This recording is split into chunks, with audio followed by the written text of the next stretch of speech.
to see you fall to pieces.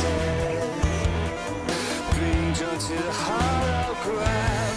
You jump or drown.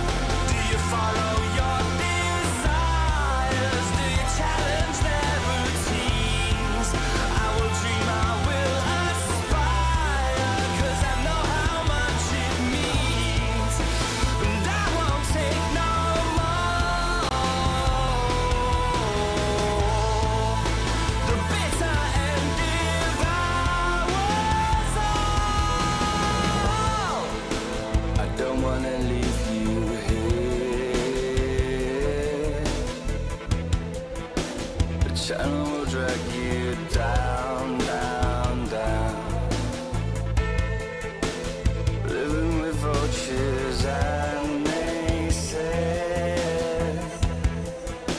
They're going to take your crown. I know where to go from here. I will not let you down, down, down. 'Cause I'm beginning to see you fall to pieces. Being pulled to the hollow ground. Please stop, you'll drown. Do you follow your desires? Do you challenge their routines? I will dream, I will aspire, 'cause I know how much it means. And I won't take no more. The bitter end devours all.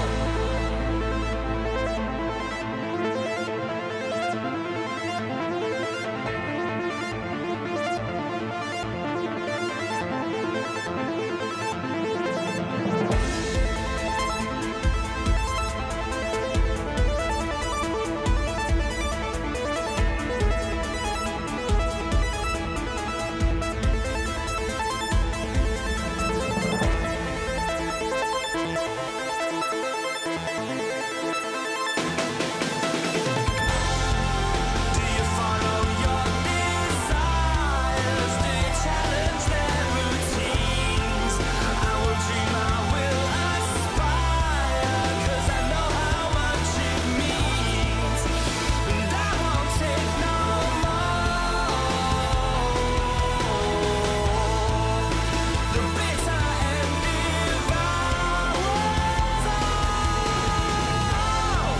Do you follow your desires? Do you challenge their routines? I will dream, I will aspire, 'cause I know how much it means. And I won't take no more. The bitter end devours all.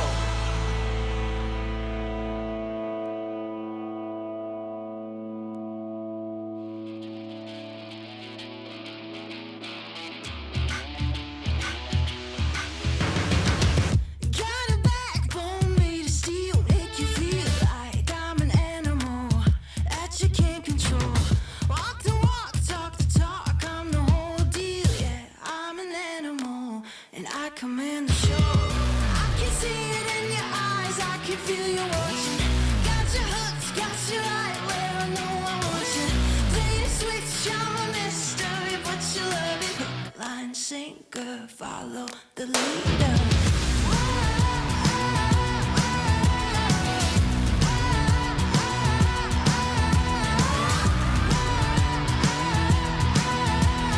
Hook, line, sinker, follow the leader. Bring you right there to the edge, make you sweat like you can never take the heat, but it's never too hot for me. I walk the walk, talk the talk, you know I'll never stop, 'cause I'm an animal, I'll just laugh it off. I can see it in your eyes, I can feel you watching. Got your hooks, got you right where I know I want you. Play the switch, I'm a mystery, but you love it. Hook, line, sinker, follow the leader.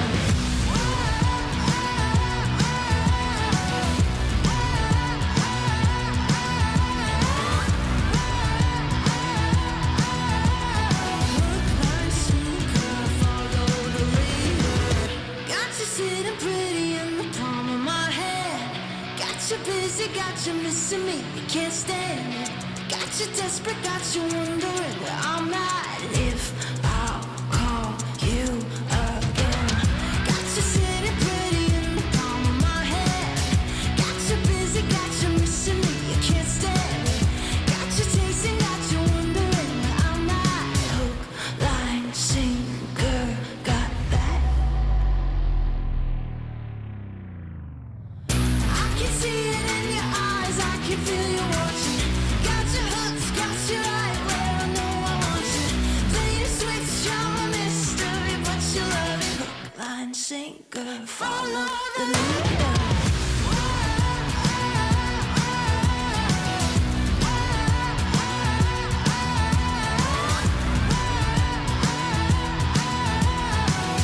line, sinker, follow the leader.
on my side, drawn the front line. You wanna save face, came to the wrong place. You raise a white flag, I give the V side.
There is a place where you can elevate what's hidden inside, where you can reframe yourself.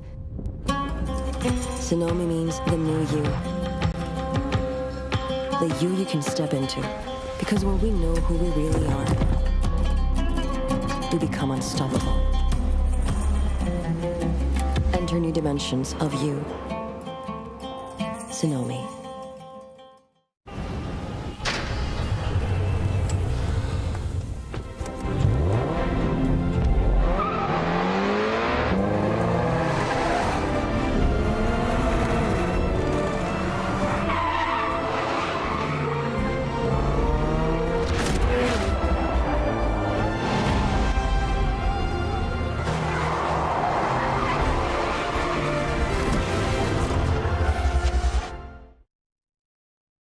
All new Honor Magic 5 Pro. Freeze even fleeting emotions in just milliseconds.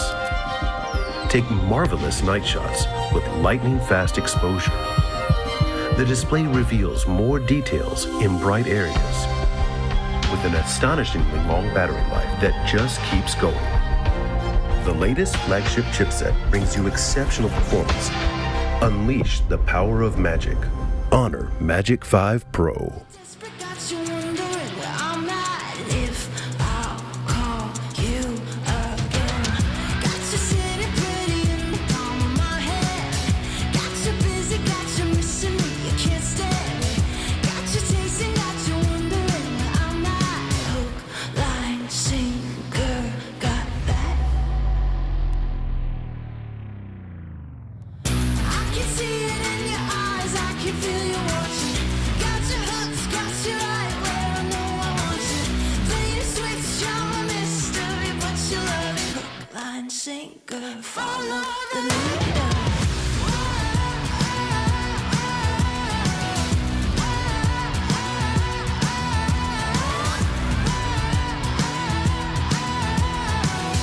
line, sinker, follow the leader.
on my side, drawing the front line.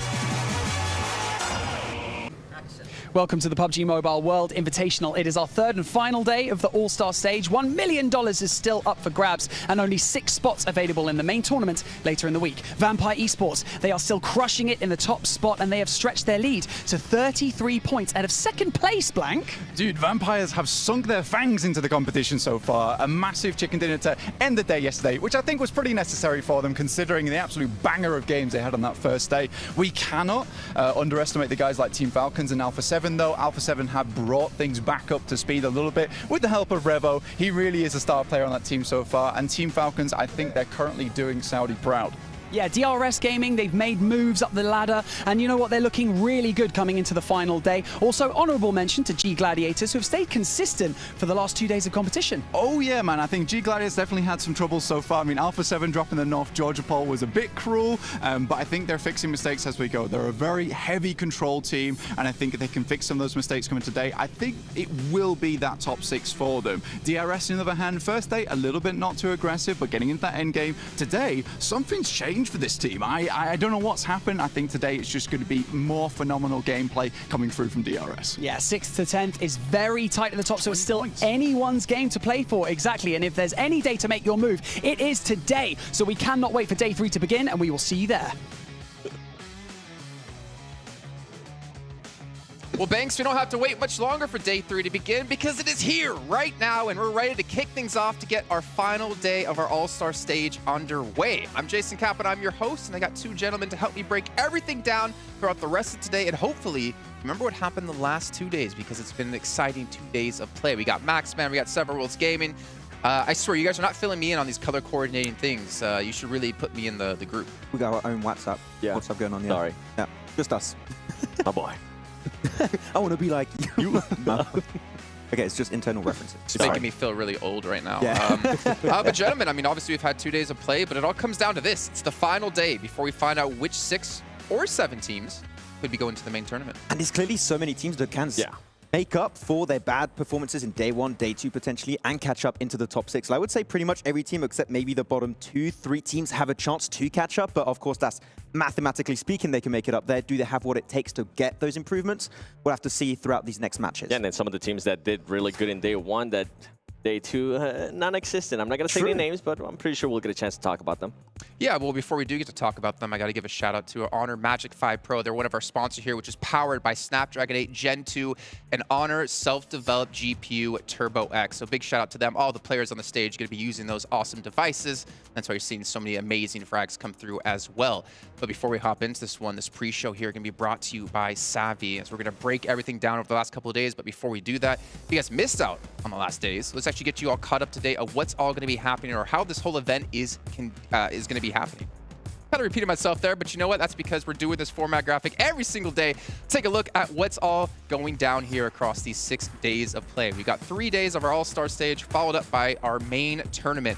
But the interesting thing for me still, Max, never would have guessed, is the fact that we have 18 teams playing in this. Yeah, of course. I mean, some teams have been struggling a little bit, to find their positions in the game, and clearly we saw it 7 multiple times that the teams that have been really fast on their rotations and that have worked on that yesterday have been able to find a lot more success, mainly in DRS. I think that's a team that really stands out a lot more, but other squads like Infinity IQ, AGONxI8 have tried also to approach things a little bit faster, but 18 teams, you need to be super quick on the move. And with those 18 teams, I think we already seen some of them already readjust, right? First day, we saw GG and Alpha7 in Erangel, and now GG's like, you know what? I don't think we're going to go there anymore.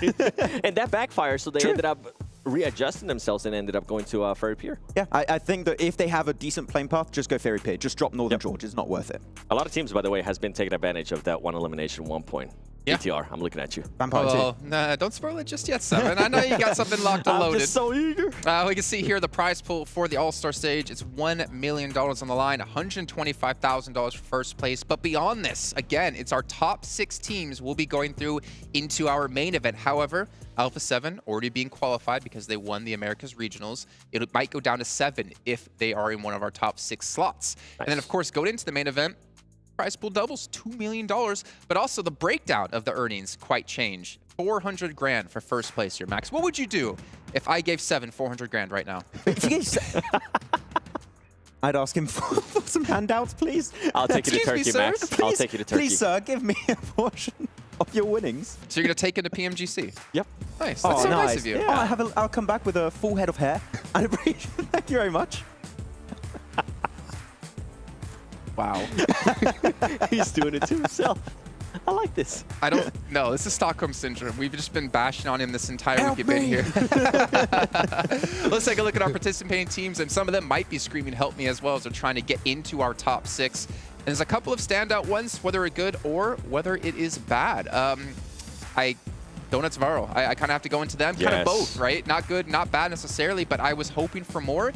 Then again, we do have Reject in the main event as well, so I'm curious to see what Japan can show us. Yeah, I did want to jump on Donuts Varro actually, because that first Miramar, we were all saying it pretty much in a green room. That should have been their win every single day of the week. I said they weren't going to win. Oh, yeah? Yeah. Oh, you just knew. You read the script every time, Jason. Yeah. Can't do that, can't do that. But that should have been their win, right? And Alpha7, though, bringing a lot of heat, clearly in that fight, were able to just completely overwhelm that team. So I expect that they can hopefully do a little bit better, because their last game, actually, on Miramar, they started picking fights versus RA and then pushing uphill. That was not really an easy engagement for them. So they have been improving a little bit, but is it too slow for just a 3-day event? It looks like it right now. I hope it's not going to be like DK, where actually I do hope it's going to be like DK, where they had great performances in Miramar, and then the next day they brought that into Erangel. Maybe we'll end up seeing that out of them, because it was 2 good performances in Miramar out of Donuts Varro. We need to see some presence on Erangel. Like that is going to be your bread and butter throughout today. You guys even mentioned S2G, but maybe we'll get into a little bit of time here. So we'll take a look at our schedule to get you guys cut up on how the Battlegrounds are working out throughout the day. It is quite different than most of the events you have been watching. We have one Sandhawk, which is at the start of the day, which actually has gone the same direction with the first zone every single time so far. Then we followed up with 3 Erangels back-to-back and followed that up with 2 Miramars back-to-back. And I know you're at home watching this and you're like, that's interesting, that's quite different. But we actually kind of like it. I like it a lot, actually, because it allows those adaptations to happen between matches, and you don't have to completely change your strategy going into the next Battleground. It is my favorite map rotation I think we've ever had in like any tournaments in PMPL. Well, PMGCs, you did say you nice. wanted to see 6 Sandhawks in a row. I don't recall saying that. I don't think Jason, that was him. I think that would have been me. If it was Vikendi, I would say yes, I would love that. That would be a great time, but no. Not Sandhawk. No, thank you.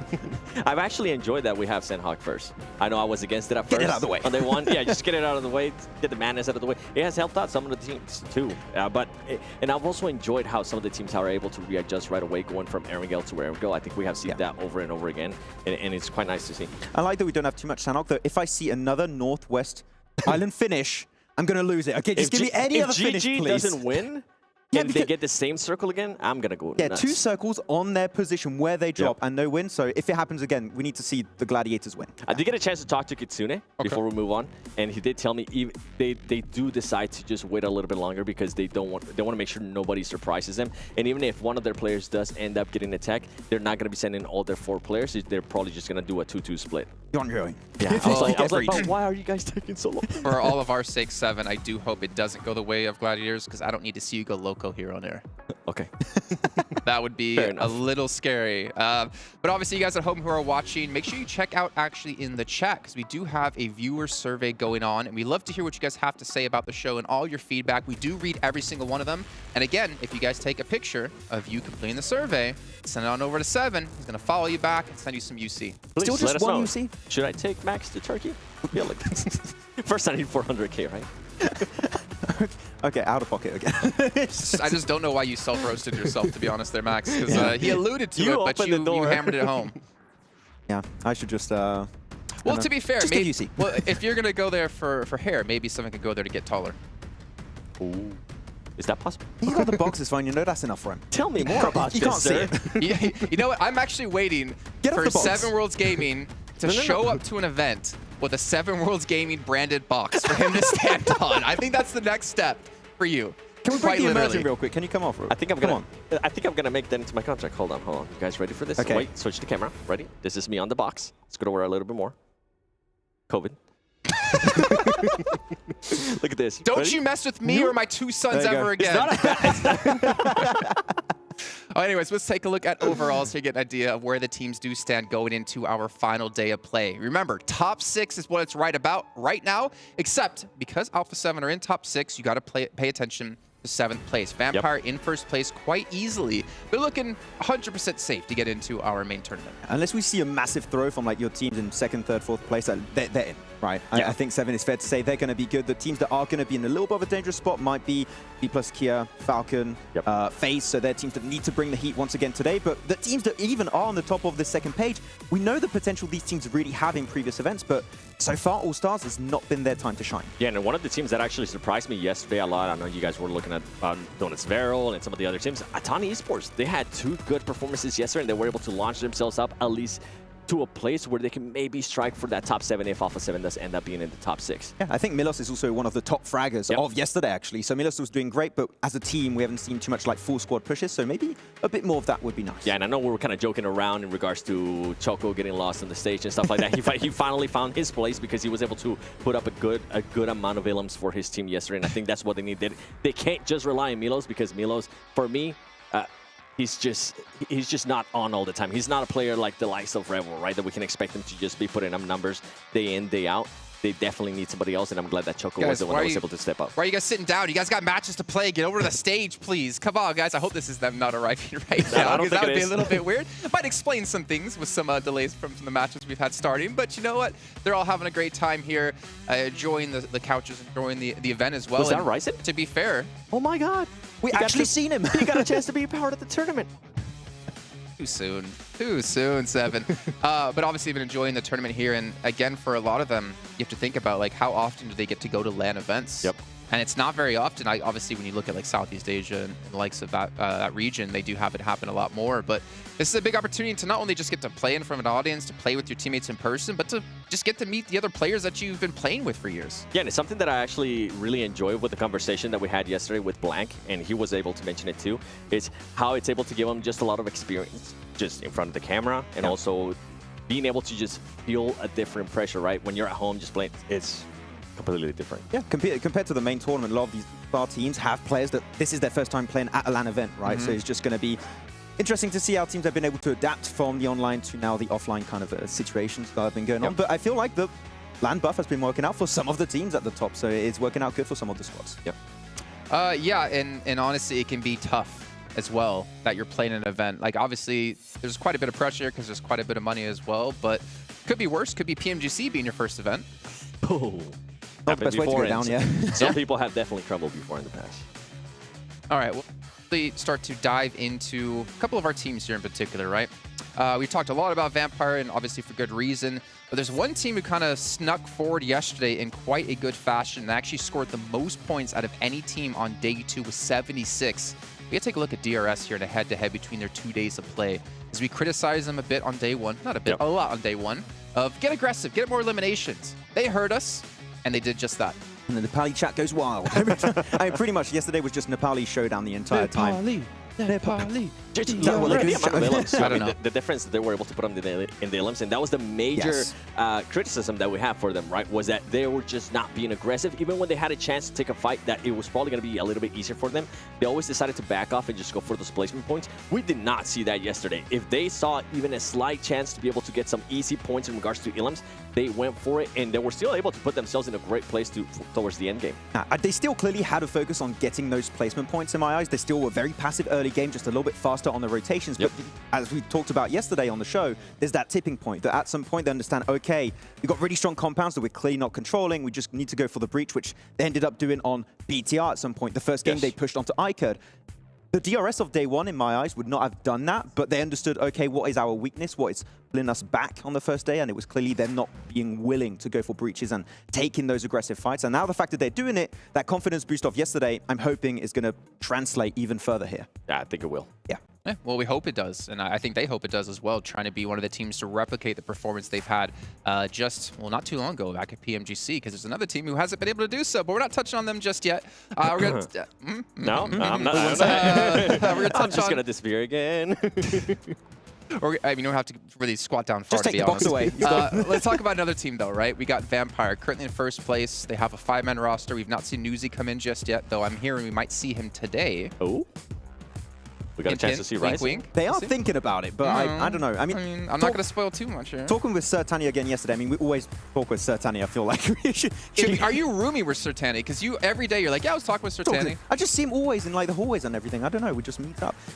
He's a great interview, though, and he's one of the best coaches to give us actually insight in regards to what's going on with the team, and he's very honest about it too, which I really appreciate. Yeah, and he did mention that yesterday was the team kind of going in survival mode because they got so many points secured in day one. They're like, okay, let's just try and get some consistent points in every single time, and normally the spot in the main tournament should be pretty much 100% confirmed.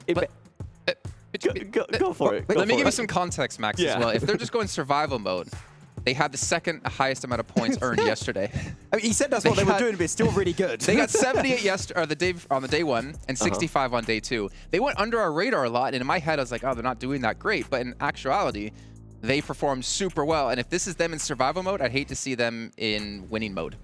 I mean, they showed in day one, right? Yeah. I think that the might main tournament That might have been like a little bit of survival mode. Yeah, because I feel like Tony K was still starting to like kind of warm up, and then yesterday we got a chance to fully see what he was able to do. Yeah, I mean, he showed up both days, really, when he came down to it. Of course, there was that one little fumble that he made up for pretty much instantly in the following Erangel, but the entire team is looking so good. I'm especially a big fan of Ravenclaw. I know we don't talk about him too much when it comes to fragging power, like getting damage eliminations, but he's always set up his team so good in terms of gathering information throughout scouting, getting the off angles, and really, if Ravenclaw is not in the positions he is, especially on some of those Miramar games, I think that we see Vampire go down a lot sooner in those matches. So Vampire, Ravenclaw, might be a little bit more silent, but he still is super, super important for how the team's mechanics has worked so far. I think you even said it best. I feel like the chemistry, the synergy that the team has right now, the way that we're able to showcase it whether they're pushing on somebody, right, or whether it is that they're going to have to defend a spot, they're being able to do that just so well. They can do everything. They can go from like being a super macro-oriented team that's just going to be fully zoning to a team that can breach you and finish a fight in a matter of 10 seconds, which is super important. Being snappy in fights to avoid third parties is something we saw work out for some teams, but if you're a little bit too slow, it's not going to be working out for you. Well, let's take a look at their stats actually here for Vampire in particular between day one and day two. And again, I got a little criticism for it, or I gave them a little bit of criticism, but they did more damage than they did on the first day, which again, they won 2 chicken dinners on day one. But they did, I guess, fall off later on. They were close on eliminations as well, which is kind of funny because I feel like Stone didn't put up normally as much as he was able to on the first day on top of that. But if that's them in like chill survival mode, like I'm really interested to see like when they actually are pushing the pace and really getting aggressive. Yeah, I feel like they were just not putting as much pressure on themselves, but they just got themselves in such good positions because, I mean, we talked about it on the first day, right, Seven?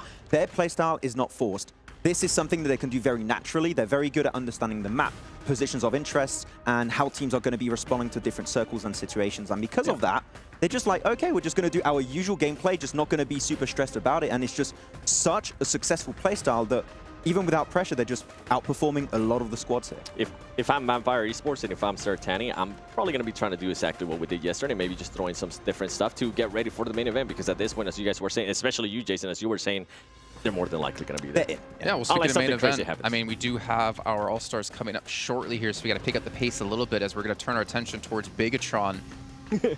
You got to do it. You got to do it. I actually want to throw it to him and be like, who are we going to talk about now? Bigetron. Let's take a look at their stats between day one and day two, because out of our top 10 teams, which they, they're currently in our top 10, they scored only 17 points. They were the worst team in our top 10 on day two. And there's also an interesting stat behind that, Seven. Yeah, you want to know what's the worst part about that? I don't know. Yeah, I guess it is the worst part about that. They scored 17 elims. And those were the 17 points. That means that they were out of those placement points every single time. And this is something that we were kind of praising Bigetron at the beginning of day one. That's like, okay, they seem to be rotating, even though they are being passive. They're trying to put themselves in a great position. It was the complete opposite of DRS day one, where they were putting themselves in position. They were trying to be a little bit more aggressive, but it was kind of backfiring. Yesterday, I'm not sure what happened. The only points that they were able to get was for elims. I can actually maybe tell you what happened, because I did some VOD review just for BTR. So When they take 4-on-4 fights already, they're not winning them. I mean, they're not looking that happy anymore, I think, after yesterday. Yeah. But That was before the event began. That was before it happened, okay, for the media day. But when they're taking 4-on-4 fights, the gunplay is just not as strong as other teams, so they've been struggling a lot. And especially compared to DRS, Gladiators, Vampires, when they go for a breach, when they go for any kind of fight, their fights last so long. They just go back into, oh, we rezzing. There's that indecision. I think the D+ fight, they were not sure what kind of approach to go for. And that opens up opportunities for third parties. And I think in 3 of the 6 games yesterday, they ended up dying because they got third partied. If we want to see some improvements, they need to be way quick on those fights, wrap it up, and maybe we're going to see some placement points finally. I want to see Ryzen.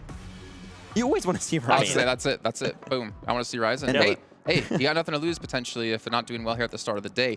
But maybe we should talk about some players who have been doing well here at day 2. And one of those players is going to be from the Korean team of D+. And we're going to be talking about Forrest here as we'll dive into his stats between day 1 and day 2. And honestly, really happy to see this, Max. We got to see him really start to excel towards the latter half of our second day, and we got to talk about him. Yeah, I feel like the team that has brought the DBS to the international stage last year in PMWI in some way, shape, or form, and he's been just so impressive. It's not just Forrest, of course. Fabian, also I would say here, 7 has been highly impressive, but almost 3 times as much over these first and second day increase. And yeah, Forrest, once again, one of my favorite players from South Korea, because when it comes to fragging power, very little players are as good as him, and I mean, 7. There's a reason we see him at like every international event, basically. It's always the same team qualifying, and Forrest is always in that team. And I mean, looking at those stats, right, what you saw exactly what you want to see out of a player from Forrest too. If you're going to be able to get a lot more damage, which was almost 3 times the damage that he was able to get day 1, being able to convert that into actual eliminations, because we have seen in the past, you can definitely put yourself in a position where you're able to get those damage points, right? But if you're not able to convert those into actual elimination points, it doesn't matter at the end of the day. Yeah, and then obviously another player we have to look at, because he was our frag leader going at the end of day 1. It's going to be Stone coming in from Vampire, because we're really curious to see how did he do from day 1 to day 2.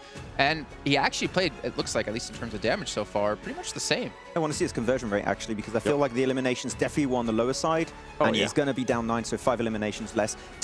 Really, Tony K is the only one that was able to retain that consistency from day 1 into day 2, and otherwise the rest of the team, a little bit rough, but the thing is, 9 elims is not even bad. It's still really good. That's what I'm looking at. I feel like we're starting to now just hypercritical. It's super critical in regards to Vampire Esports and their players, because 9 elims, every single player in this tournament would be so happy to even get close to that throughout the day.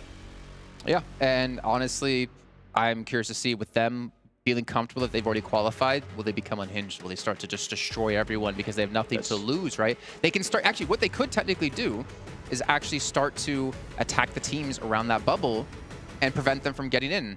That might be really interesting. Yeah, towards the end of the day, that could be happening. I think we mentioned this towards the end of stages where teams qualify every time. It very rarely happens, but it has happened on a few instances in the past. So who knows? Maybe Vampire can choose who's going to go in the main tournament. Max, I'm going to jump in here really quickly because we're about to start as we have Ben. So you wanted to have him as your players to watch here for Infinity IQ, and I want to hear why, but you have not much time. Yeah, so Infinity IQ are a team that's very macro-focused, and we do see that they're very good to react to circles, but unfortunately they're very reactive. I want to see them being a little bit more proactive. Bensu is definitely by far one of the top players for the team. It's just every time you see Infinity IQ engaging fights there as a split, they don't regroup fast enough. So if you enable Bensu in these games, I feel like we can see Infinity IQ reach top 6 because they're not that far away. Yeah, and obviously they could see them do it as they were able to get to 5th place in points. But let's actually head over to the stage here as we have something special coming your way with Barney.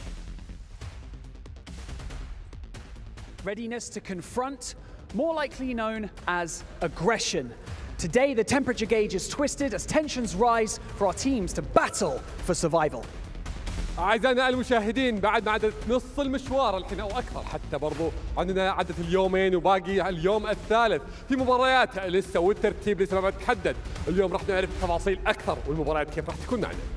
Aggression will most likely be our theme today, as 6 maps remain in this competition before 12 of our teams are sent packing and the remaining 6 continue into our main tournament. واليوم الأخير هذا اللي راح نحدد فيه منهم ال6 فرق اللي راح يكملون باقي المشوار معنا في المنافسة في البطولة الرئيسية. اليوم هو اليوم الحاسم، اليوم اللي راح نعرف منهم أبطال هذه البطولة. Welcome to day 3 of the PUBG Mobile World Invitational Allstars Stage. My name is Banks and I'm your host, and joining me right here on the main stage is my co-host, Atik. اهلا فيكم اعزائنا المشاهدين، اعزائنا الحضور في اليوم الثالث من مبارياتنا في الاول ستارز اللي راح نشوف فيها المنافسه زي ما قلنا لكم فيها قبل شوي، اللي راح نعرف منهم الست مراكز الاولى. معكم مقدمكم باللغه العربيه عتيق، ومعنا مقدمنا باللغه الانجليزيه بانكس.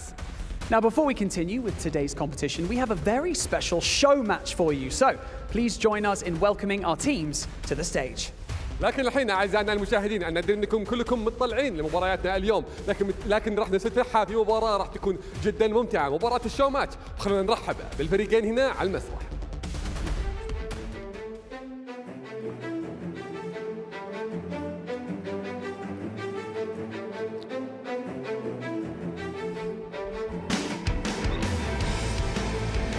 Please welcome your first team to the stage, led by a musician whose hit song Faded has generated over 5 billion listens. It's Alan Walker and Vampire Esports.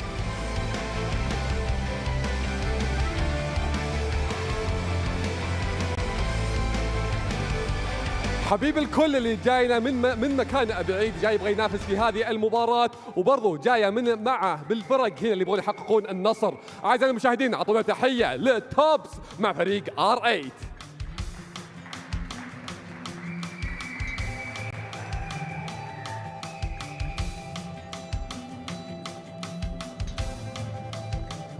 Atik, I think we should hype this up a bit. 2 teams enter the main stage. Only one will exit victorious. TDM, 40 eliminations, best of 3. We cannot wait to see what these teams bring to the main stage. So let's head over to our casters to bring us into today's show match. مباراة راح تكون مختلفة، مباراة TDM راح تكون بيست اوف 3، راح نشوف منهم الفرق او خلينا نقول الفريقين راح ينافسون فيها ومن هو الفايز. هذه المباراة راح تكون غير طبيعية وانا متأكد راح نستمتع فيها. قبل أن ننتقل الى مباراتنا الثانية فخلونا ننتقل الى المعلقين ونبدأ لكم فيها المباراة.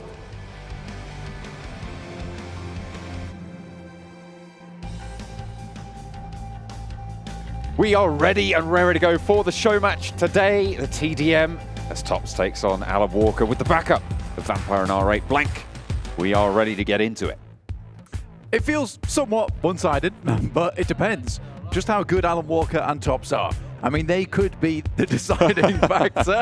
Perhaps, maybe, we just don't know yet. But obviously, we want to get into this TDM as fast as possible and watch these teams duking out in a best of 3. This could go all the way to the third match, or it could be over in just 2. And it depends how these teams want to approach this as well. Are they going to go slow? Are they going to try and play in those corners? Or are they trying to go a little bit closer, a little bit more aggressive? And their weapon choices as well going to be pretty important moving on in as we get locked and loaded. But the first of today's festivities, we've got plenty more still to come, but the TDM to kick us off. A little bit of a warm-up as well for R8 and for Vampire as well, the players that are playing as well, because they will be getting ready, getting those fingers nice and warm for the rest of the matches today. I mean, Vampire are looking to finish out this tournament strong as well. I think currently on 141 points total over in All-Stars. And you're right, this is a nice little warm-up. They'll be assisting Alan Walker in what I imagine will be his victory with the way they're playing currently. But also, if R8 can bring out something special here, John, potentially Vampire don't feel so aggressive, so confident coming into that All-Stars. A lot of the strength as well, when you look at these top teams, is to do with their macro game sense and their positioning, their rotations as well. So R8, we haven't really seen too many times where they've been able to unleash full firepower. Maybe they'll be able to take the gloves off on this one and really give it a good go in these close range scenarios, because it is a very different game style, a very different play. It plays out very, very differently to how it does in a normal game. When you go down, you're immediately back into the fray. You can take a couple more risks for that reward that you could get at the end.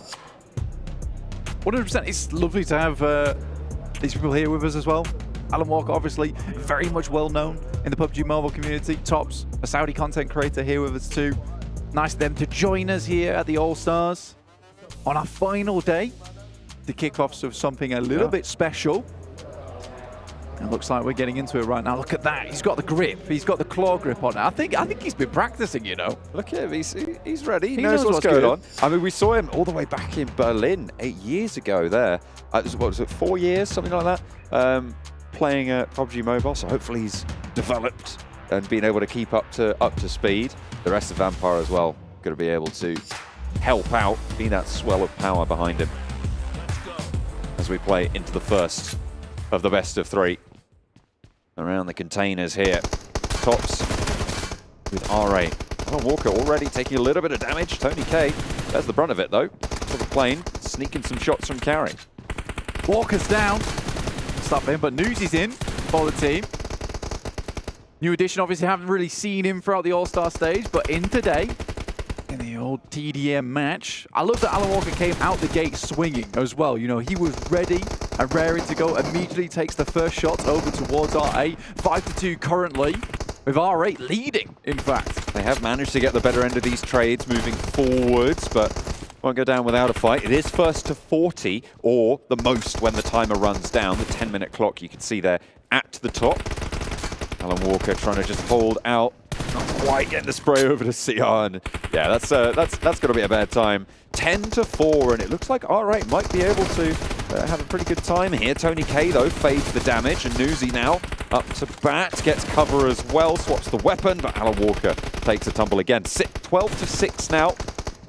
Make that 13 as R8 starting to build momentum. Vampire looking to get back on track. Walker loves that one angle, doesn't he? Through the portcullis, I like that a lot, but it's not working out so well.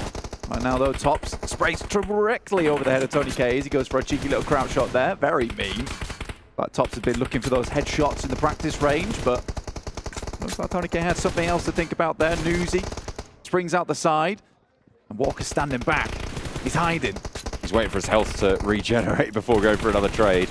Vampire getting a little bit closer now on the totals. 11-16, so back into 5 points difference. Tops goes down again as well. 17-12, maintaining that 5-point differential.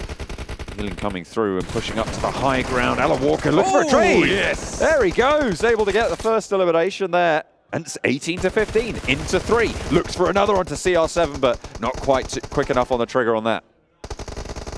Unfortunate, but Walker coming through clutch there. Does finally find that angle shot. Maybe he needs to go to a different location, but no! This is where he'll make his stand over on the right-hand side. 21-17. 4 points now.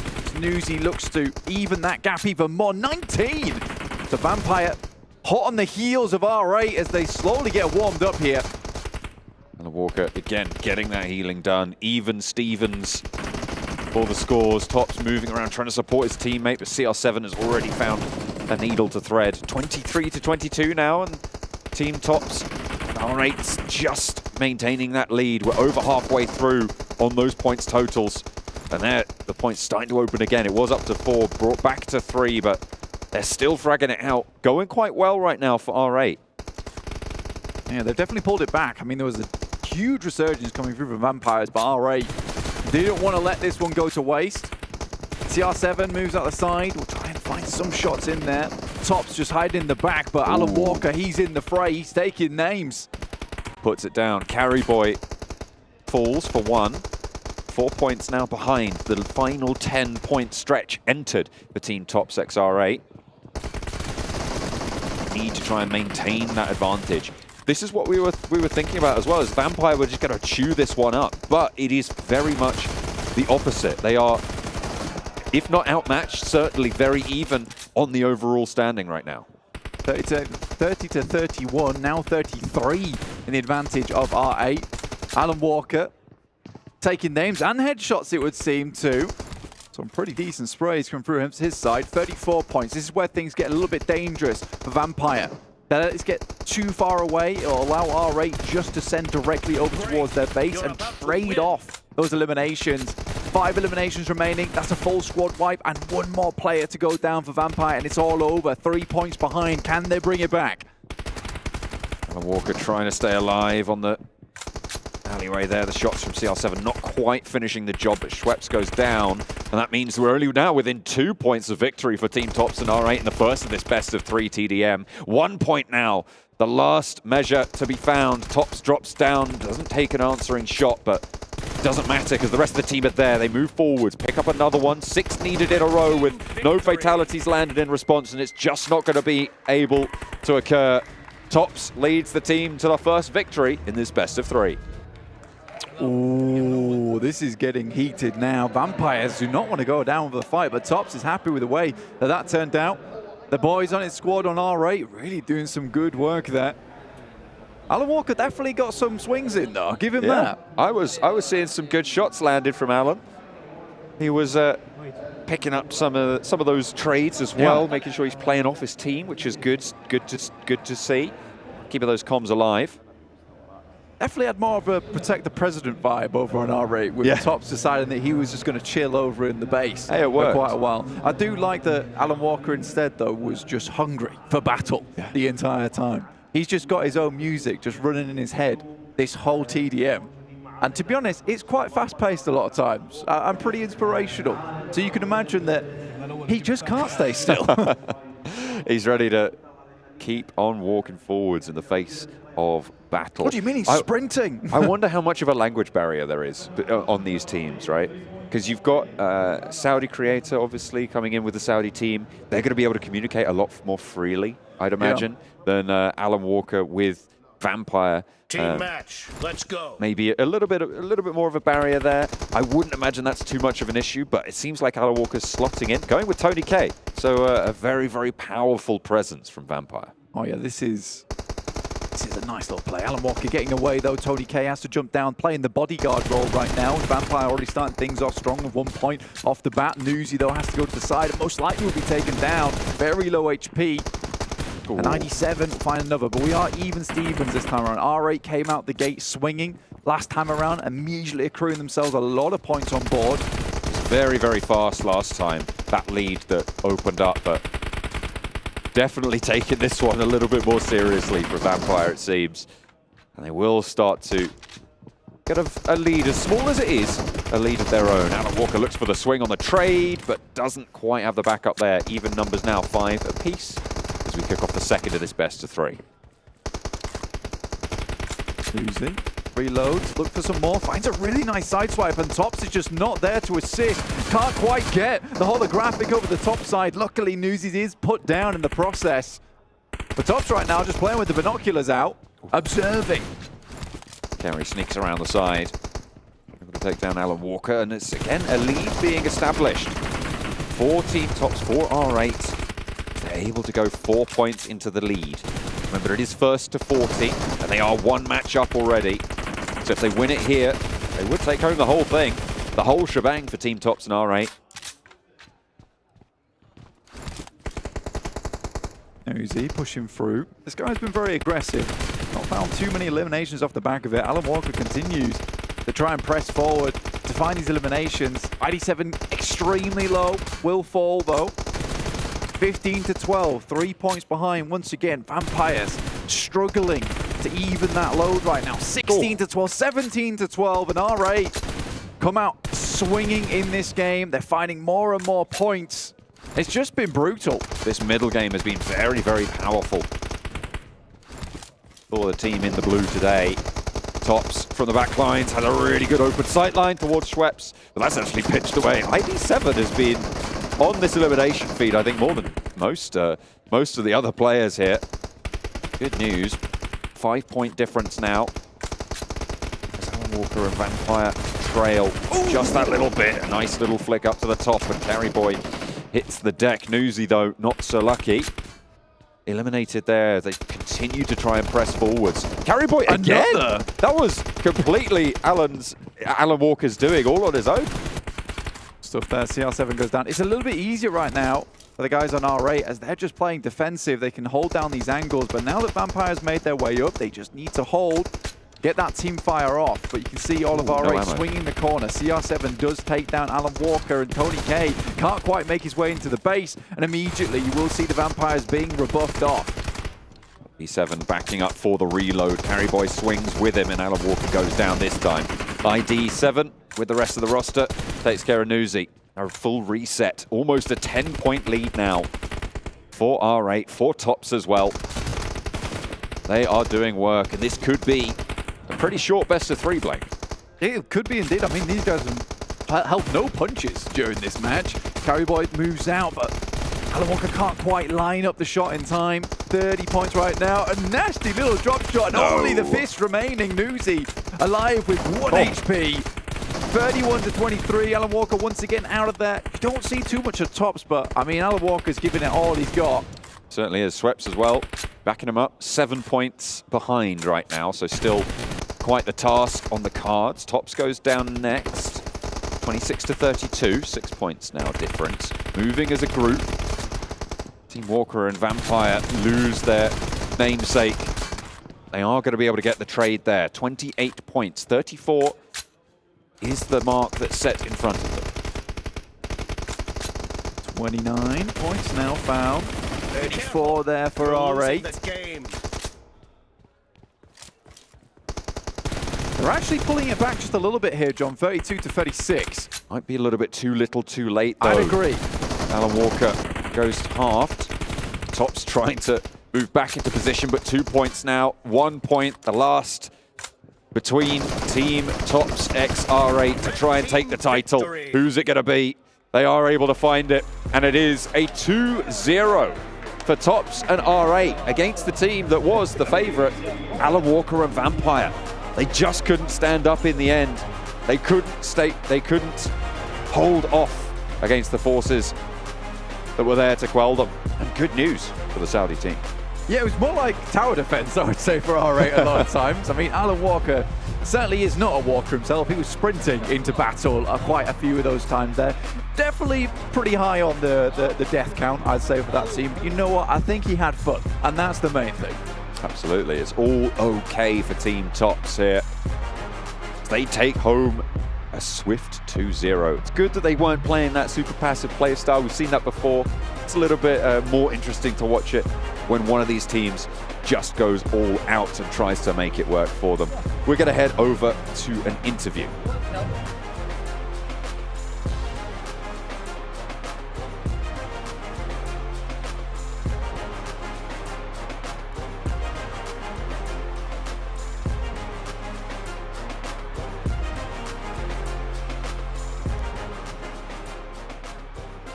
Welcome to the main stage, Alan. A tough match, I have to say. But welcome back to the PUBG MOBILE Esports main stage. You know what? It's been a little bit of a while since you've been at one of our esports competitions. How does it feel to be back? Feels amazing, and doing those collaborations with PUBG has been, of course, quite an adventure. It's been really fun, and now we're loading up for a brand new one. أعزائنا المشاهدين، سألنا على ووكر كيف شعوره في رجوعه في بطولات الرياضات الإلكترونية. صار له فترة من آخر مرة رجع معنا، لكن يقول إنه شعور جدا جميل، وبإذن الله راح يستمتع في هذه المباراة. وزي ما شفناه قبل شوي، مباراته كانت جدا ممتعة، لكن في نفس الوقت بإذن الله راح نشوف برضو شراكات أكثر مع PUBG Mobile. Well, I've been told that you've prepared a little surprise for the PUBG Mobile players. Can you please tell us a little bit more about that? So alongside with the next upcoming event in the game, we've launched the new song, The Land of the Heroes. And I feel like that's a perfect song for gaming, this community of PUBG Mobile. And I think it's an extraordinary song, and it will be launched alongside with the PUBG Carnival event. أعزائنا المشاهدين، سألنا ألان ووكر إيش المفاجآت اللي ممكن تقدمها هذه المرة. يعني شفنا منك مفاجآت في المرات الماضية، لكن ذكر قال إن هذه المرة راح يقدم، أو بالأصح نزلت أغنية موجودة في سبوتيفاي اللي هي أغنية لاند اوف ذا هيروز موجودة، وتقدرون تستمتعون لهذه الأغنية موجودة الحين نازلة. فألف مبروك لهذا الإصدار. That sounds absolutely amazing. I've got to dig a little bit deeper. Can you give us any details about the song or the event itself? Yeah, so this song is made for the community, it's made for the gamers, and it's made for PUBG Mobile. Just like the old collaboration we had with On My Way and Live Fast, and this one is the brand new edition that we're doing. And I think it's going to be an amazing event in the game. We're bringing back the Alan Walker in-game, cosmetics. And I think it's going to be an adventure, and I'm really looking forward to it. سألنا ألان ووكر، يعني عطنا تفاصيل أكثر عن الأغنية وإيش التفاصيل اللي فيها. فذكر أن الأغنية صحيح أنها نزلت، وهو جدا سعيد في هذه الشراكة اللي برضو مع PUBG موبايل. هذه كلها مقدمة لمجتمع PUBG موبايل للعبة وللاعبين كلهم. وبإذن الله راح نطلع على شراكات حتى برضو أكثر وتفاصيل أكثر في المرات القادمة. لكن هنا أعزائنا المشاهدين، أعزائنا الحضور، أعطونا تحية لألان ووكر. Alan, thank you so much for joining us here on the main stage. We can't wait to see more of you in-game. Thank you very much. Now, 18 teams are going to enter into today's competition, and $1 million is still on the line. Egos will be bruised, and rivalries will grow, and only the strongest will survive. So, we're going to see you very soon back here on the main stage right after this. والحين اعزائنا المشاهدين بعدنا شفنا مباراتنا اللي كانت معنا في الشو ماتش، لكن الحين راح ننتقل الى مباراتنا الاساسيه اللي عليها $1 مليون، واللي راح نشوف منهم الابطال، منهم ال6 مراكز اللي راح يكملون معنا الى البطوله الرئيسيه. خلوكم معنا ونرجع لكم فيها في باقي المباراه. Airdrop Carnival will be officially starting on August 4th. We urge all PUBG Mobile players and walkers to mark their calendars and participate in the game to complete missions and obtain the theme song Land of the Heroes for free. During the Airdrop Carnival, the PUBG Mobile X Alan Walker theme sets will make a comeback in the game. These sets will be available again after 4 years, so be sure not to miss out on them. Alan Walker will launch a special co-creation event with all the PUBG Mobile players to collaborate on the Airdrop Carnival theme song Land of the Heroes. Your work will have the opportunity to receive personal comments from Alan himself. So all PUBG Mobile players, it's time to showcase your musical talents.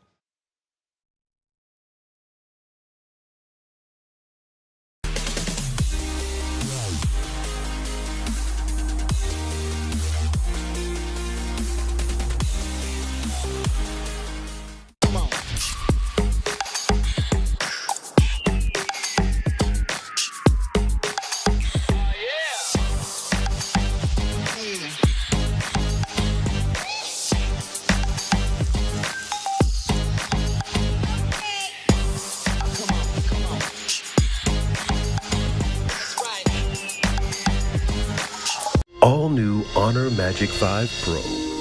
Freeze even fleeting emotions in just milliseconds. Take marvelous night shots with lightning-fast exposure. The display reveals more details in bright areas with an astonishingly long battery life that just keeps going. The latest flagship chipset brings you exceptional performance. Unleash the power of magic. Honor Magic 5 Pro. Open your eyes. When you look into my eyes, tell me what do you see? Tonight, I'm gonna show you the wonders of them all. Hey, I got nothing to lose. I got nothing to lose. I need warriors. So is this what you want to be? You wanna walk? Show me what's up, then. Now we ready to bust in. Take everything, leave 'em with nothing. Right flag, I give the V sign.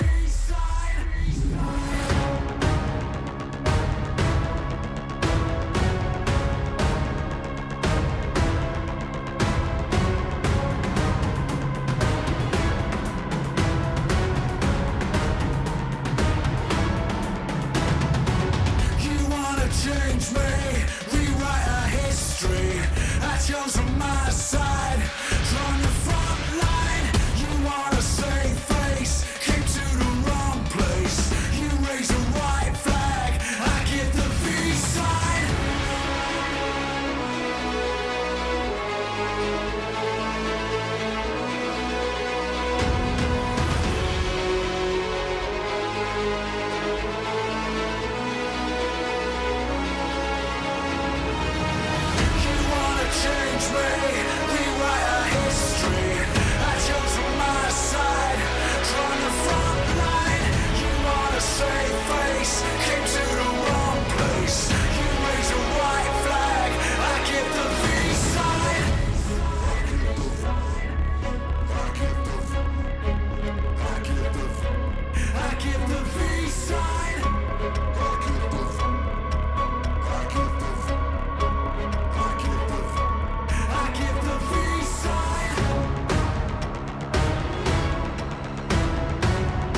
Well, I'm not afraid to say it. I think even though Alan Walker's team lost, I feel like he owned the circle.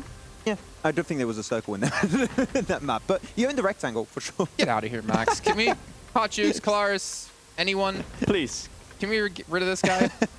It's Man, the warehouse hey, map, okay. Alan Walker, he went out of spawn, Yep. he looked for eliminations, he got eliminations. Credit to him, man. Yeah, he had some good recoil control on the AKM too. Yeah, every Good single job time on we that, saw yeah. Tops, he was still in his base with no ammo. So GG's. Great strat to not feed the other team Ilums. Really, hey, if you really want to win, Yeah. you got to give respect to the mind games there. That's exactly what you want to do. But you know what? I was there for the entertainment, and Alan Walker gave it to me. So obviously, I hope you guys enjoyed that as well here as we're going to start to look forward now into our All-Stars Day 3, our final day of play here for all of these 18 teams. And it's going to be tough. One of the teams who has risen to the occasion, though, Max, DRS, and they're looking to do it yet again today. Exactly. I mean, the fragging power is just ever present really in that second day, and I want to see that continue hopefully now. But the thing is, and you mentioned it I think a bit yesterday, Jason, is now into day 3, a lot of the teams on the second page, they have nothing to really lose. Yes. If they have, like, they need to start getting a good performance right now. They need to start stepping up, being aggressive, looking for limbs, because placement points can take you only so far. You need to start fragging out, breaching, and trying to take your future in your own hands. And right now, teams at the bottom could be a major threat, because 18 teams, a lot of teams could be looking at you. And something that I want to see is how the teams are going to be adjusting now to DRS after day 2, right? We saw it, especially early on yesterday on day 2, teams being able to readjust, try to move faster than Vampire Esports was able to do. I'm intrigued to see how DRS is going to be reacting if they do get counter on some of the stuff that we're doing really well yesterday. Well, we're talking a lot about DRS, but why don't we just hear from them as well here? Luckily, we had an interview with them before we kicked off the events. Let's take a look, and when we come back, we'll be kicking off our first match.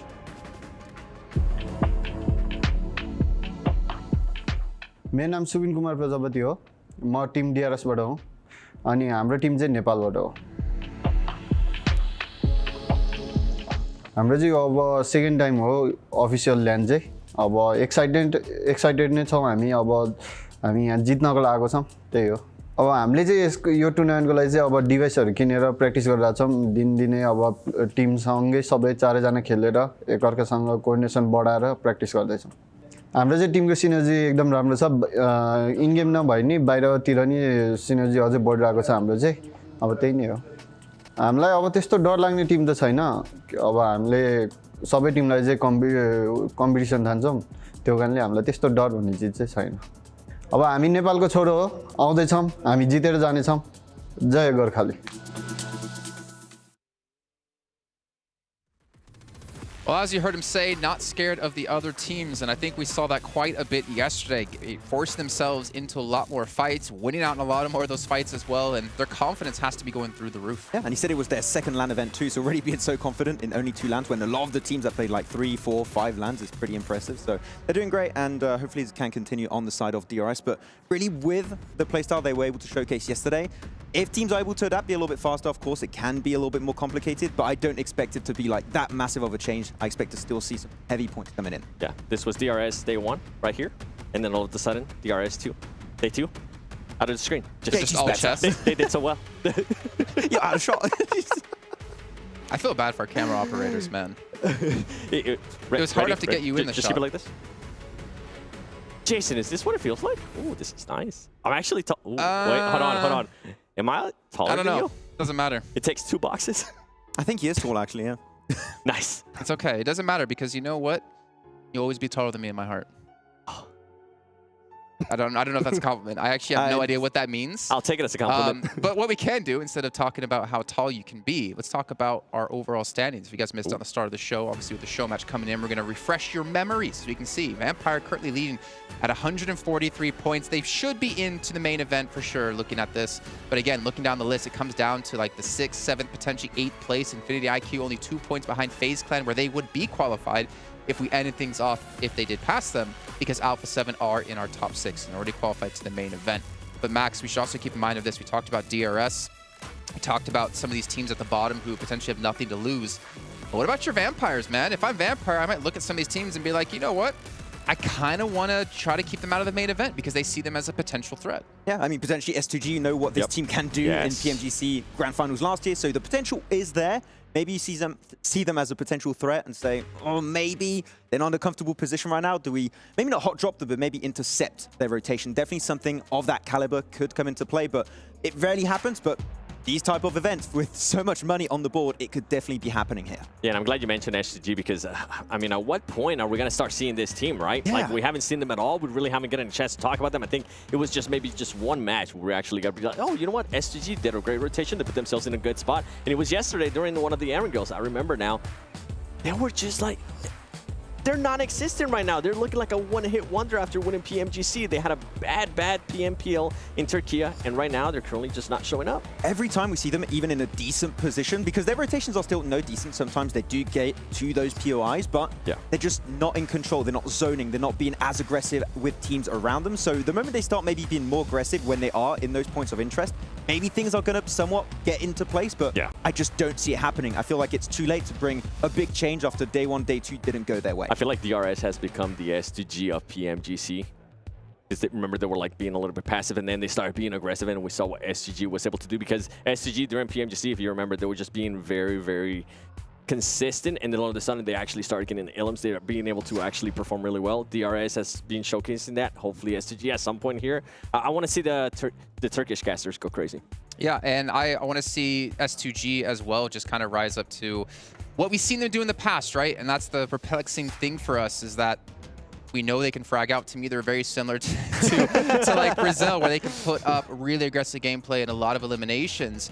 And I feel like the unfortunate part for them is they have just a lot of pressure, obviously, but even in Turkey with the amount of strong teams, they don't want any other team or fan out there to be like, why did we vote for S2G? Why didn't we vote for another team who can actually, you know, make Turkey proud? And it's tough when you have to represent your country and represent all your fans out there. I think it's fair to say that after winning PMGC, they became one of the most studied teams for a period of time, and a lot of people were trying to gather that information. So going back to Turkey, I feel all the teams in their home region were fully prepared to go up against S2G. They know how they drop, how they rotate, had a hard time to perform in that event. But I mean, here in particular, HamCG, CalC sometimes have some good moments, but I think especially looking back at the grand finals of last year's PMGC, where's RayZ? He is the reason why, really, the team has been successful, able to qualify through the league stage, able to actually get some great clutch moments to be in that first place on the final day.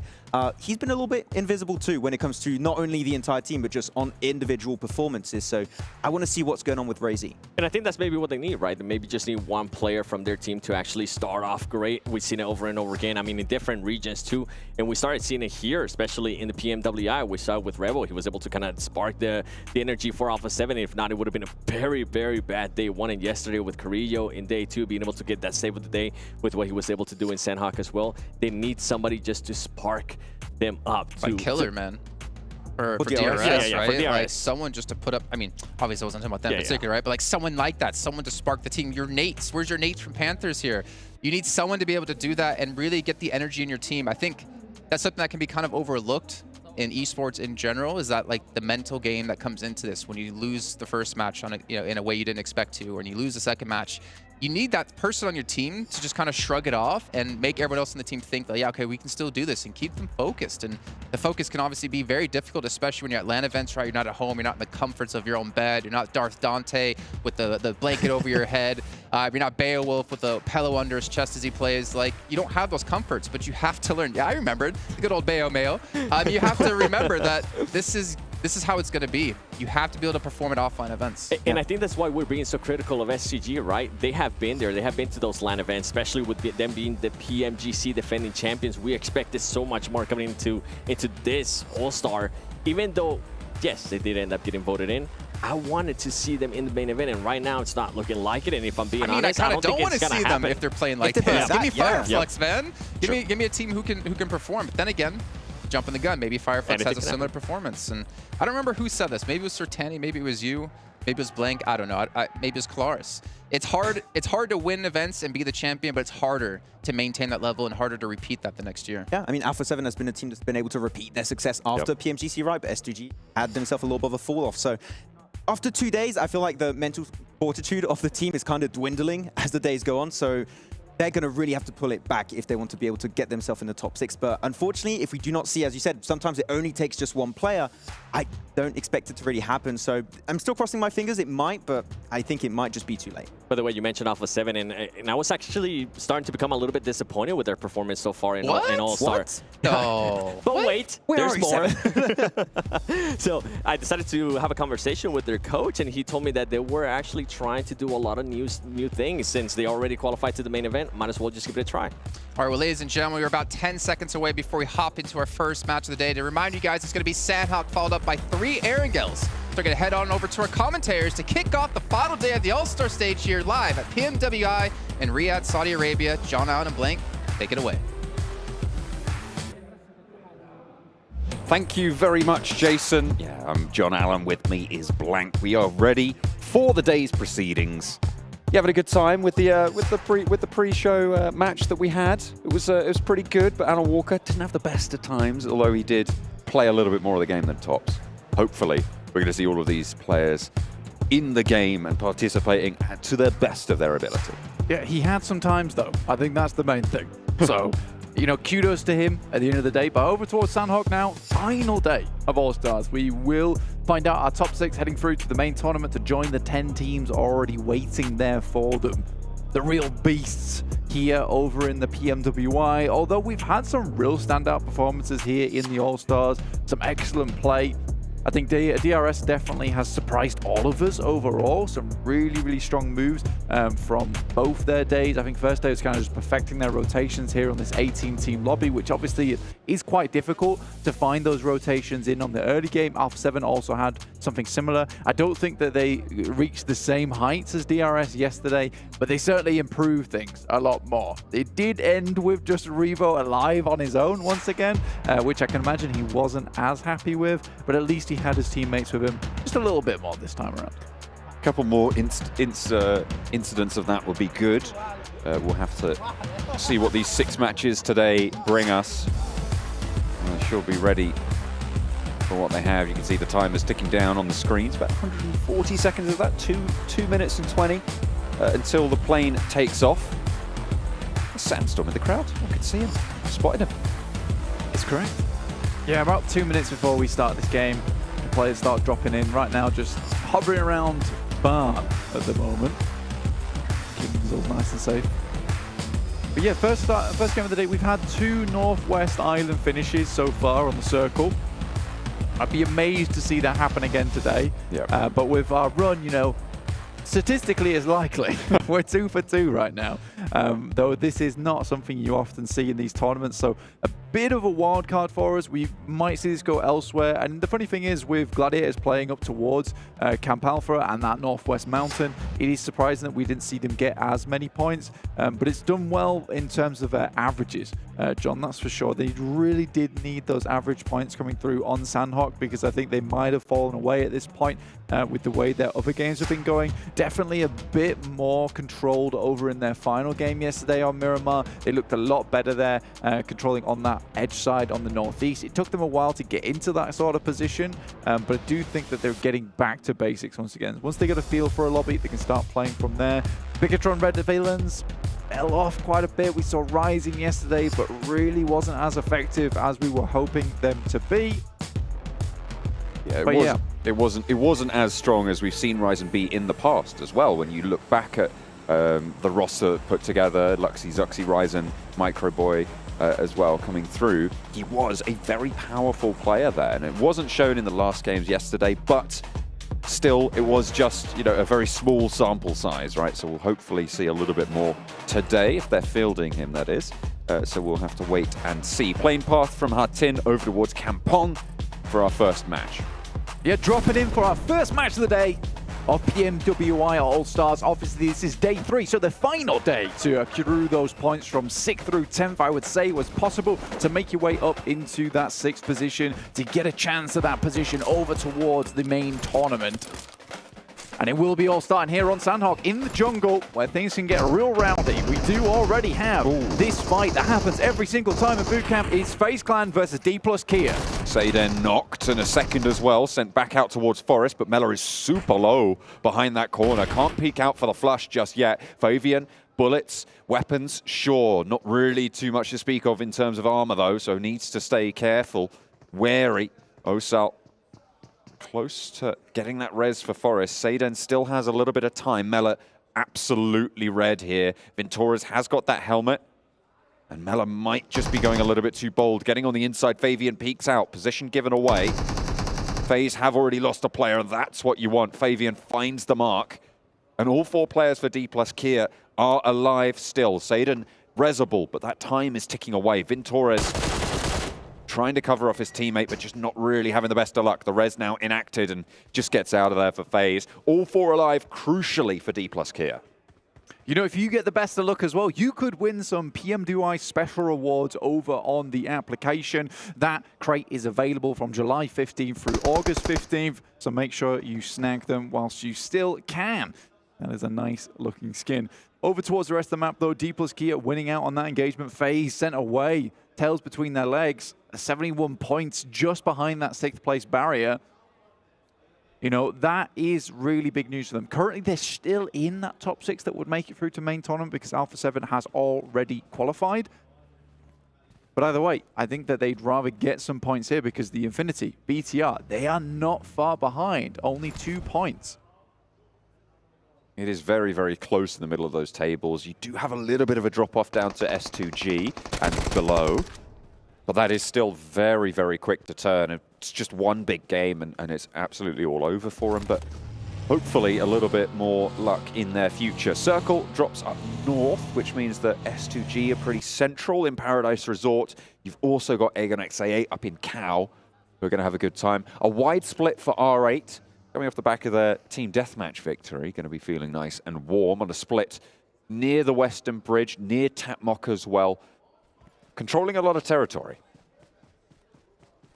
DRS on our screens. We've talked a lot about this team, man, and I think it's because they have been so phenomenal. Obviously overshadowed by the last game yesterday by Vampires.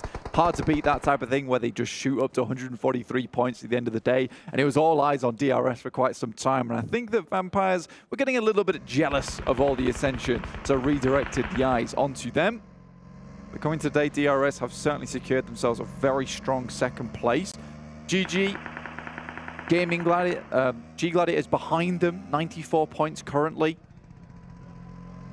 So not too far behind that 2nd place, but they are more in the running for teams to overtake them. Ooh, that is unfortunate. Both players getting rattled off the back of the moped. Lapar and Yuhai both falling down. Nothing really to do about that. There's Exus pulled them short. Now it's just Genfos and Alkev, so they have not fielded Ryzen again.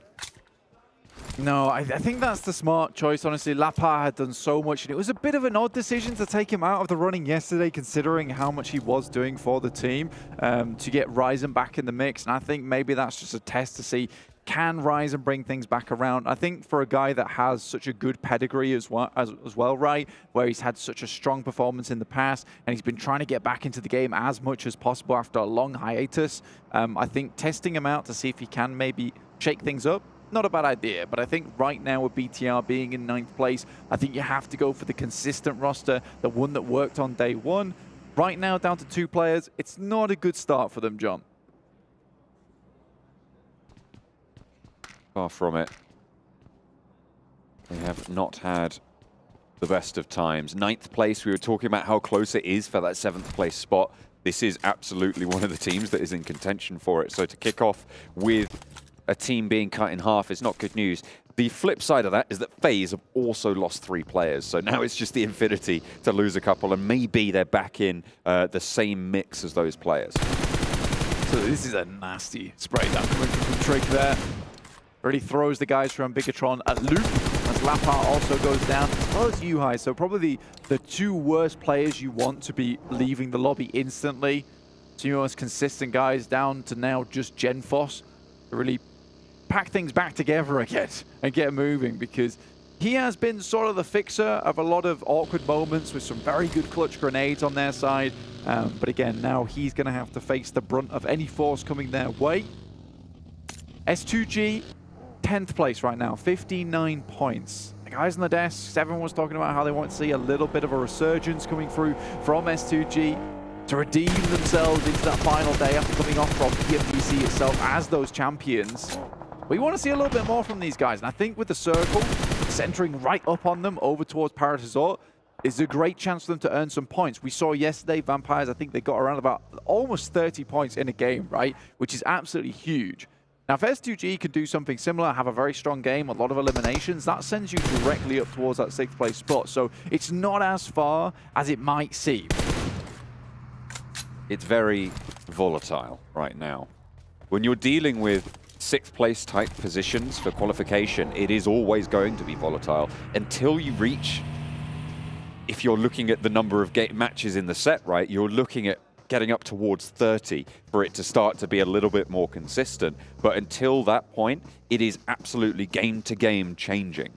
So you do need to be constantly getting as many points as possible, maximizing every single opportunity, wherever those opportunities present themselves. Not only that, but denying points also becomes very, very important. Sometimes you will see, and in fact we have seen teams or players left in 2nd place, just jumping out into the blue, going down to the play zone instead of giving that point across to their opponents in order to reduce the overall points getting entered against them on those overall standings. You also see mollies being dropped under those players as well for a similar reason. So it is absolutely crucial wherever you can, maximize everything.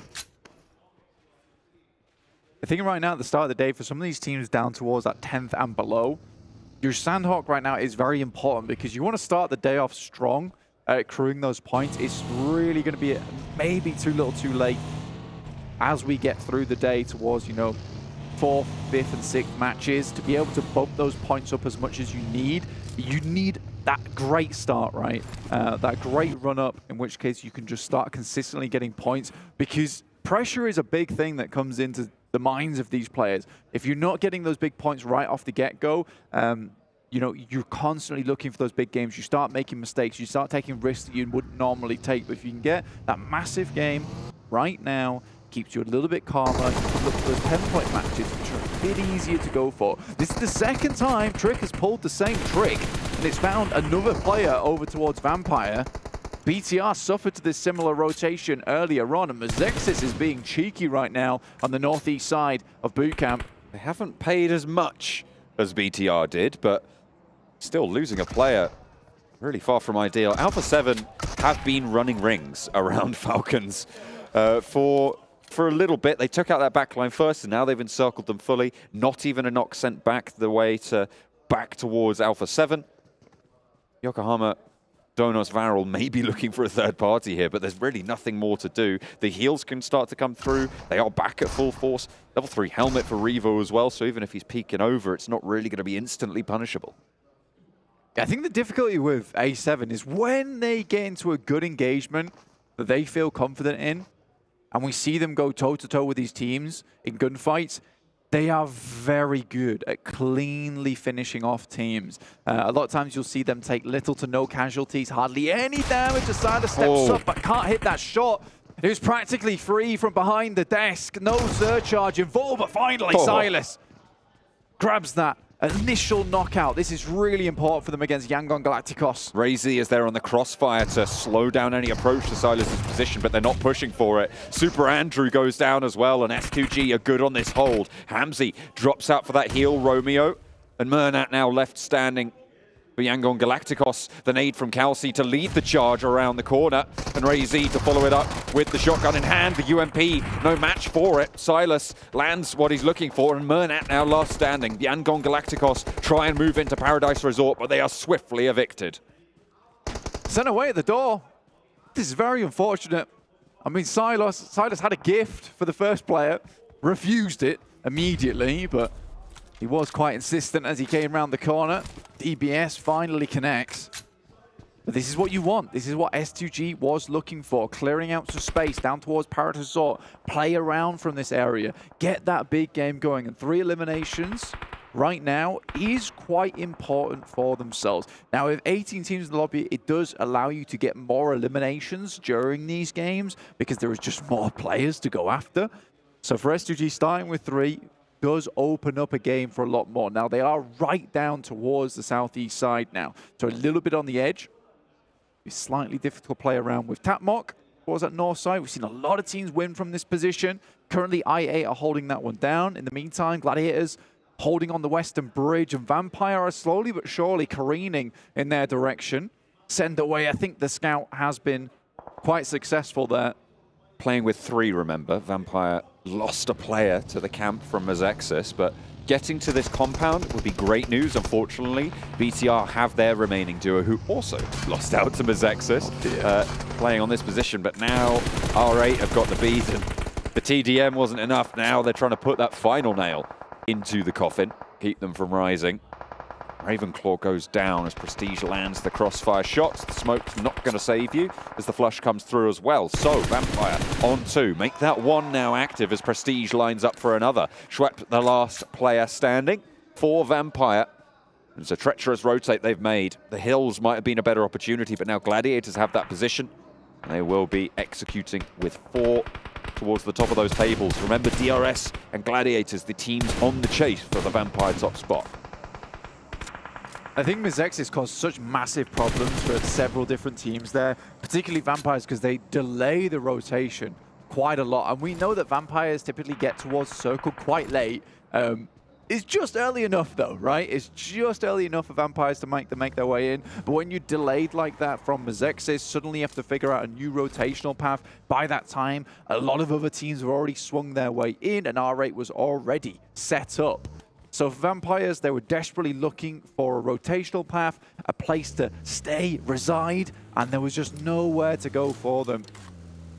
Very unfortunate. On this stage 3 circle shrink, we did see Yokohama Donuts Varel move in quite swiftly to the compound that they currently hold, which is very, very central, just out to the east of Lumberyard, where we have said is a very powerful position to be able to hold in circles like this. I would say similarly powerful for Yokohama Donuts Varel to be able to maintain that space. Although that is something we saw them struggle with a little bit over on Miramar, hopefully on Sandhawk, it's going to be a little bit better for them. DRS, find that opening in the circle over on this eastern side. They are very much late rotators, but they found that position. It's very important to get that, and immediately finding themselves an initial pick-off over towards Alpha7, now open to route to get towards this compound. This is so well done from DRS. Really quick scouting coming through from Killer. Currently the highest damage in the lobby from this guy, and you see exactly why. Immediately moving in towards the knocked unit, and there's only 2 players there. Alpha7 are split. And with the ridgeline being as it is, there's really no backup. You just have to give up this position, give up the player. There's no sightlines that can be executed on from Carrillo further up north, and Mafioso even further up the way. This is pretty close by to Revo, though. They did actually get the res there, okay. I thought the retreat was just a full give up, and maybe DRS have read into this as well. But with the DBS in the grass, Revo has a real opportunity to cause some problems here. Even on the low health bar that he has. 5 first aids. They might have isolated that. Wants to go for the fight instead. Doesn't even need to heal. Drops back and hits the deck instead. Yeah, that was gonna happen sometime or other, but could have been a little bit more hairy. DRS control the situation. Meantime, there's a massive push coming through from the Gladiators, and it goes horribly wrong. Luckily, they're able to get a little bit of clap back, but I think that's down to just 2 players remaining as they headed over towards this northern compound. It was one hell of a send. They're holding over towards this western side. Somehow, some way, they've actually managed to get through. I think they got a couple of eliminations off the back of that. Just the one, in fact. So if they go down here, it'll be a pretty poor finish for them. Rez onto Meku. Kitsune on the staircase. Has got the shotgun. Forwards for Bensu, and an aid downstairs is going to do the job, but sent back to sender. A lovely little pop-up. And the Infinity IQ squad can rest easy for the time being. 3 players, though, from the north side and Cal. They are in the circle. They'll have to hold out a little bit longer. Alpha7 playing on with 3 on the east side, playing in the shadow of DRS. DRS found themselves a decent position now with 3rd place and 1st place out of the game. Great time for DRS to extend their lead a little bit. And for D plus Kia, who have 4 members, this is a game that they can certainly excel in. They're over towards that northeast side. They have a compound to play with, albeit a very small one. It's better than nothing at this point in time. And I think D plus Kia will be happy to kind of try solidify their position in that top 6. They certainly can do. They've shown us that they are a very good team when it comes to playing central. Forest has absolutely wowed us yesterday. Rio and Senatex are on the inside. Facing off against the nades from Ali. Sneaks another one around the edge. Doesn't really do too much. Carrillo cooking one of his own and pops it out the door frame. The burn is good. We saw how effective that is on these wooden floors, but Carrillo just manages to dodge around the corner and will stay away from the spread this time around. Ali falls and iKURD with him. Those Molotovs are coming very handy here on Sandknock, and I love that we're seeing much more usage come out of them. We saw it used massively well over towards the Gladiators because it spreads on that wooden floor. On the second floor, forces them over towards the staircase. The players push from underneath. A nice cheeky nade is thrown in, and there's nowhere else the Gladiators can go at that point. So it's very, very well done to confirm that. And that's what you want to do a lot of times. You want to eliminate as much variance as possible. If you can force 2 players into the worst scenario and get away with just a knock, that's perfect. That's absolutely perfect. Circle heads down towards that south side, though. And we talked about S2G and how we'd like to see them do really well. You know what, John? 10 eliminations speaks for itself. It's just their chance to jump up into the top 6 and get their spot over towards the main tournament next. On the cards, Genfos on the inside with the DBS. There's only 1 player left for BTR, but you can't let him go. And another shot, last one to find it. Might be able to eliminate AGONxI8 fully, but no, they're just going to give up on the players on the inside, allow these flushes to come through. 4 shots in the chamber with 6 in the back pocket. It's still enough to handle a player. Really well done. And I mean, Alpha7. i8 were over towards Tatmok in the first place. A nice nade goes through, but that would be just it now. But yeah, DRS completely explode Alpha7 as they try and get away from this spot. This is a gorgeous grenade, you can already tell. Finds a knock and an elimination. Getting those flushes down as well.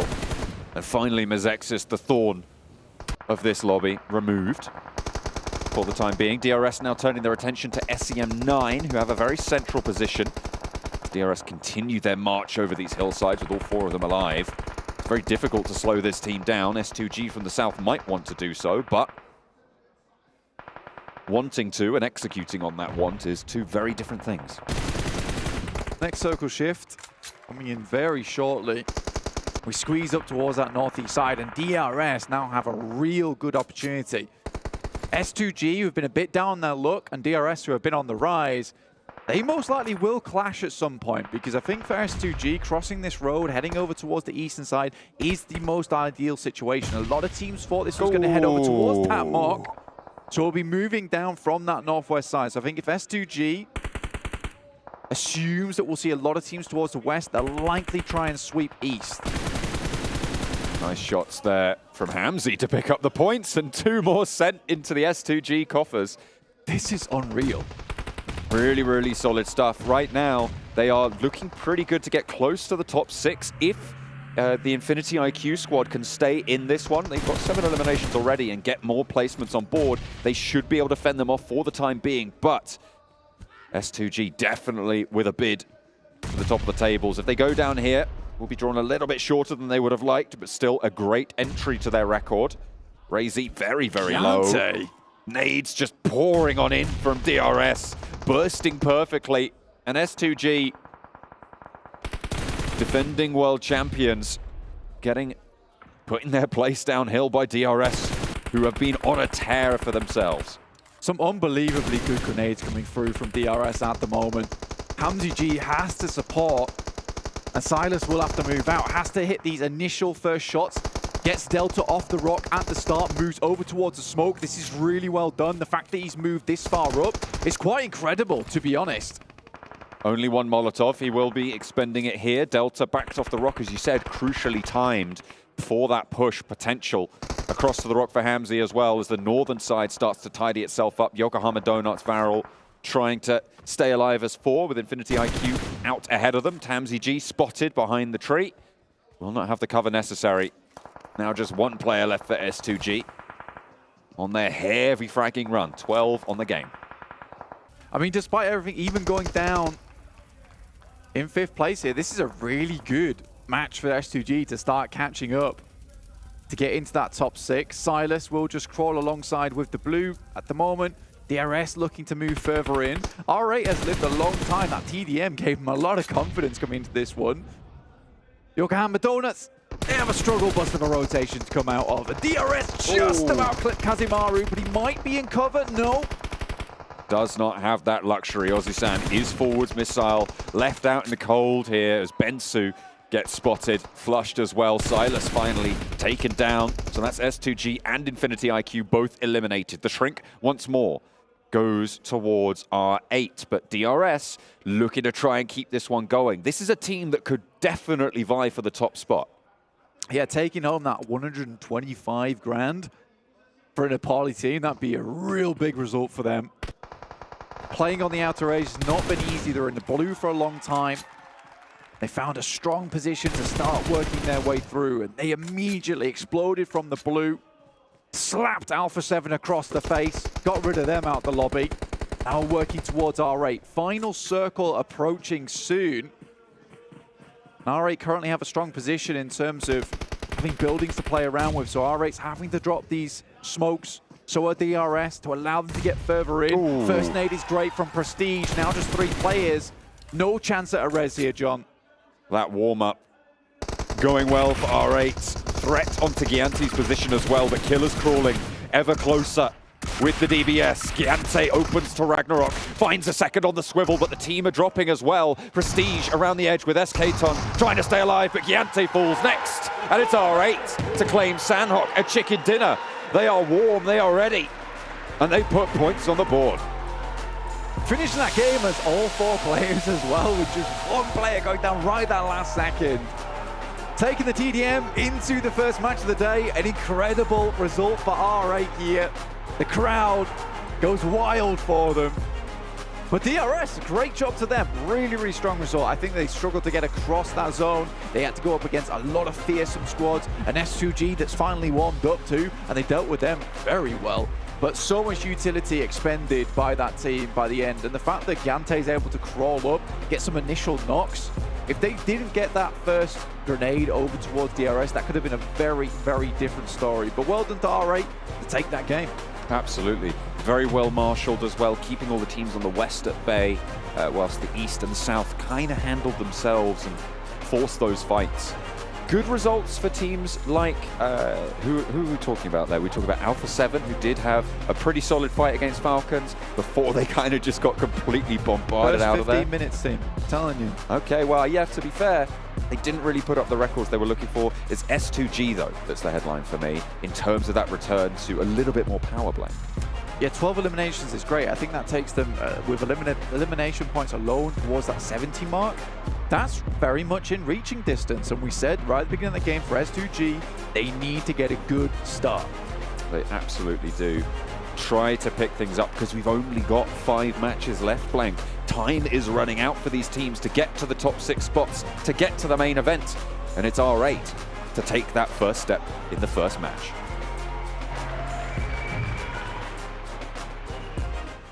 They got that Alan Walker buff, man, taking him down to the TDM and now able to take down the lobby here, getting them some much needed points because they were sitting down towards the very bottom of our leaderboards with Maximin and 7. A good strong start out of them. But to be fair, not only them, S2G having a great game as well. Yeah, finally, a lot of eliminations. We said it. We want to see them finally try and take control of their positions, which here no one was really able to take away Paradise Resort from their spot.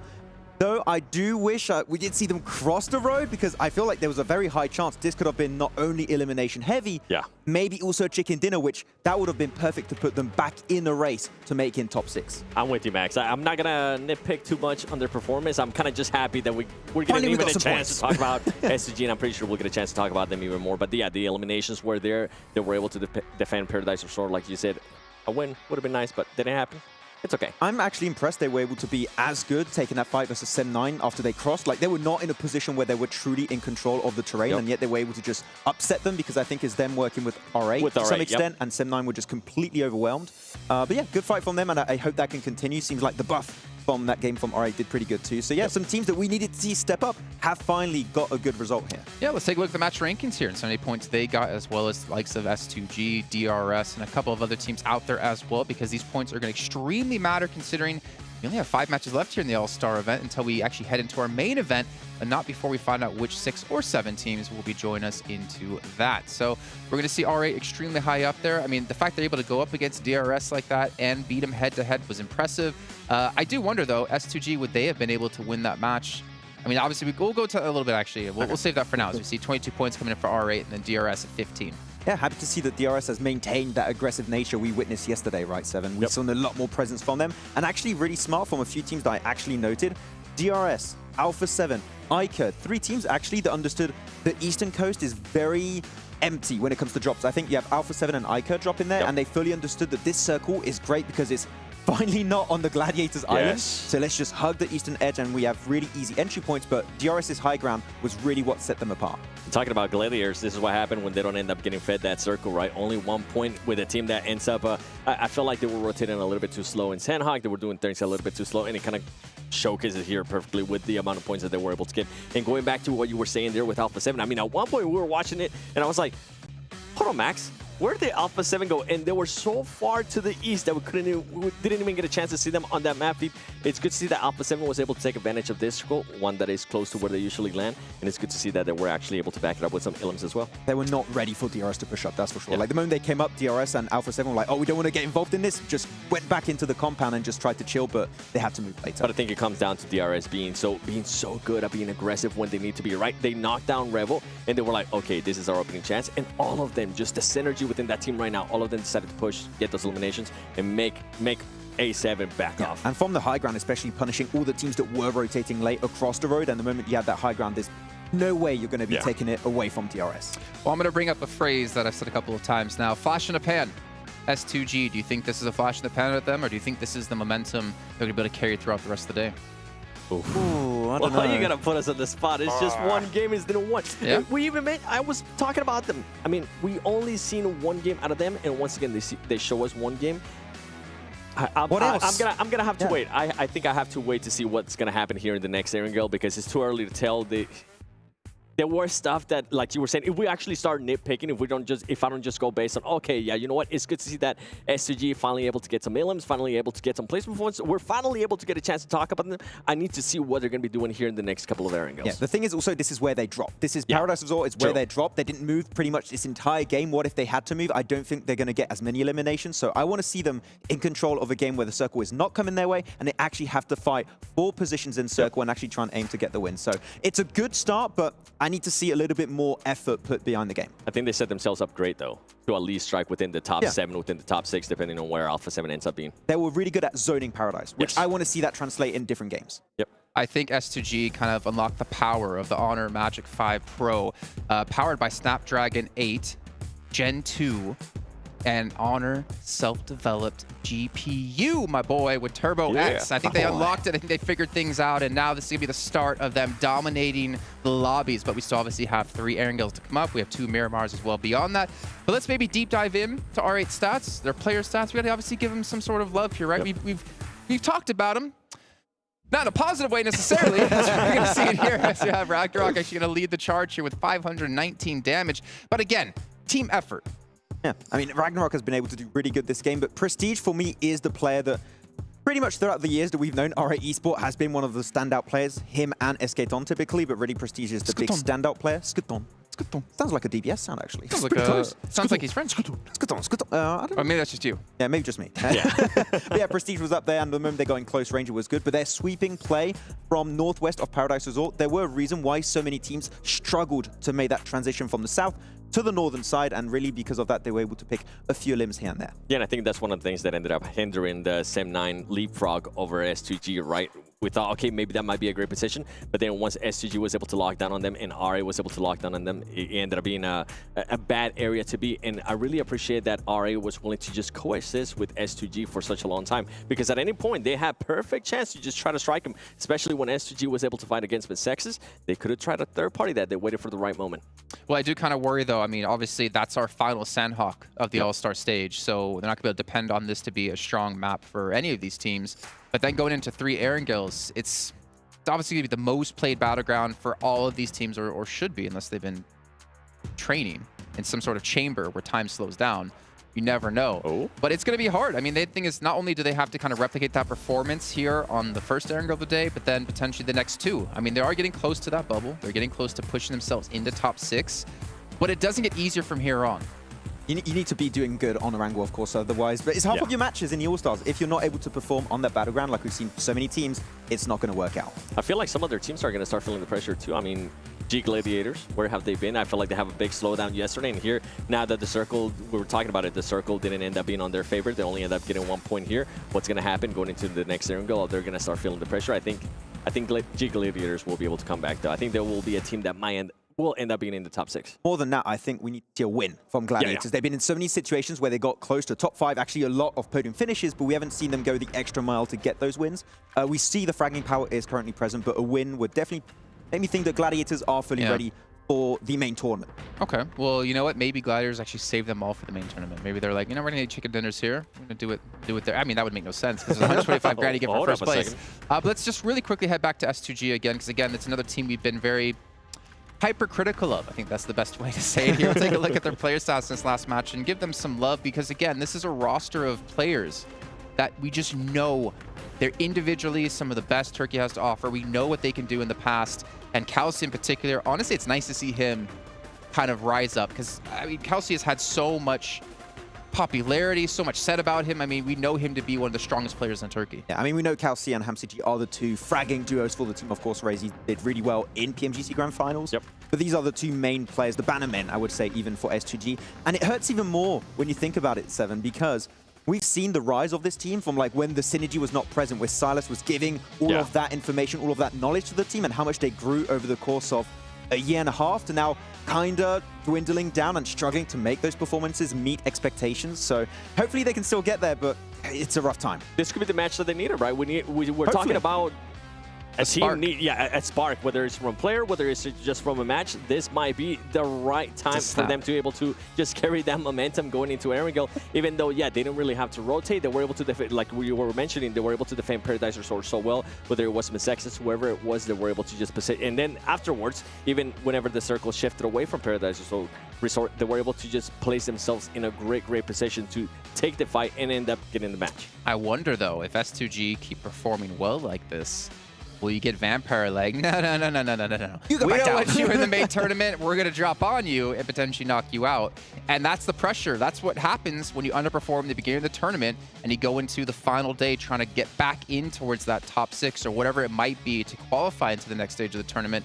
I hope they're aware of it. Realistically, I don't think it's going to happen, but I would love to see it. I don't think it even has to be Vampire. I think after the next 2 matches, I think you have 2-3 teams that are pretty much almost 100% secure to make in the main tournament. So it's not just Vampire's decision. It might be Gladiators. It might be other teams at the top. So I would tell you that S2G, if they start performing to the way we saw in PMGC, maybe they're going to paint a target on their back. And I hope that's the case. I hope that DRS, I hope that some of the other teams do paint that target and actually start hunting them down. Well, let's find out with John on and Blake once again as we kick off our second match of the day.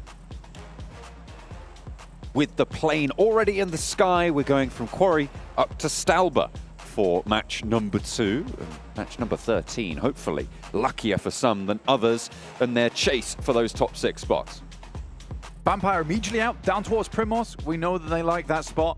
It's where they will make their first stand. Not really much options elsewhere for them, considering, you just take your original drop spot in this case. Circle might head all the way over towards that eastern side, but there's still definitely positions to move from. Now, there has been some differences in terms of those points in a big way.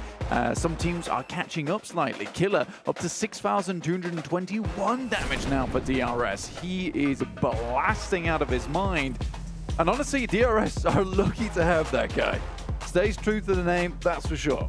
Absolutely pivotal, his performance for the roster. I mean, look at the knocks. Second place is 9 knocks behind him. That is absolutely insane. Almost a 30% difference between him and the players behind him, both of whom are from Gladiators. Really, really great stuff coming through. And DRS, as you say, lucky to have such an asset. Massively, he has just been so good time and time again for DRS. I think honestly, in their little interview they said, they had great synergy within the team. You can tell that's the case, and it never really feels like anyone on that team is really slacking too much or dragging their feet. Everyone is really putting the numbers. I think there was even one point last game where we went over to DRS, each player had 2 elims.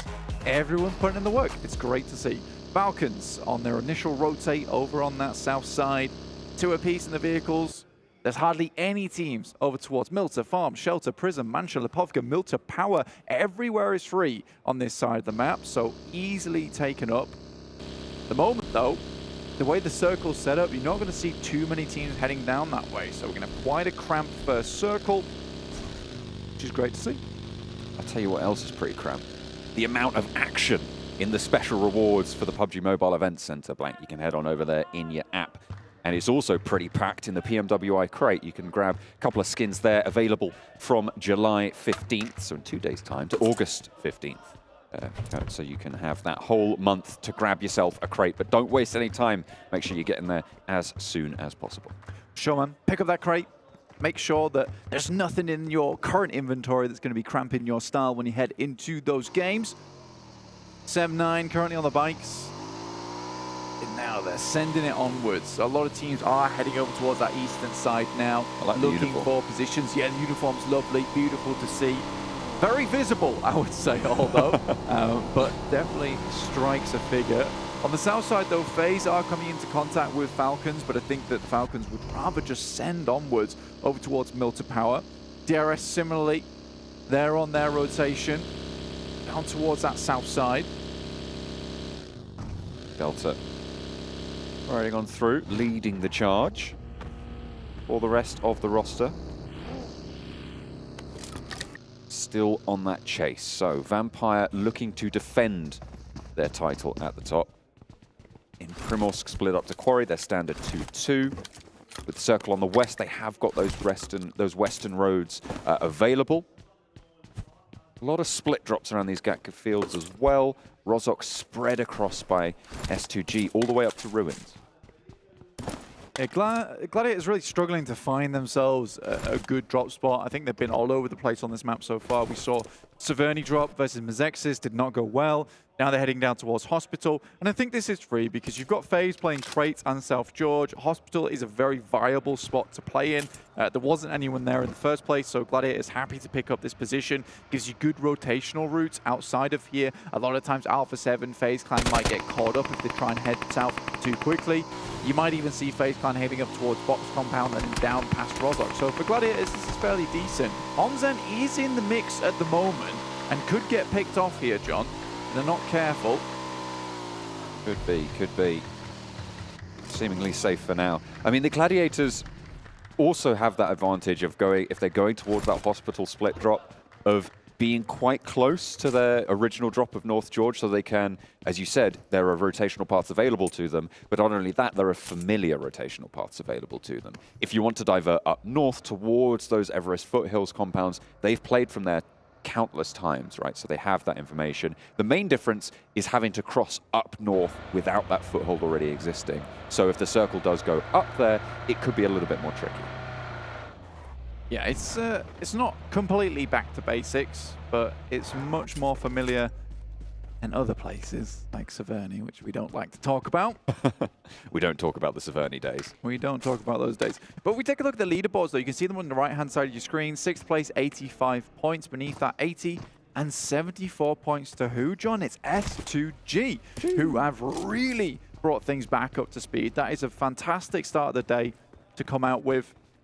I think from there, if S2G can continue getting some pretty stellar performances, they're already over towards the south side of Sunken, which is very much within the circle.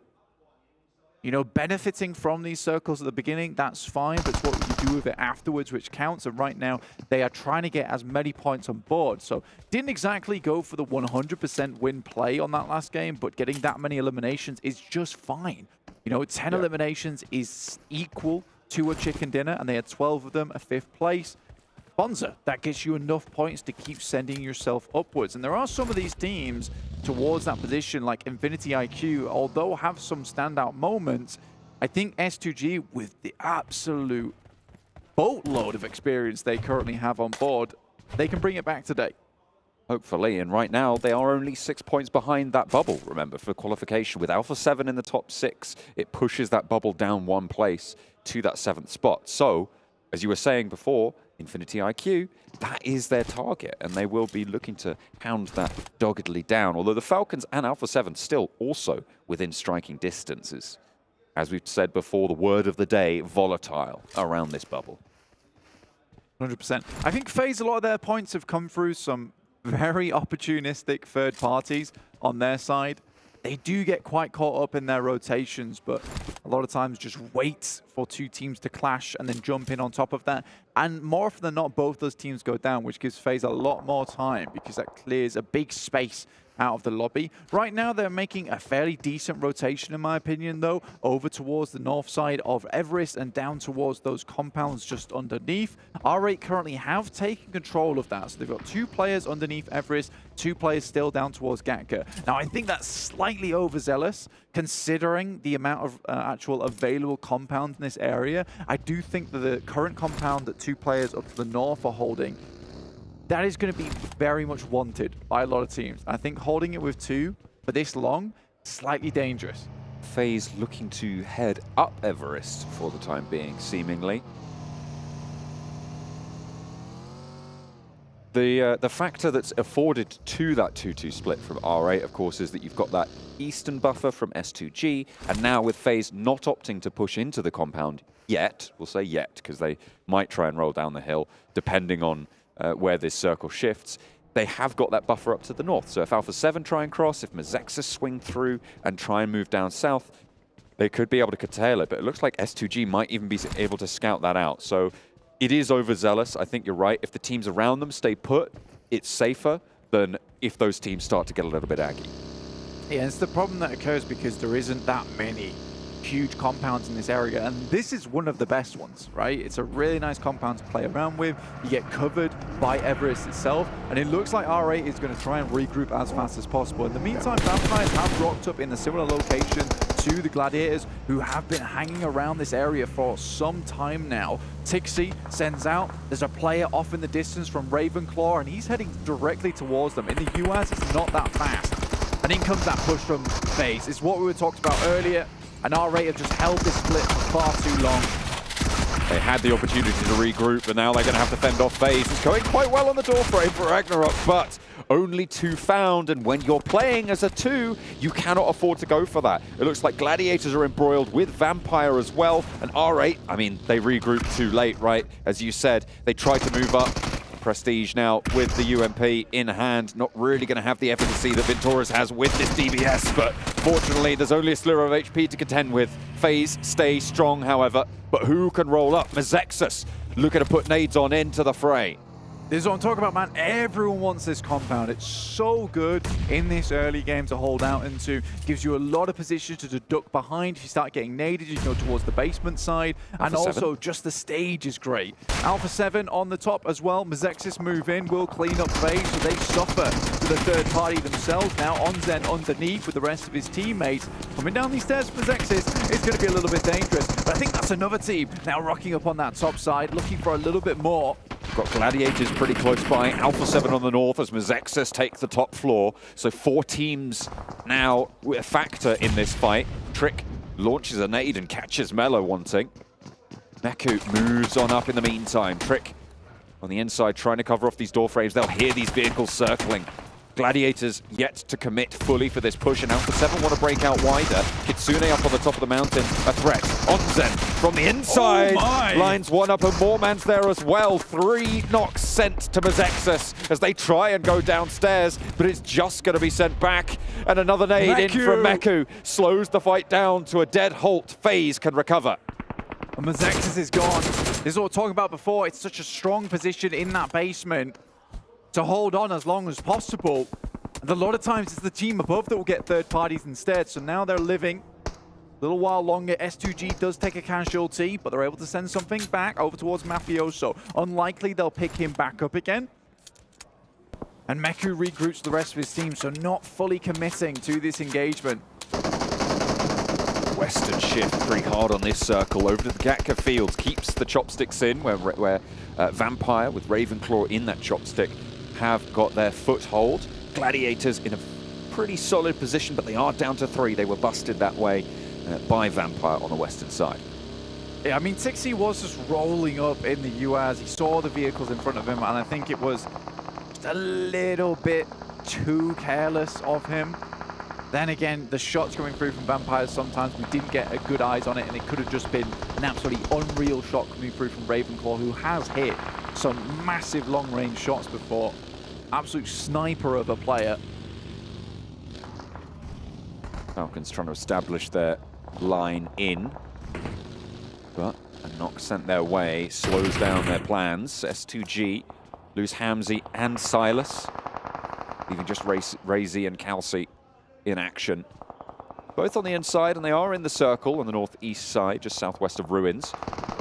Yokohama Donuts Varel going to be playing in the ditch, in the storm drain, at the end of the chopstick. These nades do just funnel themselves towards Yangon Galacticos' position, unless they bounce off one of the trees.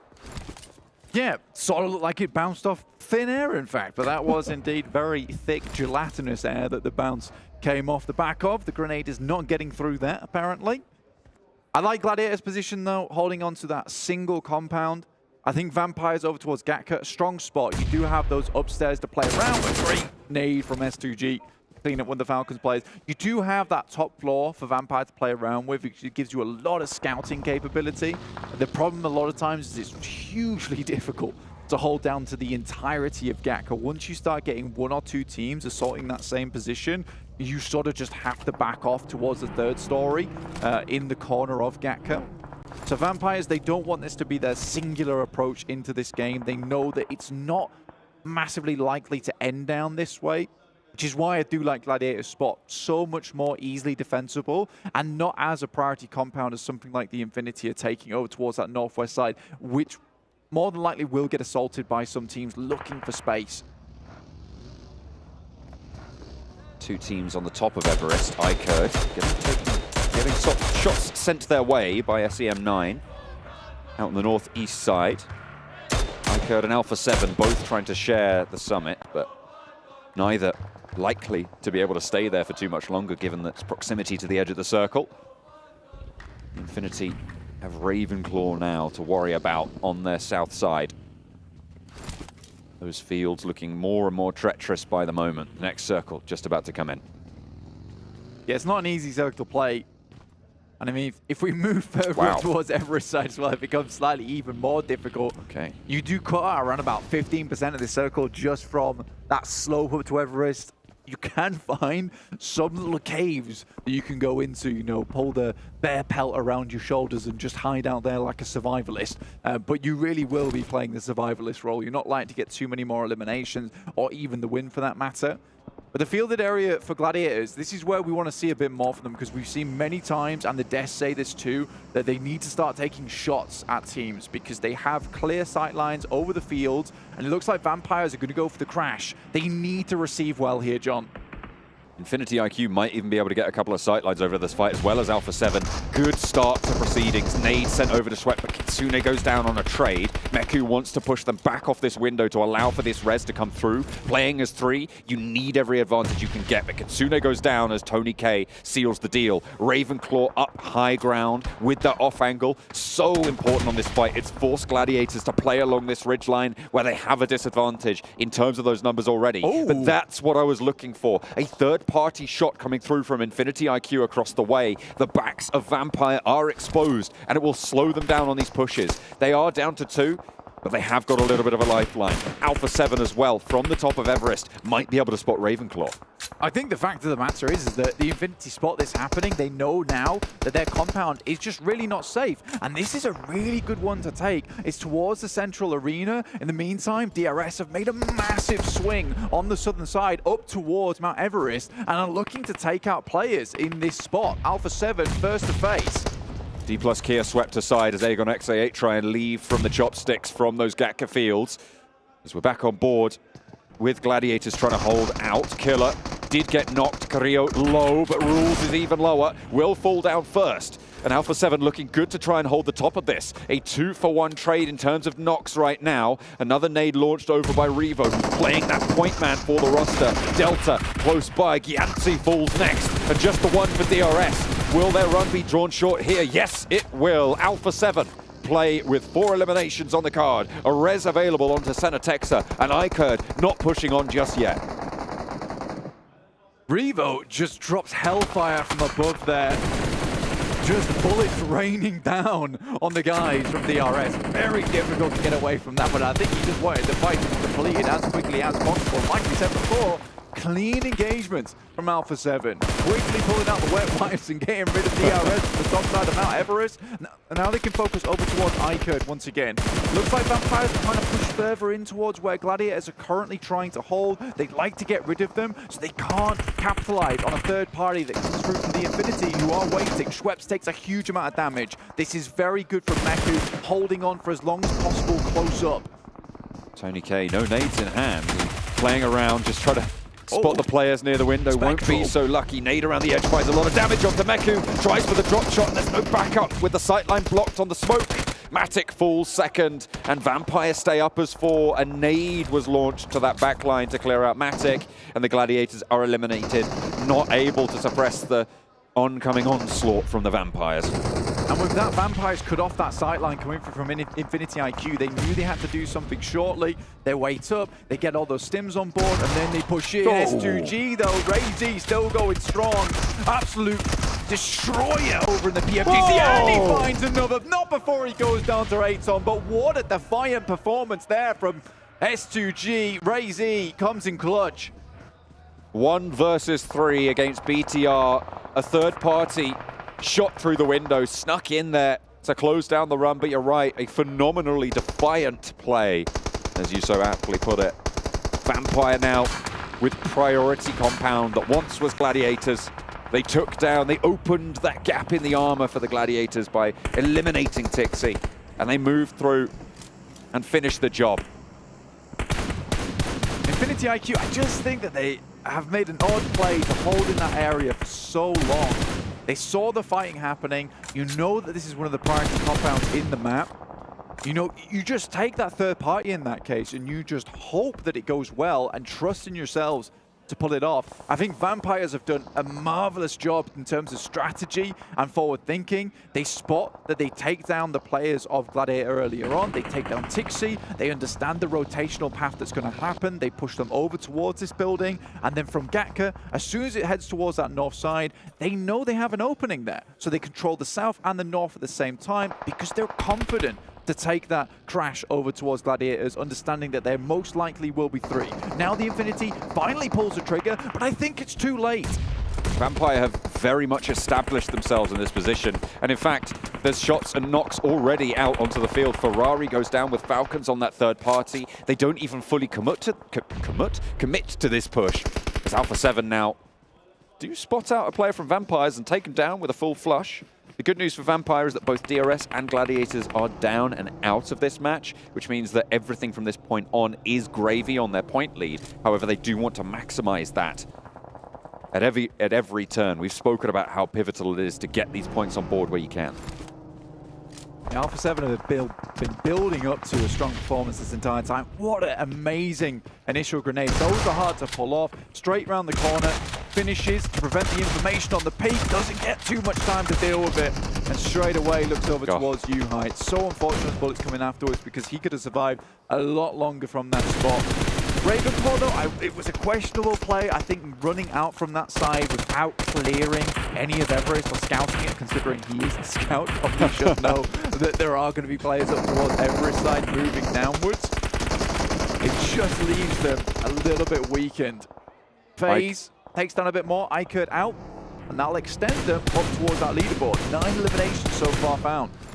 7th place overall right now for FaZe. A really important jump as well. Remember, we've spoke about it so much this bubble. If they can keep this rolling, they might be in the money.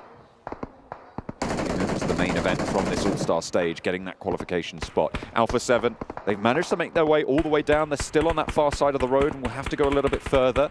Vampire can stay in their compound though, Blank. They can hold on, and I think that if you are Vampire now, you gain some information, albeit losing a player that way. So it was Ravenclaw having to take bullets from the back to be right. I think there's guys behind us. So with that information, they most likely will wait for Alpha7 to be forced in by the blue itself before they play their hand, trying to maybe make Alpha7 fight against Infinity IQ, force that engagement between the two teams. Because we're out into open ground after this, so Vampire has to make the most out of this situation where they still have the walls around them. They still have the windows to peek out from. Because they need to cause casualties to a lot of teams. Luckily, A7, I think, is realistically the only other team that's going to make it towards the end game with 4 players other than AGONxI8. But they are taking a huge amount of damage so far. Ooh, Falak taken low. Blade also taken away. Very, very difficult situation for AGONxI8. They've still got a whole chunk of points out of this game. A lot of value found. Shots over towards Mela to pick up yet another one from IQ on the south side. UZM and IQ. 3 eliminations for UZM, 4 for IQ. Falak down with 6 and Blade with 4. Very, very solid entry. Yeah. I think about Vampires, right? They've played a very good game so far. For Alpha7, though, in a fielded finish, this is something that we will reiterate time and time again. 4 players versus any other team that has less than them, it's almost a guaranteed victory off the back of that if you play things right. You just have more angles, more refrag potential. So if Vampire want a chance at winning this versus Alpha7, they need to cut the numbers of that team. They're being really slow with pushing out as carefully as possible. It's less likely that they'll be able to force that engagement between them and Infinity IQ now because Alpha7 is picking them apart. Point could go over to Vampire here. It's taken by Senatex. Both teams were looking out that way. Really important to be able to get that knock. Looks like Vampire opting to not pick up the DBSs for that late game on in these fielded finishes. Yeah, it's smart. What is the chance that you're going to be in DBS range, in a fielded finish? You're always going to be on either side of the circle. It's pretty funny, though, the fact that this engagement here probably would be great to have a DBS on board because the team that is most likely to be the biggest threat to you is right next door. Luke has equipped one of those. The buildings will be littered with those body boxes.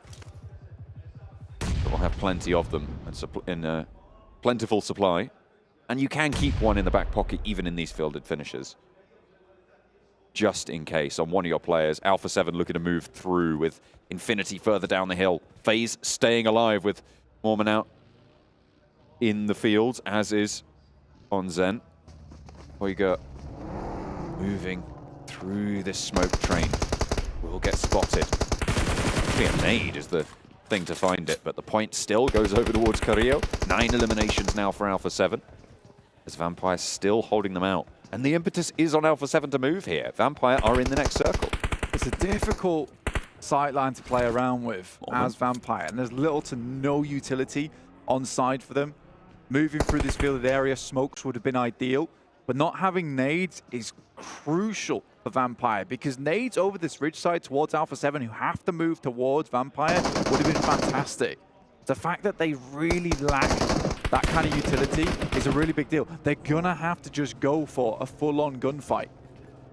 We saw Mafioso from Alpha7 break up towards the Everest side of these fields in order to push Mormon back from FaZe and allow them a little bit more leeway to go for this fight. You still have Kaidulan crawling his way forwards. Mafioso's still worried about Mormon, so they need to isolate these threats and take care of them. The first one is dealt with, but Mormon is still there on a side swipe. Not really too much utility for Alpha7 either. Revo might opt to just break out and leapfrog Vampire fully. Right now, Alpha7 is lacking on supplies. I thought it was bad for Vampires, but they've got little to no bullets remaining. Revo 40 in the mag, 18 remaining left over. But so is Schweppes. This game has been absolutely dry on resources. And this is where having that secondary in terms of a submachine gun instead of the DBS is really coming into play. It's very, very smart from Vampire, setting up for an endgame. That crate also a massive blessing. I mean, imagine finding an M249 in there. That's just... I think they picked up a Groza, in fact. Ooh, could be even better. Yeah, look at that. Back. Excellent. Swap out that M4. Tony, plenty of ammo. I see what I mean? They've got nothing left. This is such a stalemate between these two teams for Alpha7 don't want to go ahead. They don't want to go into the sightlines of Vampire, and Vampire are willing to just let them wait. Man, Schweppes is in such a dangerous position as well, but he needs to provide that information across. Playing around with this bush in front of them, which is likely to get sprayed out. I think Alpha7 has played this game slow. Spots. Bullets are going to be a problem. And is spotted in turn. UZM moves forwards with the cover, can get the res onto iKURD. The zone will crunch them in fairly soon. The first breakout is from Mafioso, and a position in the circle for Alpha7, meaning they don't necessarily have to go for the fight if they can make that cross. The thing is for Mafioso, if he gets that vehicle across, he might have actually found a resupply because he needs to support the team as they move in. Right, and for Vampire, they're going to have to crawl out way before Alpha7 have to peek over this ridge side, which has provided them so much cover for so long. Fluker steps into the blue. It hits him very, very hard. Cool. It will do at this stage. Oh, Schweppes, he saw Senatexa. We'll see another as well, Vampire. They have to go for the fight, and Alpha7 cut them down. The numbers advantage playing for them. You can see the ammo just go completely red. Revo has to go back to the DBSs. AGONxI8, the duo, still needs to move north shore, but they've got way more resource. I think genuinely, Schweppes could probably crawl all the way in. There's no way these players have any kind of ammo to work with unless they pull them over towards this position, because they need to resupply off these crates that are on the floor. Revo just has to get up close and personal with the DBS. This is the killer. And UZM with this AUG, not many bullets left in that one. Groza comes out. Carrillo still holding on. He could win this game because Schweppes, just off the back of the fact that these players have nothing left in the tank. He sees him. UZM absolutely sees the player behind the tree. The backstop for Alpha7 is spotted, and it's Schweppes to pick it up. He's got the Groza now into a 1 versus 2. Vampire to try and put another chicken dinner on the board. A nade goes long. It looks good. Schweppes just about dodging out the way. Gets back into cover and hits the deck. The spray goes wide for UZM. Groza to the back line. iKURD brought very, very low. Schweppes trying to heal up with those stims. The more time he can buy, the higher his health bar will go. But pushing forwards, it's UZM out of the grass, and he'll be able to deal the final blow. Vampire pushed aside, and it's AGONxI8 with a massive chicken dinner here, Blank, putting 22 eliminations on the board. A disgusting game, and one we did not expect coming through from AGONxI8. They weathered the storm over on that eastern side versus FaZe Clan. This is going to be a record set, and one that's going to be super hard to beat, even for the main tournament. But just having that position in the middle, no one else had anything left on board. With that kind of circle, where there's realistically no ability to go grab yourself some more ammo, no one was dying inside these buildings to be able to get those loot crates, John. Really tricky stuff to navigate that open field. And what a way to cinch it close as well. FaZe could not stand up to that push. Alpha7 cut them down with the last of their resources. and they were bled dry from the top of Everest. Their descent was tumultuous, to say the least, and in fact, the open field position was what brought it home. AGONxI8 take a massive record-setting chicken dinner.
Welcome back, everyone, to PMWI's. Our second match has finished off. Before we can analyze this one and break it down, got to give a shout out to one of our sponsors, the Honor Magic 5 Pro, powered by Snapdragon 8 Gen 2, an Honor self-developed GPU Turbo X. As you see all the pros using it here on stage.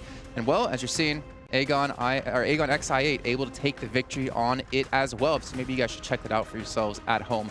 We got ours in front of ours that we're going to actually maybe sneak past security and back home with us. We'll find out. Max Van, Severalds Gaming back here to the desk as we break this one down. And honestly, it was a bloodbath.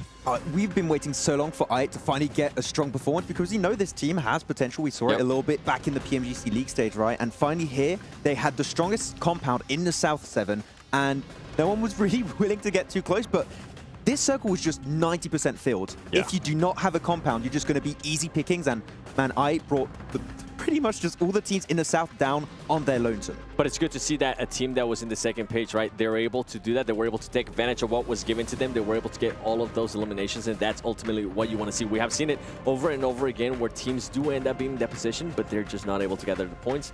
Now, we finally got a chance to see i8 take advantage of it. Yeah, we did. And the thing is, like, you were talking quite a bit about quite a few different teams, but the points needed by these teams to maintain a position or get in position is still going to be difficult. I mean, look at teams like Vampire, they still not really necessarily focusing on any teams in particular to knock them out, but they were able to push out Gladiators. You had Alpha7 sitting high ground for such a long time that they eventually ran out of ammo and obviously ran out of the game. Let's take a look at the match rankings so we can see the points that the teams did get before we do start to break this down a little bit more here. 32 points. That's the highest point scoring game we've had here so far at PMWI. Yeah, that's a record right there for the All-Star Stage for sure. I mean, before this, they had 48 points, Jason, before going into this after day 2. Damn. And they're already pretty much like made up for that in just a single match here on this third and final day of the All-Star Stage. So if they can get even just some consistent results throughout this, maybe that would be enough to maintain a spot in the top 6. Yeah, what's crazy, I mean, yesterday alone, they only ended up with 16 points. For them to be able to come out and do this, they were able to bypass that just in elims alone. That is massive for them if they even want to get a chance, right? And now this is what we're talking about. If you're a team that are towards the bottom, I know it's technically not impossible, but it was going to be very, very hard. They were able to do that. Maybe they'll be able to continue to do that, but it's going to come down to if they get a circle, if they get something like what just happened, and if they end up taking advantage of it. Last place, R8, off the back of a victory. 0 points, unfortunately. D plus Kia as well. Another team we've been talking about, Forrest and Fabian, not able to do too well so far off the bat. Not sure exactly what's going on for them, but top 6 could legitimately slip out of their hands. They actually, this game got breached by i8. But before i8 actually got to that compound, i8 just full sent it, and I think the fight lasted 10 seconds. It was so quick. They just sent it, eliminated the entirety of the teams, and there was no third parties possible because the fight just lasted such a short amount of time. So they just took control, healed up if they needed to, and started blasting at teams over in the South. And some of these fights, though, you had breach after breach after breach, and FaZe actually surprised they survive as long as they did.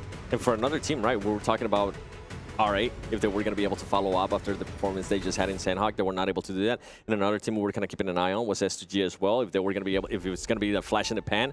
At the moment, it's looking like it after that Sandhawk performance out of them. Yeah, unfortunate, but you know what? Sometimes you can have good matches, sometimes you can have bad matches, as long as you don't let your bad matches outweigh your good matches. Which right now, the bad matches are outweighing the good matches for SCG. When we get to the overalls, I mean, that'll be quite apparent, unfortunately, for them.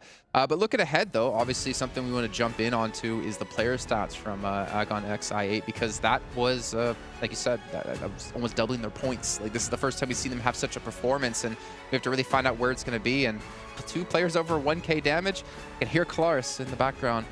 Woohoo! I think something like that. Did it twice. I don't know, it kind of sounded like Mickey Mouse, to be fair. I heard Hot Jigs too. Woo! Let's go, baby. That's a very good impression, yeah. 7-6-5-4. Everyone able to really step up in this match. And I think the important thing about a match like this is that when you're given a position like that and you're able to play out a position like that, you better make the most of a position like that. Especially considering that puts them, what, if they were at 30-something points beforehand, or 48, sorry, 40-something points, 48. then they get 30-something points from this one. That puts them up to like 70 to 80. That puts them like almost close to FaZe Clan, if I'm not mistaken. I think they might be in top 7 or top 8 right now. They're definitely super close to the top 6. I think they're probably going to end up in the first page for sure. Yeah, 100%. Yeah, 100%. Yeah. Well, okay, another team that's going to be in the first page, Alpha7. We have to talk about their play, right? Sit on top of Everest. Which obviously is a great play, and the way they were able to push on to Vampire was good, but the bad side was they didn't really recover any of the ammunition they had to use to knock teams before. Yeah, I feel like they wanted to loot up after eliminating DRS, but then there was iKURD coming like, oh, we don't have time to loot, we need to go fight another team, and then the circle pushed them away like, we don't have time to loot anything, so they're just no loot, pushing down, which is why I believe they delayed that fight to push onto Gladiators versus Vampire. They're like, we want to wait this out because we don't have the resources. We're going to wait for the opportune time when the fight unfolds to then third party and maybe loot up. And for me, Alpha7, I feel like this is a match that's definitely going to end up helping them out. Mafioso, especially a player that's been struggling, I felt like yesterday and struggling at the beginning of the day. It's good to see him being able to put up this kind of numbers because that's a player that we want to see, right? We don't want to just be talking about Revo. We don't want to just be talking about Carrillo or Senatexa. We want to see Mafioso being able to be that young player that he is, that top fragger that he has shown in the past that he can also be. For Alpha7, you mentioned it perfect, Max. It came down to them just not having any time. The DRS fight, I thought they were able to defend that so well that they have the high ground. DRS, for some reason, I feel like that was the worst decision that they decided to make, just make that late push up to Everest against Alpha7. And then when Alpha7 wanted to go and loot, guess what? iKURD was like, we might want to take on this fight. But Alpha7 was able to actually defend it very well. They were able to take on 2 players from iKURD. Respect to iKURD, though, because they were on top of Everest for a very long time. And they waited for their moment. I guess they waited for the DRS crash to make their move, and we can see the amount of damage coming through. 3,800 damage is ridiculous. And to be fair, even for Alpha7, that's a decent conversion rate considering the damage they were able to get. Vampire's the unfortunate one. Yeah, they took barely any damage also because they were in such a strong compound after that breach onto D+ here. Nothing was really going to be a major threat to them. I think that some of their players actually took 50 damage, so they were really in no danger whatsoever this game. But the moment they had to leave that position, it was going to be rough, which actually I'm happy you talked about Mafioso from Alpha7. He was in a position which very easily could have secured, I would say, the win for them. But the moment that i8 bring in that one nade and clear the off angle set up by Mafioso, it just crumbles apart. And i8 really made sure that after they get that one nade opening, they were securing that game. Yeah, I wish Mafioso would have rotated a little bit longer. He decided to go where that FaZe Clan player was that was shooting them earlier. And I feel like it ended up backfiring for them. Overall, though, great performance out of Alpha7, taking advantage of a circle, too, that's kind of near where they usually end up landing. And I really want to talk about Vampire Esports, man. Because even though they didn't end up getting the chicken dinner here, I feel like we saw some great stuff out of them, though. And hopefully we get a chance to see it here in the next game. Yeah, you won't have time to talk about it now, but we'll save that one for coming up later on here after our 3rd match of the day is going to kick off with John on a blank once again. The second of our Erangels today. 3 on the cards, but this is the middleman. We are going to head from that southwest side near Primorsk all the way over to Milta Power on the east edge blank. It's quite a southern lilt to it. Yeah, you could say that. I think this thing is very much down towards that south side. Something has pulled it with a hook over towards Sosnovka, which is going to make some of these teams a little bit more sad about the whole situation, because getting towards that north side now made way, way more difficult. We do know there's a lot of teams here that like to get up towards that northern edge. We saw that on the last game where this playing path actually forced a lot of teams over towards that western side. We have a very, very free edge over towards the east side of the map. This time around, it's going to be shooting range, North George, Severny, Stalby, Yasnaya. That's slightly more difficult to get towards. But at least with a playing path that cuts through the map, there's so much more opportunity to grab those vehicles earlier on and get going. Circle also very kind. Central of the Northern Island, Sosnovka military base. We can practically put that out of our minds at this point in time, and this might just be a bit more of a compound heavy finish based off of this. But we'll have to wait and see, because Circle's been doing some crazy things recently. Seems fairly centralized this time around. All the time being the river the major factor, as it normally is with these mainland circles. So you go north, you stay south at the moment. South of the river, the lion's share of the land mass, but still very much anybody's game. Getting a little bit hot over towards the Yasnaya drops. BTR going past SEM9 and Aton as well. Both rotating in very similar positions, only a couple of 100 meters apart, so they'll definitely be aware of each other's presence. But right now, seeming like BTR just going to keep on trucking towards Yasnaya. Yeah, coming off the back of that last game, we had a couple of teams actually break out just a little bit. D plus Kia still in 5th place right now, 93 points. But Alpha7 shot up to 3rd place right now, 104 points. They are definitely shutting up our concerns so far with how they came into this tournament to today.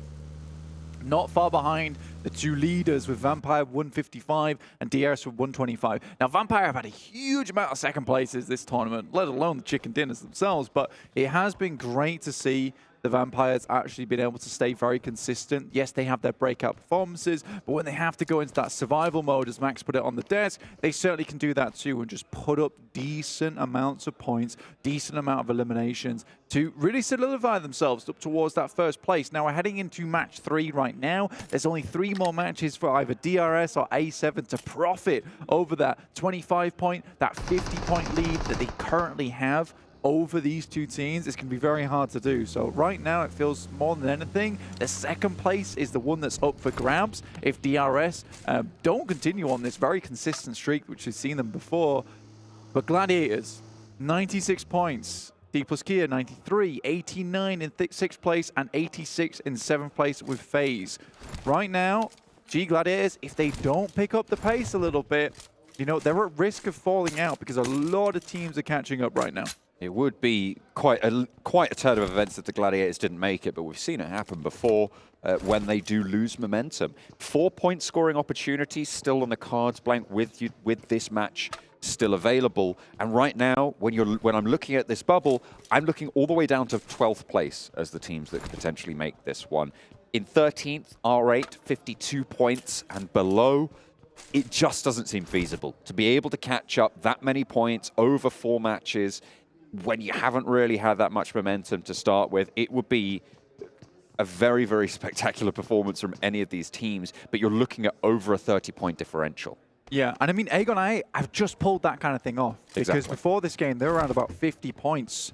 Below, maybe? I'm not sure. I think they were around about 50 points, though. And I think for last year, too, AGONxI8, they truly were the comeback kings. And let's see if they can pull that off again here in the All-Stars tournament. 8th place right now, but they have to keep up with those games. Now, I think they were able to turn things around right on their final match last year. But this time, it's not the case. They're going to have to keep things going if they want to head towards that top 6 to get towards the main tournament. And again, though, 4 more point scoring opportunities, like you say, that is enough. AGONxI8 really just need to stay consistent now and hope some of these teams above them just fall off a bit. But even then, is that enough? Because you're playing against a field of about 5 or 6 teams. When you're playing against one, you can kind of lean back on the idea that, okay, well, not really going to have that, or they're not really that likely to have a pop-off performance. But when you increase that sample size, right, when you have 6 teams playing off in 4 matches, it gets a little bit more likely that there is a threat of these teams having completely wild performances, right? So, sure, getting 6-7 points a game, consistent, keep it up there. but you really want to be looking up towards those 15-point games, right? If you can get another one of those on, you're going to be so much safer. I'd love to see that same graphic again, but just of AGONxI8 post at, like, we got the post match. I want to see the pre of that last match on our angle, because I imagine they would not be spotting 5.86 average eliminations on our angle, which is really insane. Actually, they've got R8 now, 0.86. Like, this is more reasonable for where they were beforehand. But again, crazy stuff coming through from AGONxI8 on that last match on our angle. What was their average? I didn't catch it on the 5.86 average eliminations. 5.86. 6 a game. And they've played how many angles so far? With 2 game days played, they've played 6. The 7th was the last one. Yeah. So that's 35 elims-ish. Yeah. They got 22 of those in that last game. That's crazy, right? That is absolutely crazy that's the case. So, I mean, they certainly put up their performance there. They deserve that average elimination. Look at that already. Blades taking down Bensu. So AGONxI8, they see the opportunity. They see the door crack open slightly, and they've wedged the foot between. They really want to push it all the way, and I'd love to see it happen. It is starting to get to that point of a little bit of desperation to get these points on board. Yeah. Crushing of the foot desperation. Yes. Yeah. You're like, I'll sacrifice a metatarsal, maybe 2. Yes, exactly. Just to get in. So it's worth a lot of money to be able to get into those top 6 spots. Yeah, it's worth more than a big toe. I'll tell you that now. I don't know. 125 grand? Would you? I'd hurt my big toe for 125 grand. You don't have to, so that's the good news. I'd say stub this desk right now and I'll give you 125 grand. Stubbing, yeah, fine. Yeah. I'm going for that every day. But really hard. Oh. As if you were like really hard. Yeah. Yeah. Okay, I'm not sure. I don't know. I'd have to think about it. I'd have to think about the consequences. Okay, fair play. Because that toe injury could last you a lifetime, Blank. At 125 grand. Could last you a couple of years. 6 Be years, a good maybe. couple of years. Yeah, maybe. That's for sure. Next circle, popping on screen soon. Obviously, we see a lot of teams actually heading towards the center here, around Rozhok area, really trying to secure that position between the river, making sure that they have those rotational paths despite wherever this circle goes next, because it could be hard down towards the south, it could be hard up towards that northern side. Yet to pop as of yet, but most teams are in this circle. And it looks like we're going to try and phase out this river, it would seem to me. And we're heading down towards Pochinki, but pretty awkward ground around Ruins and Sunken. Some open territory, those headshot hills on the south side of that river. Yeah. Treacherous. Vampire moving in past Pochinki through that church area. Alpha7 on the north side of the river will be queuing up behind FaZe to try and cross, you'd imagine. Very unlikely that they go for the Rozhok Bridge. Try and break out that way. SEM9 find themselves a morsel on the hillside, but it's one that bites back, unfortunately. It's DRS. Piranhas on the hills here. Kenny behind, trying to suppress. Rules still down, but being isolated and potentially covered off by the rest of his roster. Yeah, DRS right now. That last game wasn't ideal. I thought the rotation was very cool up towards Everest side from the south.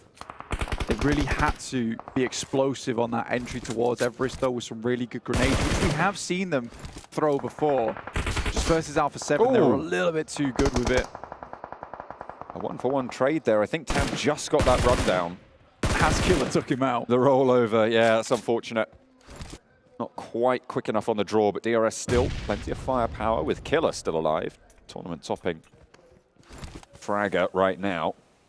But it's not ideal when you're playing in DRS's shoes, right? Because you've got that second place that we were talking about with Alpha7 looking a lot hotter today than they have done over the last 2.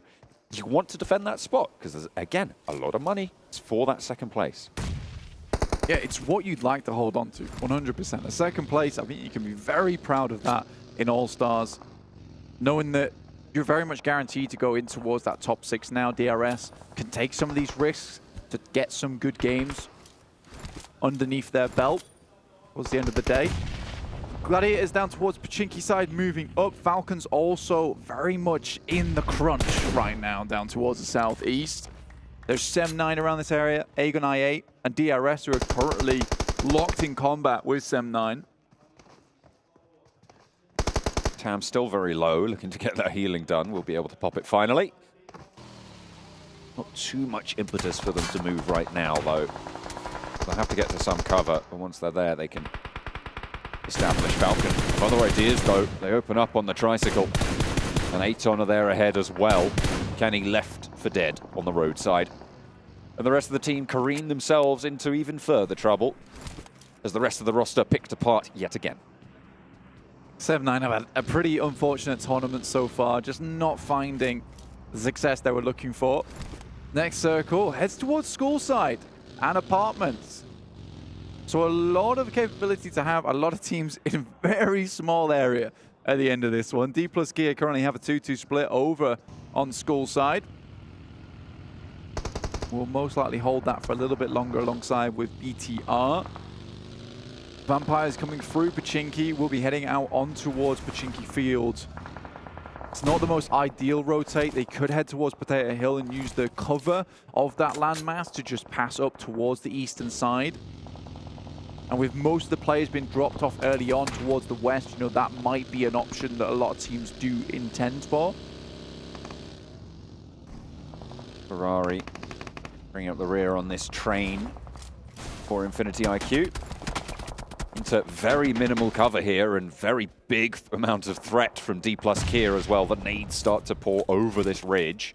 Fabian has got an angle, lines it up perfectly. Nice little headshot to open the bidding. And the auction continues for the scalps of Infinity IQ over the top here, pushing forwards.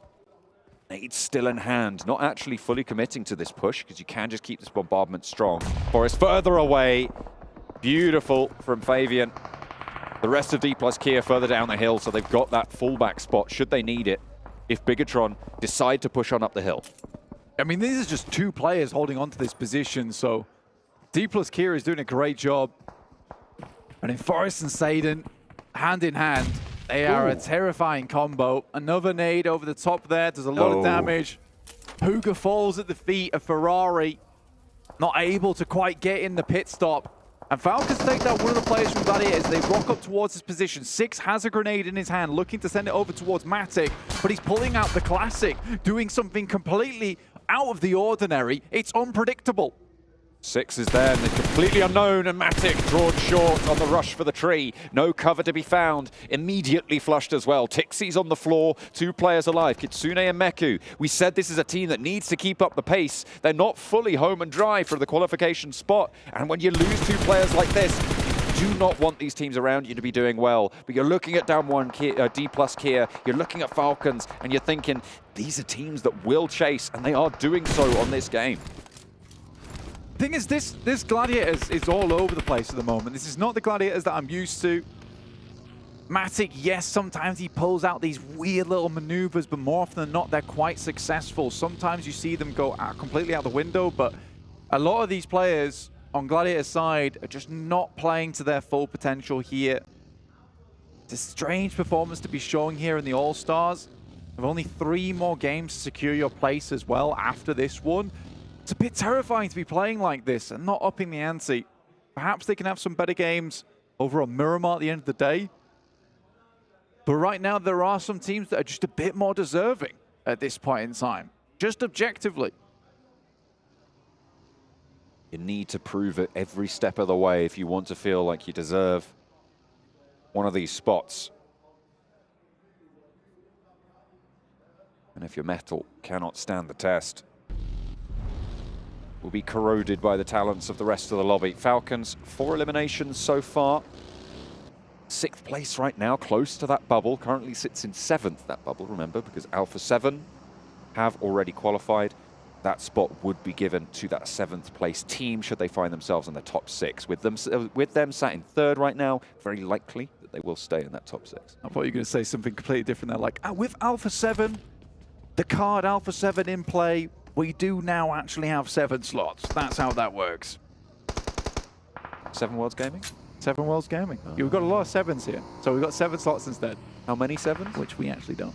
I do enjoy, though, our resident asthmatic S2G, who started sprinting and then began to wheeze and have completely come to a halt there. Very unfortunate to see. They're back in 10th place. Absolutely, that's what I was thinking as well. Falcons lose a player close to Delta and DRS as well. Very difficult to move in for that res, for that save.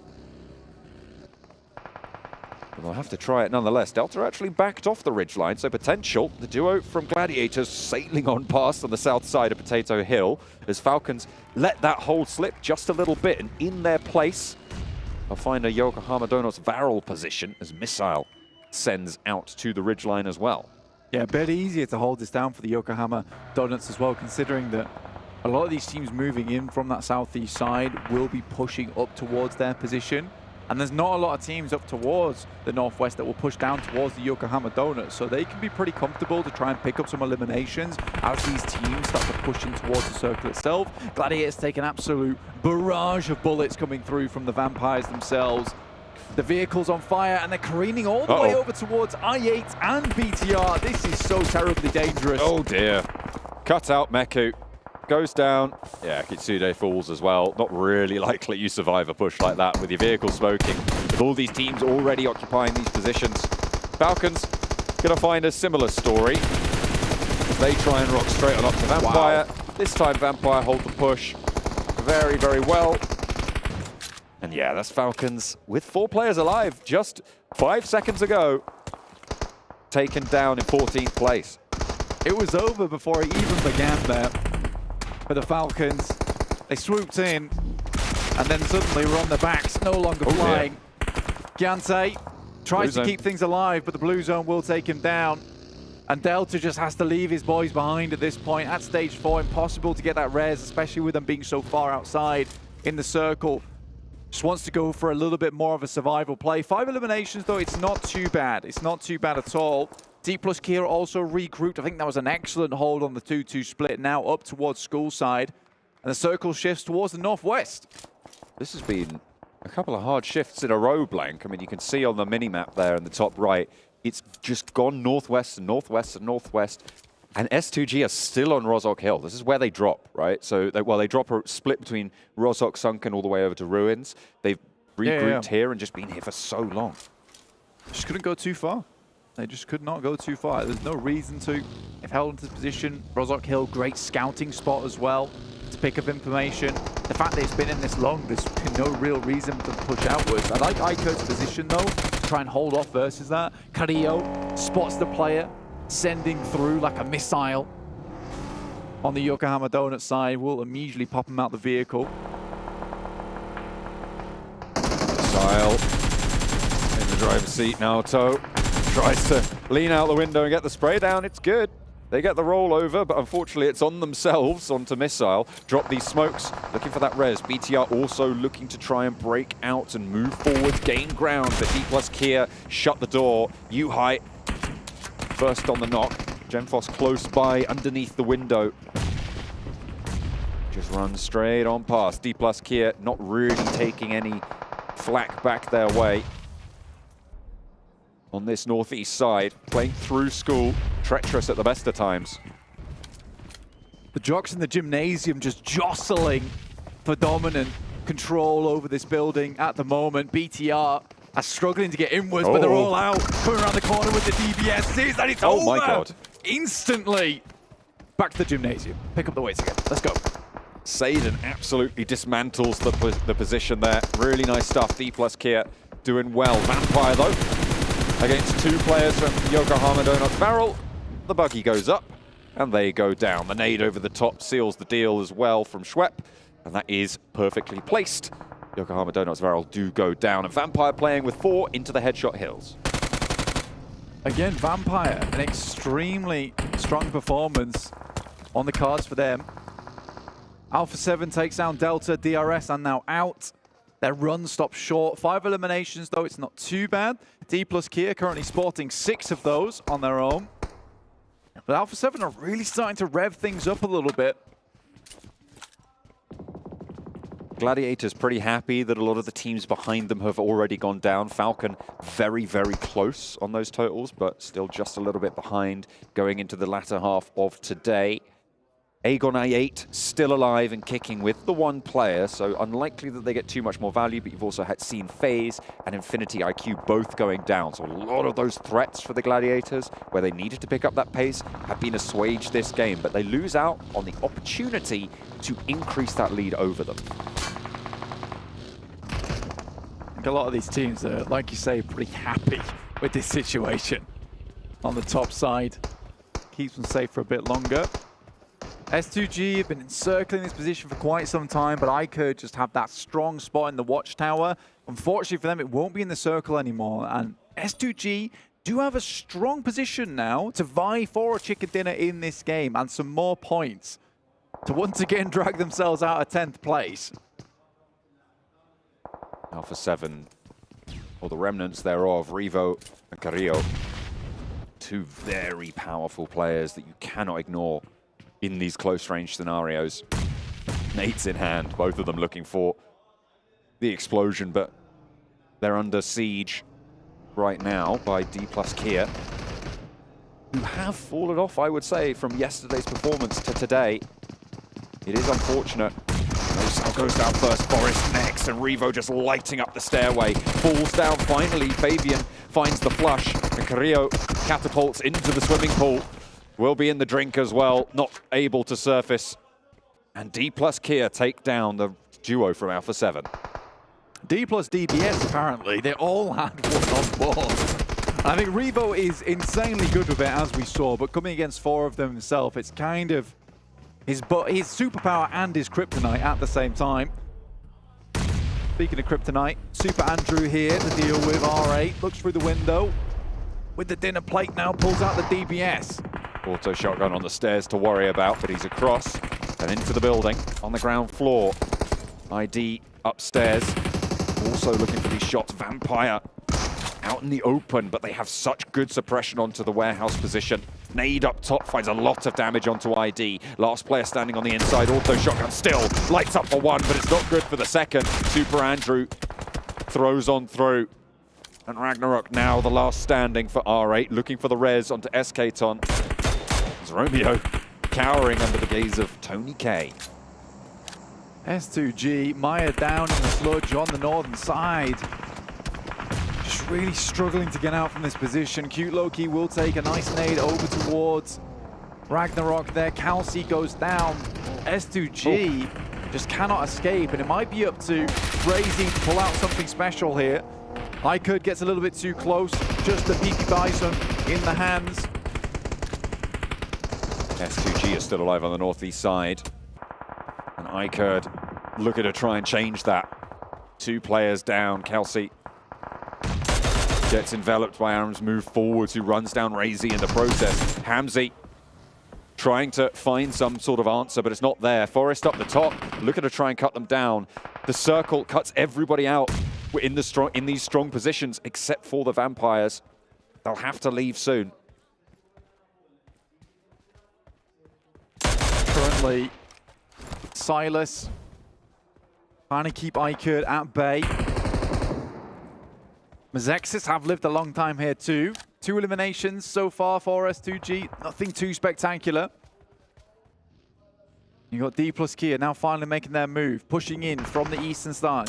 Starts to take some shots. Silas is there to shut them down, to silence them. Oh, that is a devilish shift for these teams on the ridgelines. Favors Vampire with the 4 players they have out in the southwest side. An unknown turtle. Yes. 9 eliminations, as you say, for D+Kia. 5 of them. Look, there he is. Being picked up by... Oh, I see what you're talking about. I was so lost on that. It's fine. They're trying to help him out as D+Kia to upturn him, but unknown, he's playing quite an interesting tactic. There's no way there's a player in there. There's no way you think there's a player in there. I think you might be right. I think that could be pretty devilish. Yeah. I'm actually interested to see how many teams ignore it. Oh, he's dead. Oh, never mind. They blew up the vehicle. They're nothing short of actually assuring themselves towards this winner, D+Kia. You talked about them being not as powerful in yesterday's games. difficult today, and I think they've definitely stepped up here, and it was much needed. They had a strong start, but I think they defended the school marvelously so far. Vampire, though, are on for themselves another chicken dinner in this tournament. On the south side of this circle, they've got suppression onto S2G, who are themselves very close to D+ Kia, but look at the nades in hand right now. But all of these players, S2G taking a bold push up the ridgeline and avoiding a lot of the damage from these nades, but finally one finds its mark. Hamzy with the M249 tries to unleash, but will be suppressed once again. Vampire lose Ravenclaw on the back line, but Yangon Galacticos really can't do too much about it. The burn is perfectly placed from Schwepp. And Myrna just has to sit down and accepts his fate. Vampire are too good with it, man. The Molotovs over the top side, just burning out the opposition.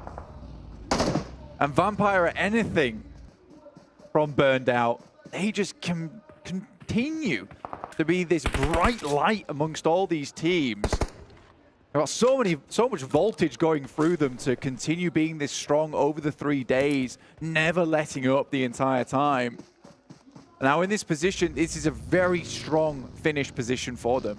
D+ Kia will have to hit some extremely good shots. Seiden has done a very good game so far, 7 eliminations. Forrest with 3, Fabian with 3 of his own. But getting across this field with the DBSs that did them so well earlier on, it's impossible. Tony K just has so much ammo as well still on the AUG and the Mini 14. It's going to be, as you say, close to impossible to make this work. But the smokes are out first. This was the circle that D+ Kia are waiting for as well. It's the one to come closer to them. And obviously Murphy's Law dictates that it must go away as Tony K unleashes already. They've allowed one to break out wide, but it's not really going to be the best result because of it. Ravenclaw snaps the jaw shut. And now they're playing 4 versus 1. Forrest, the last to stand in the face of the Vampires. And they're looking to eclipse the circle. They move forwards, establish the stranglehold, and Vampire rides strong into the divot. The roll down isn't great. Schwepp, hang on a minute, it goes a little bit long. Forrest looks for the DBS actually in the divot, but it's finally Tony K who turns his attention their way. Ravenclaw is down on the back. 2 players fall in their face, but the Vampires pull it back together in the end. Goodness me, nerve-wracking, but still phenomenal performance from Vampire to play in the open ground on the Headshot Hills. 24 points on the game, and they've solidified themselves as the team to beat. It's tough to cut through the forest there, but they finally make their way out into the open. And the crowd is happy with this one. Vampire looks relieved with this one as well, because this all but secures their first place at this point in time. But the performance of DRS today, they've fallen down a bit, but Vampire each and every single day, they found themselves a chicken dinner, and today's no different. I don't know what it is about this team, but they have got such power at the Gamers8 Arena. They have done so well last year. Bringing that power to this year, it's great to see a team able to stand this tall. Vampire make a statement.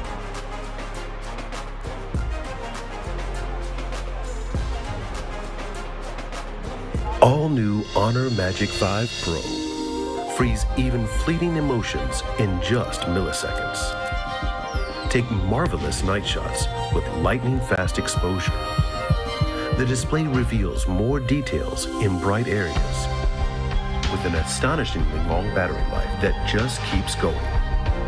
The latest flagship chipset brings you exceptional performance. Unleash the power of magic. Honor Magic 5 Pro.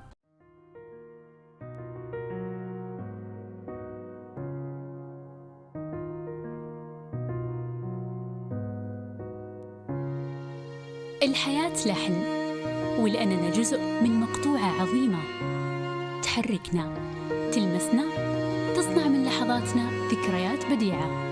لأن الوجبة، التجربة، المغامرة، حياتك بعد جديد في هيلتون الرياض.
Well, welcome back, everyone, as we have passed the halfway point here of our final day at PMWI Allstars Stage. But just to let you guys all know, all of our teams and players are participating on the Honor Magic 5 Pro, which is powered by the Snapdragon 8 Gen 2, an Honor self-developed GPU with Turbo X. So obviously all the players are going to be picking up one of these bad boys here, and you can see some teams excelling with them and other teams, well, they should be able to excel with them because you know what? We can excel with them.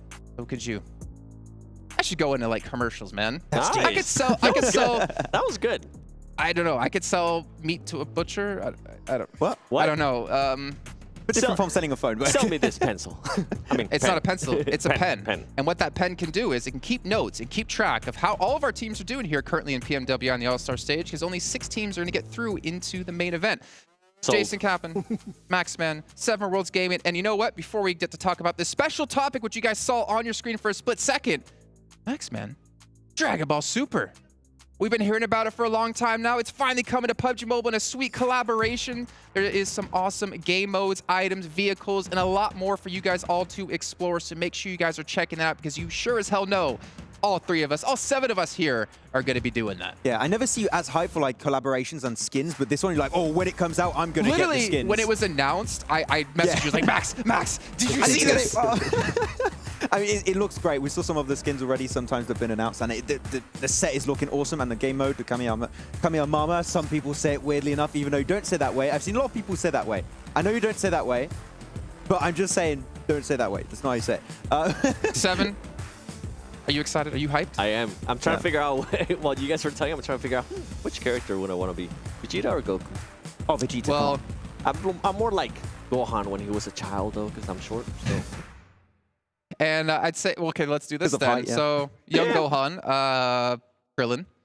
100% Krillin. You know what? No, Chaozu. You be Chaozu. Oh, yeah. You be Krillin. I wanted to be Vegeta, but okay, sure. Who would I be? Who would I be? There's no way you could be Vegeta. What are you talking about? He's got the hairline for it, to be fair. It's cosplay. Who would I be? I don't know who I'd be. Bulma? Bulma? No. He's cute. Yeah, Freezer. Freezer. How are you supposed to take that? He's a good guy. Which stage? I don't know. It doesn't matter. But everyone, obviously, we've had 3 of our matches finish off here. Vampire taking the last one here on our day so far. Let's take a look at the match rank. As you can see, 24 points picked up for them. I mean, they're through. That's it. They're through. There's no way I see them ever having a chance to not qualify for the main event. But also D plus Kia, to be fair. I think they only need 1 really good match today to do so.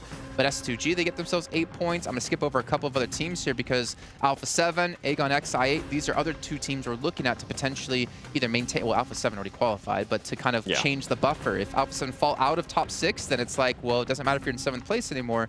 You're not going to qualify. That's the big one, right? I think a lot of the other teams are hoping that Alpha7 is within those top 6, because then it's going to move down to the 7th place. And like, remember, at the beginning of the day, FaZe Clan was in that 7th place. With the way they've been playing, I think they have fallen off a little bit, but I'm intrigued to see which other teams are going to be fighting for that 7th spot if Alpha7 is within the top 6. Yeah, I mean, it's very important for them to be there because it reduces the threshold to reach top 7 pretty significantly. So having Alpha7 actually doing well is beneficial for all of those teams aiming for those top positions to try and qualify. But we saw so many teams try and do a little bit better here, but I mean, Vampire in particular, I've written too many times on my cue cards, Vampire doing well, and they just, the thing is that sets them apart is down the bottom right. It's true. It's true. It's very French, but it's true. I have the worst handwriting. I don't know anyone in the world of esports that takes notes in cursive, but this man does. I do, but it's good. It's not that bad. My writing hasn't changed since I was like 12. So it's just arrows. You sure since you were maybe 4? Yeah, that could be accurate, actually. Yeah, that's why I keep it this way. It's really bad. But Vampire have been just doing so good, and their map knowledge is, I would say, the best in the lobby by far. They sent it without any information on that dip where Peralta got pushed on by Donuts Varel. Yep. Without information, they just knew it was so strong that it was worth fighting for. Yeah, and we saw RA starting to go towards that third party as well, and Vampire just came and destroyed them. But something that we do need to point out about Vampire is that Nuzi, he finally got a chance to play, and I think we might end up jinxing it because he ended up being Stone, being sub for Nuzi. Did we jinx it, you think? I think we did. Oh, you think? Okay. Then I mean, you jinxed it. Not me. I don't want to be said I'm jinxing anything ever again. Maybe we didn't jinx it. Maybe we called it. Maybe it was no. Maybe Alan Walker went up to Sertan. He was like, you know what? I saw Nuzi and TDM. Put this man in. And of course, Sertan is like, yes, sir, I will. Tony K, 1,400 damage. You can see Newsy in there, 281, not too much, but the limbs will speak for themselves. Tony K redeeming himself from that one match that we discussed that we will not talk about too much. Still to this day, he's redeeming himself for that one game, despite doing so well. Still redemption time, but Newsy, yeah, not going to be taking too much damage and not healing too much, but he was definitely present. Though. Great start for him to be able to come out, not put out a lot of damage, but still being able to get 3 elims. I feel like that's good to see out of him. Yeah, I mean, I think you mentioned it earlier in the green room, right, Seven? They're definitely playing a different approach as to what we saw in day one, where they're playing a lot more edge, which goes back once again in that survival mode we saw from them, which early game, we're going to take the very slow approach. But that one moment, we have the opportunity to go for a game-winning play, which you saw at the end of yesterday. And now in this game, they just full send it and fully commit. Well, gentlemen, I'm sorry not to cut you off here because we didn't get to see it in the last match, but we're going to see it now because it's do or die time for these teams. It's time to take a look here at our overall standings, get an idea of who is currently going to be qualified through, and the cutoff.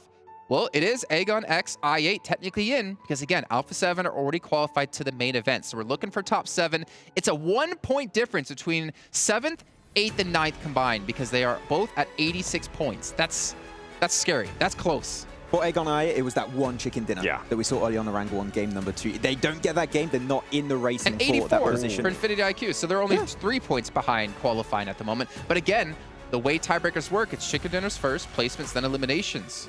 So that can come into a massive factor. If Infinity get a win, well, I think they're going to be safe at this rate. But you don't want to have to go down to tiebreakers here. Yeah, you don't want to be able to do that. And one team that I'm looking at right here, Bigetron, I mean, they just keep falling down more and more. And now we see Vampire, I'm going to have to bring it again. We see Vampire now, right, being labeled to let Newsy play. When are we going to be able to see Ryzen, whatever it might be, whether it's the coach not wanting to let him in? I feel like nothing's working out after day one. Might as well just put in a player that has had experience, right? Maybe he hasn't played at this stage in a very long time, but see what can happen. And it's a player that's going to be hungry. I mean, he came here for a reason, right? So I'm hoping that they put in Ryzen. I mean, they're going in the main tournament 100%, right? So it's good to get him heated before the main tournament on this final day because, as we said, they're pretty much, well, they're 100% in at this point, right? So it's good to get that. Though, talking about Bigetron, you didn't mention them. I feel like their biggest enemy is still indecision. They push from apartment into school, and they're just waiting in this position, which is very nadeable against the side of D+Kia. I want to see them fully commit to that decision making. If they don't do so, I mean, teams are going to punish those mistakes instantly. Well, Seven, I think when we're watching the matches, we obviously get to watch it with HotJukes and Kalaris, and I think Kalaris was actually saying that he thinks the cutoff is around Bigetron at the moment, where like teams that legitimately have a chance to get into the main event, and they're currently at 74 points. Like, what's the drop-off from there on? And also, do you agree with that? I do agree with that. I think Bigetron is the one that could maybe leapfrog everybody and try to get to that 7th spot if Alpha7 continues to be within the top 6. But I think it's going to be harder. Right now, we're starting to see SGG. We're wondering what was going to happen after Sandhawk. If they were going to be able to continue on those performances. They didn't on the first Erangel, and now they're starting to put those numbers. We're starting to see the pressure of SGG, that champion caliber team that we've been hoping that they're going to show up. I feel like SGG is the one that's currently having the chance to maybe make it to the top 6. Okay, we can hear the music rise. You know what that means at home, and hopefully what it means for all of us here as well in the studio, in the stage as well. We have our 4th match coming up here in just a few seconds. It's going to be our second to last Erangel here of the All-Star Stage. That's going to be brought to you by the glorious, the amazing HotJukes and Kalaris. The amazing! Oh my goodness. You know what? Speaking of amazing, what a tournament we have had so far today. And it is getting so close to the end. And this is going to be one heck of a race here, Kalaris. And if any Erangel was going to test them before we go on to Miramar, this might be the worst plane path I have ever seen on an Erangel. I'm not sure how those northern teams are going to be able to react to it. You need backup drops, and if you want to go for those cars and long rotations, you better hope the circle goes your way, because this is punishing. I mean, what backup drops do you have at this point? I mean, it is so insane. I mean, this is a great drop for, you know, Vampire. They're going to go to Primorsk. We know that for a fact. But the rest of the squads, like you mentioned, they're going to have to hunt down those vehicles and get on the move. So a brutal plane path at such a pivotal point in this tournament. Terrifying, this plane path. And as you can see already, teams have found themselves in the vicinity of one another that not necessarily used to finding. So we see Punching King there looking towards Alpha7. They need vehicles. They've got one player getting themselves a decent gun for some coverage. Get on out of there and don't get wounded. Mafioso still trying to take off. Oh, T does find the DP. That's the gun you want. Does get a couple shots onto Alpha7, but it looks like they are going to be able to make it just by the skin of their teeth. So this is one of those teams that likes to drop in that north area. Wouldn't be surprised if we're going to see them head straight to Lipovka because, man, Alpha7, they are a late tournament team, and they're finally trying to turn it up here. Yeah, trying to catch them to, well, at least second place. I'm going to go with, because first place might be a little bit out of reach. But at least for these guys, was taking a look at the map, the circle is not as brutal as it could have been here. This is playable for teams even that are moving up towards the north. You can get yourself good entry points onto that position when it comes to like entering towards school, entering towards Yasnaya, even if you're going to go way north. But some of these teams will just realize, okay, maybe we can scrap loot and then get to that circle a little bit quicker than our normal drop spot. 100%. Well, remember, everybody watching, it's top 6 that is going to move on to the main tournament.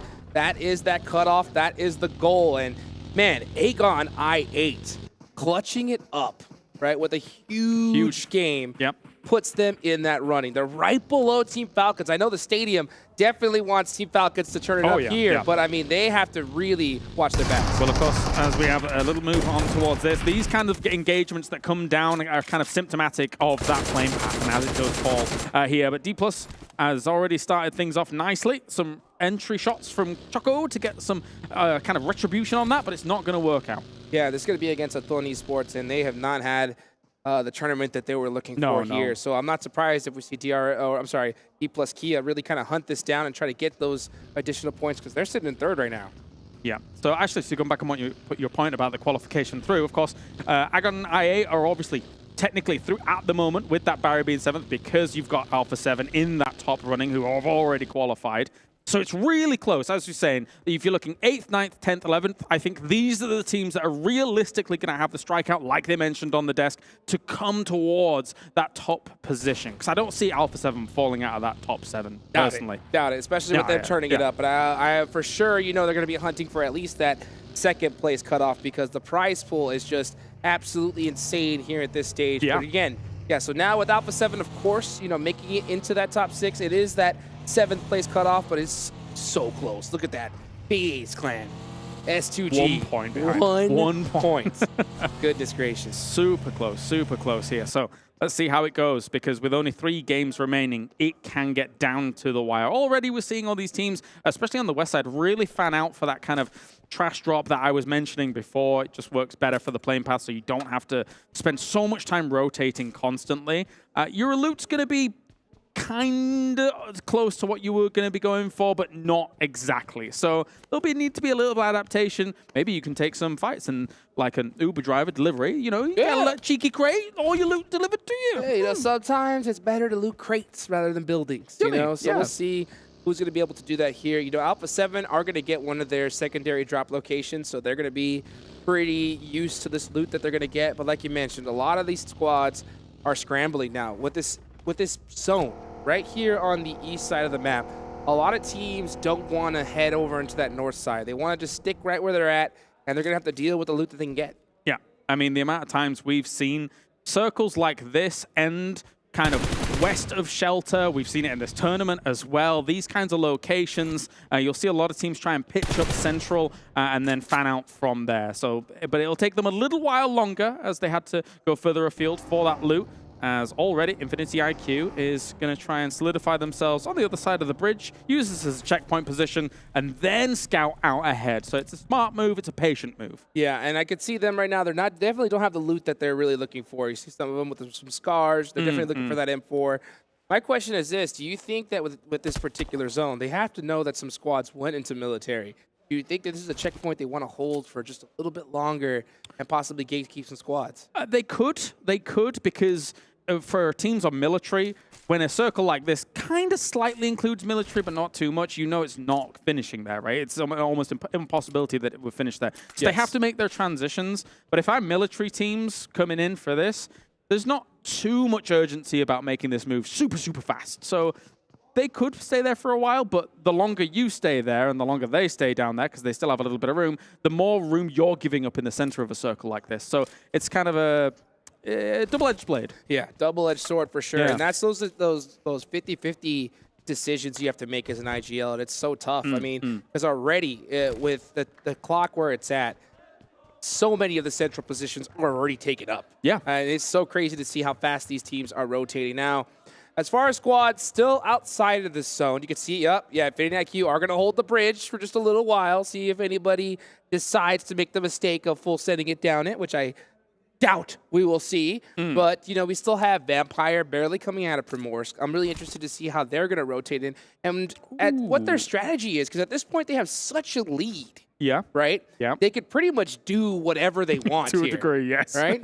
So, I mean, honestly, if they do good in this game, it's like locked down. Super over. Super locked down, right? So Yeah. at that point, if there's a squad in that 7th, 8th place position, they could decide, we don't want to deal with you in the main tournament. It's a possibility. Yeah, and usually you would kind of attack teams that drop near you, which makes it easier for you on early stages, like Erangel, for example, to have more room. You get them more loot, more freedom on your rotations and stuff like that. So if you're teams that drop near Vampire on other battlegrounds, and you're not in that top 7 just yet, or just slightly on the bubble, you might want to be a little bit cautious in the next couple of games. Well, yeah, so I think that this is 100% one of the most important matches in this tournament, especially for those mid-era teams. They want to be able to put up some major points and solidify their spot. Next zone, about to pop. We can see the plane path. Uh-oh.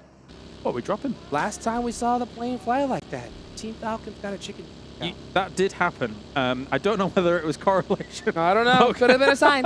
Could have been a sign. But look at this. I mean, obviously you're saying about that bridge camp as well on the west side. We're also waiting for that circle to pop.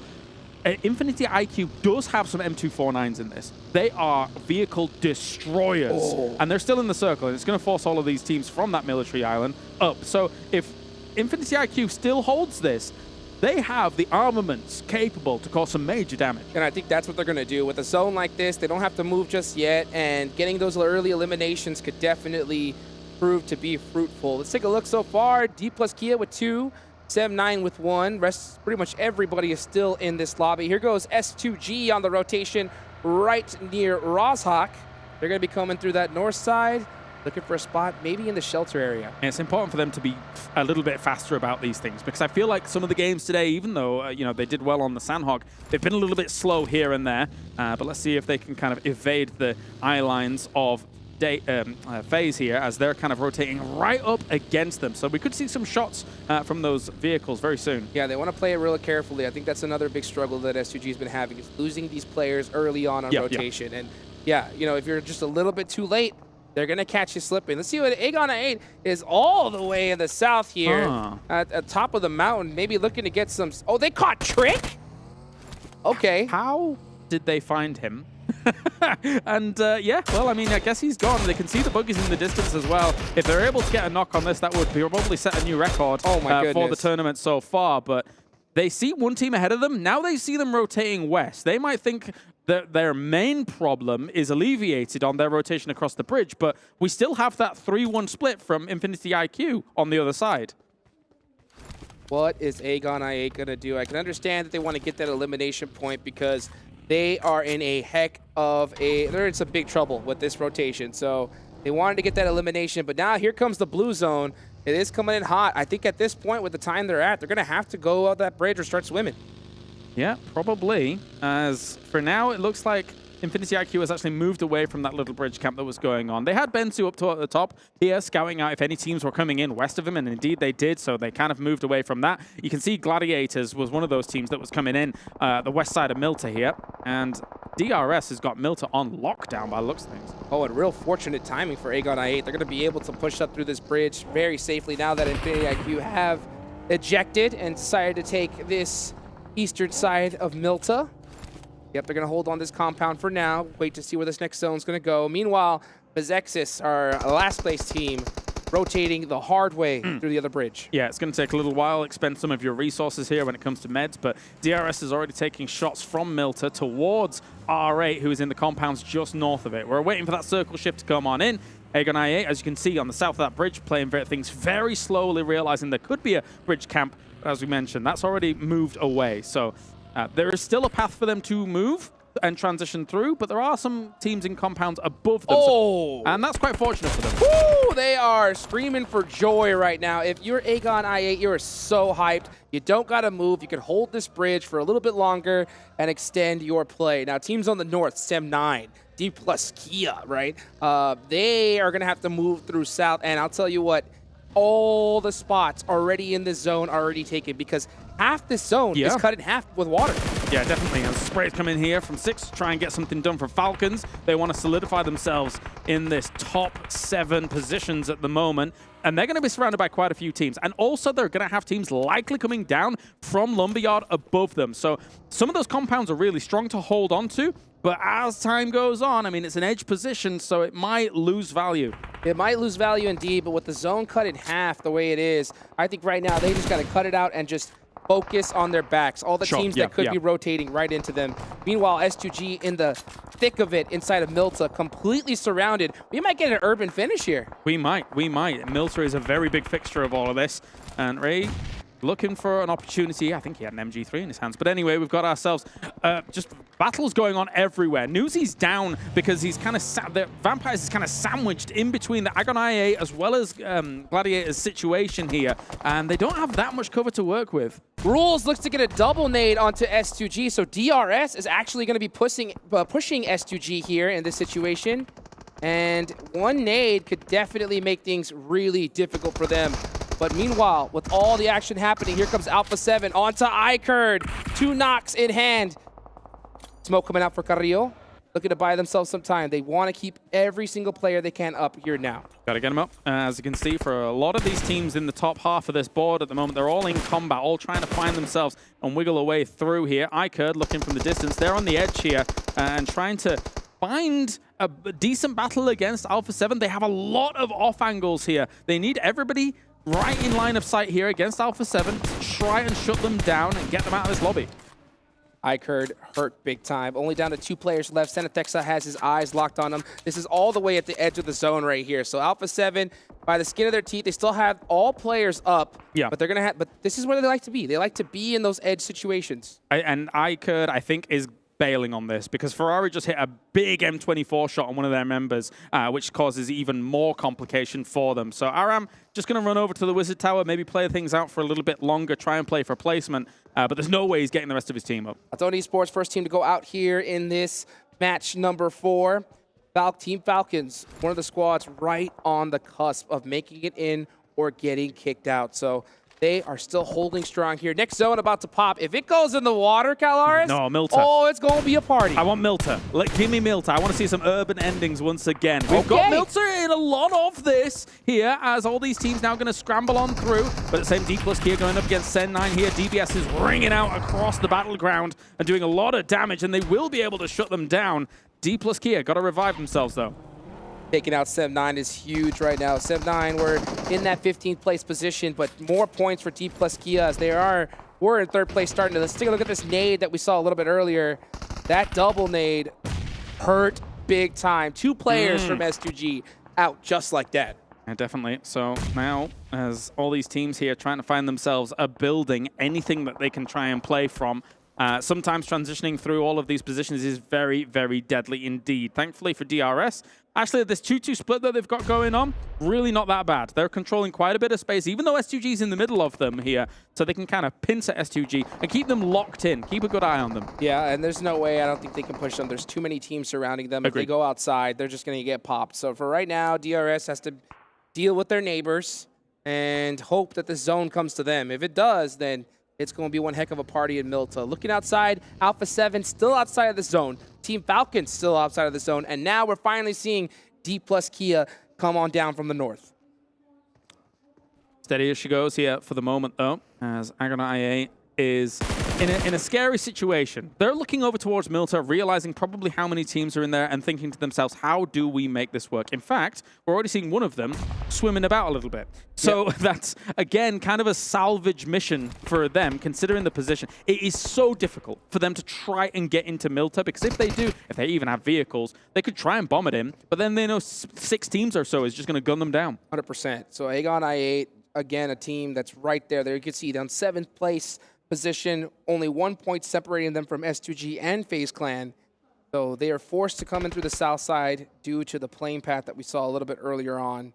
And this position's, you got a lot of angles that you can be able to hold there, so they could definitely hold it down for now. But once that zone pops over and you don't have a vehicle, it's going to be tough. I feel like they needed to use the chaos of all the teams moving whilst this was going to be the case, because Alpha7 is going for that big transition along the beach side here to try and move on across. You can see AGONxI8 realizing that people are just trying to leapfrog ahead of them a little bit here. And they do see them in the distance, but shots will come in. This is the problem. If you're trying to make this work, it is so brutal to do. Alpha7 moving in a lot earlier than I think they normally see them, but they try to get that center position. They're going to lose most likely 2 players here in this spot. Yeah, Carrillo is completely stuck. So it's going to be just 2 members of Alpha7. Meanwhile, DRS have this spot on lockdown. An absolute rat race if you're going to try and make this work. It's not possible to try and somehow barrel into the Milta when there's this many teams looking at you. So for DRS, shutting down a lot of this. For these teams on the edges as well. I mean, Gladiators, for example, as well, it makes it even harder for some of those teams north to try and find a spot, because it's all fields above them. As you see, iKURD is gone. There was an MG3 out there on that box, but I don't think they'll go get it. Well, I'll tell you what, one thing that we got to talk about too, DRS now eliminated 2 players from Alpha7, right? That is the team that's in 4th place, right? Just a couple spots below them. Yeah. I think they may want to prioritize making sure they get them out as early as possible. Even though they have a little bit of lead, you do not want Alpha7 to get on fire. And this zone shift, we were hoping for a Milta finish, but it had to go in the fields. And this is going to be rough, really rough for so many of those teams in the east side. Not only do you have to transition from building to building, which is slow with the blue on your back, but then you're going to have to somehow find a spot in all of this here. As AGONxI8 is now going to push up against Vampire. This isn't a bad move considering with the offensive smokes that they've used as well. They have blocked out their lines of sight. Beautiful shotgun right there from Schweppes. Nice pre-nades there from Vampire to help slow this down as well. Here comes Balak trying to throw some util, trying to get a nade of their own. Schweppes is going to be able to come in through this side. I'm surprised the rest of his team isn't there. Schweppes is dominating AGONxI8. That's 2. Will he be able to get more? No, he will actually get knocked by Tixi from across the road here. But can this be done anymore? There is 1 member left. Tony K up on that roof to be able to deal with it. But look at this. Guardians is laying in. Wait, that's all! What a corker! Catching Tony K. Vampires is down. Huge nade there for AGONxI8. The points that they absolutely needed. And I'm surprised with that nade, it's going to help give them some time, because if this fight went any longer, you know Gladiators were coming. Definitely, definitely. That was over as quick as it was starting. But then we go. That's Gladiators here holding a position north of it, which is so super, super powerful. I mean, you're going to see Meku probably eventually flex into some of the buildings north of them as well, unless they're very keen about sticking completely together. But Donuts here going up against Falcons. How can they do? Let's see what they're going to be able to do here. Looking to get some nades going. Team Falcons applying that pressure. This is going to be a massive push. 1 minute 34 on the clock to have a little bit of breathing room here. But that initial knock with that nade is going to be so crucial. TQ heading up the front lines. 1 knock's already on them. Donuts Farrell going to have to hold it down here. Nice little bank shot with that nade. TQ completely stuck because of that Molotov. And this is just a back and forth utility usage. Just slowly picking away at Donuts Barrel. Nice little peek around, but Naoto will actually go down as well from the reinforcing shots coming on in from Punching King. At the same time, though, I mean, all those smokes that were thrown outside offensively and defensively just caused a little bit of chaos down here, a little bit of uncertainty about how those nades were going to, as you say, bank off those windowsills, etc. And now Punching King is coming around here in brute force. Got himself 3 eliminations so far. 6 gets the DBS on action, and that is Donuts down here in 14th. Beautifully done there from Team Falcons, right when they needed it too. They need these points. Take a look at this replay here, this battle between AGONxI8 and Vampire Esports. That nade onto Tony K was just, perfect. The bank was open. And I'll tell you what, them putting up a goose egg, Vampire putting up a goose egg here is huge for DRS Gaming. If they get a big game, we could have a battle for first place. Could. If they're able to kind of chain a few together, it would be quite the feat for them to wrestle away #1 from Vampire. From that Empire. Oof. Very scary. Well, you know what? A team that we saw pretty scary in day #1 was Bigetron. They had such a strong finish, but we've been waiting to hear from them now. Oh, a knock back and forth is going to make things that much more difficult for Bigetron. UI is going to have to make a play here. Trying for it. Six has already positioned himself. Goes for it. No, but it's not going to be enough at all. Vampire. Actually, we could even hear the crowd there go wild for that one. Taking out Bigetron. Team Falcons pushing the envelope right where they need to. Oh, a double nade in synchrony. Nice. Look at that. Does it hit? Oh, both of them just barely missing the mark. I mean, if they're in that smoke at that point, because they're aiming for exactly there, then that is a perfect play. But, of course, they were a bit more... Falcons was a bit more aware than just sitting in that smoke. Sit in the warehouse for the moment. You're not in the blue up until this point, of course, and try and get them out. 8 eliminations is so sweet for them because getting into this next zone is going to be almost impossible. Once they open up that hill, once they go over that hill, it's going to be a wide open range. They're going to go through the blue zone.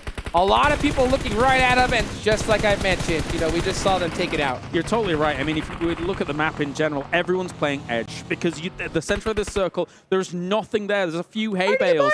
You need your cars to try and make that work. And, well, this is a Hail Mary. Drive. TQ trying to survive. Looking to get into a dip. And I might be able to do it, so he survives for just a little second longer. But you got to know those shots are coming. Oh, a big battle, though. Here we go. AGONxI8 against R8 Esports. Ragnarok's on fire. And with only 1 HP, goes down. The end of the world burns away. It is difficult for Ragnarok to do much about that, but they're going to be eliminated. Meanwhile, Infinity IQ still alive, still present here, trying to get things done against S2G. Kalsi actually was able to finish huge though. And now, Gladiators is the one that's going to be pressured here. Down towards itself by AGONxI8, trying to make things work. And here they go. They're on the outside. Here comes the pressure. Nades coming on in. It's a battle inside of the smokes. The battle of the DBSs. Who's going to be able to hit those shots? McHugh with the UMP hitting those hardcore pre-fires. He's got to be able to clutch it up for his squad. Goes, gets those thirsts, gets those points. But the shots, he take them down. AGONxI8 isn't done yet. Oh, but that actually is going to be their ticket punch.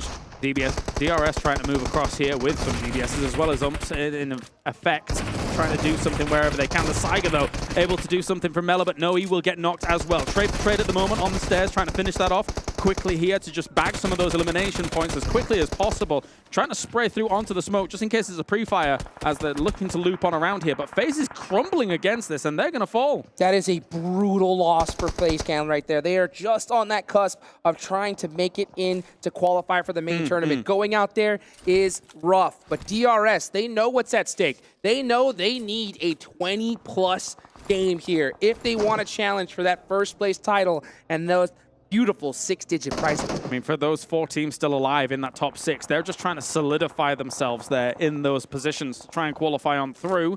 Matic now, maybe looking for a little bit of cheeky loot here and there. Rules tries to make the cross. DRS already did a good job at pushing on FaZe and being able to make that work, but pushing into these fields, unfortunately, it is very, very difficult. 100%. Yeah, there's very little cover here. Yeah, you see some hay bales, but that's not going to be enough. And DRS Gaming going to go out to pop up blue. So we're able to secure nice 10-point finish. There's not going to be enough to catch up to Vampires, but it's definitely going to create that separation from these other squads. But looking down, what was that? A commitment to sacrifice 3 there as DRS. They understand the severity of the situation. I mean, considering that the teams that are still in are also trying to scrap for those top spots, they don't want to give them any. TQ with the YOLO push all the way to the spot. Might be able to secure another point, but then finally gets caught. So AGONxI8 are going to be able to hold it down for a little bit longer. McHugh, wow, with some crazy shots on top of this roof. He's got a lot of vision of this land. Yeah, definitely here. Gladiators, for them, they feel like this is their game to win. They've got themselves that strong southern position. They have roofs to play for a little while. All the other teams have to move before them into the firing range of Gladiators, who are 3 on a roof. They know that their back is totally fine here. It's bold, but it works here for the situation. And that's what you want, too, because if one of them gets knocked, they can easily get picked up, and they can continue that pressure, because this is all open field. They know they have the best spot in this circle. Next zone, if it goes down to Gladiators, it is 1,000% their game. But let's see where it's going to go. Matic driving around, catches an off angle, and now knowing where the rest of the teams are, yeah, I'm absolutely happy to see Gladiators push the envelope. They want to use the blue zone to their advantage. You've got to take the initiative here as them, because when you've got a ridge line like this that D plus Kia is actually working with, Matic, sends forward, scouts that out, realizes opponents have been moving up there here. There's not a huge sense of urgency for Galacticos to move from the little dip that they found there. So you want to make sure that D+Kia isn't taking complete control of this ridgeline, because that would put you in a bad spot as Gladiators. Huge fight here. Can't stress it enough. Gladiators, prior to this match, they were in 5th place. D+Kia were in 3rd. Looking to put some major points on the board. Remember, as it goes through the prize pool here, almost every placement in that top 6 goes an extra $10,000 in the bank.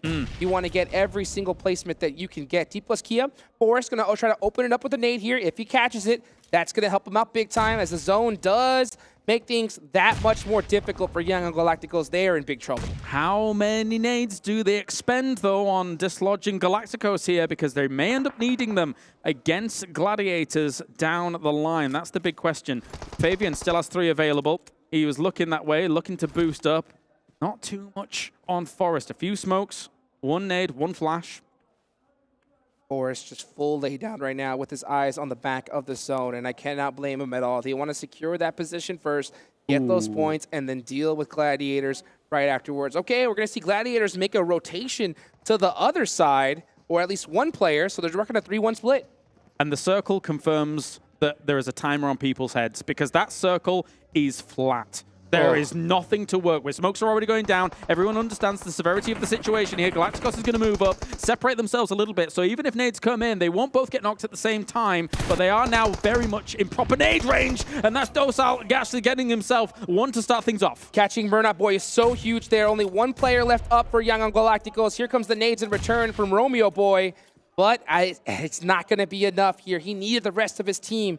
Meanwhile, Gladiators are hearing this fight, and now here comes their utility. Yeah, good spray down by Satan to start things off against Meku. Tixie's going to try and reinforce this on that left-hand side, but realizes that maybe going that too far would leave him exposed. So going for that pick-up, but it's huge as D+Kia is able to get the connection. Gladiators are going to scramble to try and get things going. Massive nade there from D+Kia. The game is now on their side. They know it. Here they come in hot. Here come the DBSs if they got him. Full fresh suppression. Satan up front. Jump shot. Gets clapped by Matic. And now Forrest goes down. No way. Gladiators are not going down without a fight. The run over from Kitsune. Oh my God. That is the game. How did they do that? They almost have faces of disbelief themselves. Look at them. And the South Koreans are absolutely devastated by that one. Honestly, I thought they had that in the bag, Hot Jukes. But look at what Gladiators was able to do in those final moments. I can hear Kitsune right now. I can hear Kitsune's voice saying, we weren't even worried. We weren't even worried for a second. We had this from the bag. Easy game. No sweat. What an unbelievable turn of events. Yeah, there it is right there. Just say, hey, what'd I tell you? What did I tell you? I was about to praise the patience, once again, of D+Kia. I was about to praise how they were using their utility, saving it for what is most important, but somehow, some way, Gladiators make magic happen on this stage. They can barely even believe it here as they're able to finish things off with a run over of all things Hot Jukes. Unbelievable. I mean, that nade I thought was going to turn the tides for them. Yes. But hey, you know what? Sometimes you just got to believe in the DBS and hit those. And hit those they did. And it's so crazy. I can't wait to see when we talk to the desk what the leaderboard shakeup is going to look like. Yeah, I mean, so many of those teams at the top were fighting for those last placement points, those last eliminations here.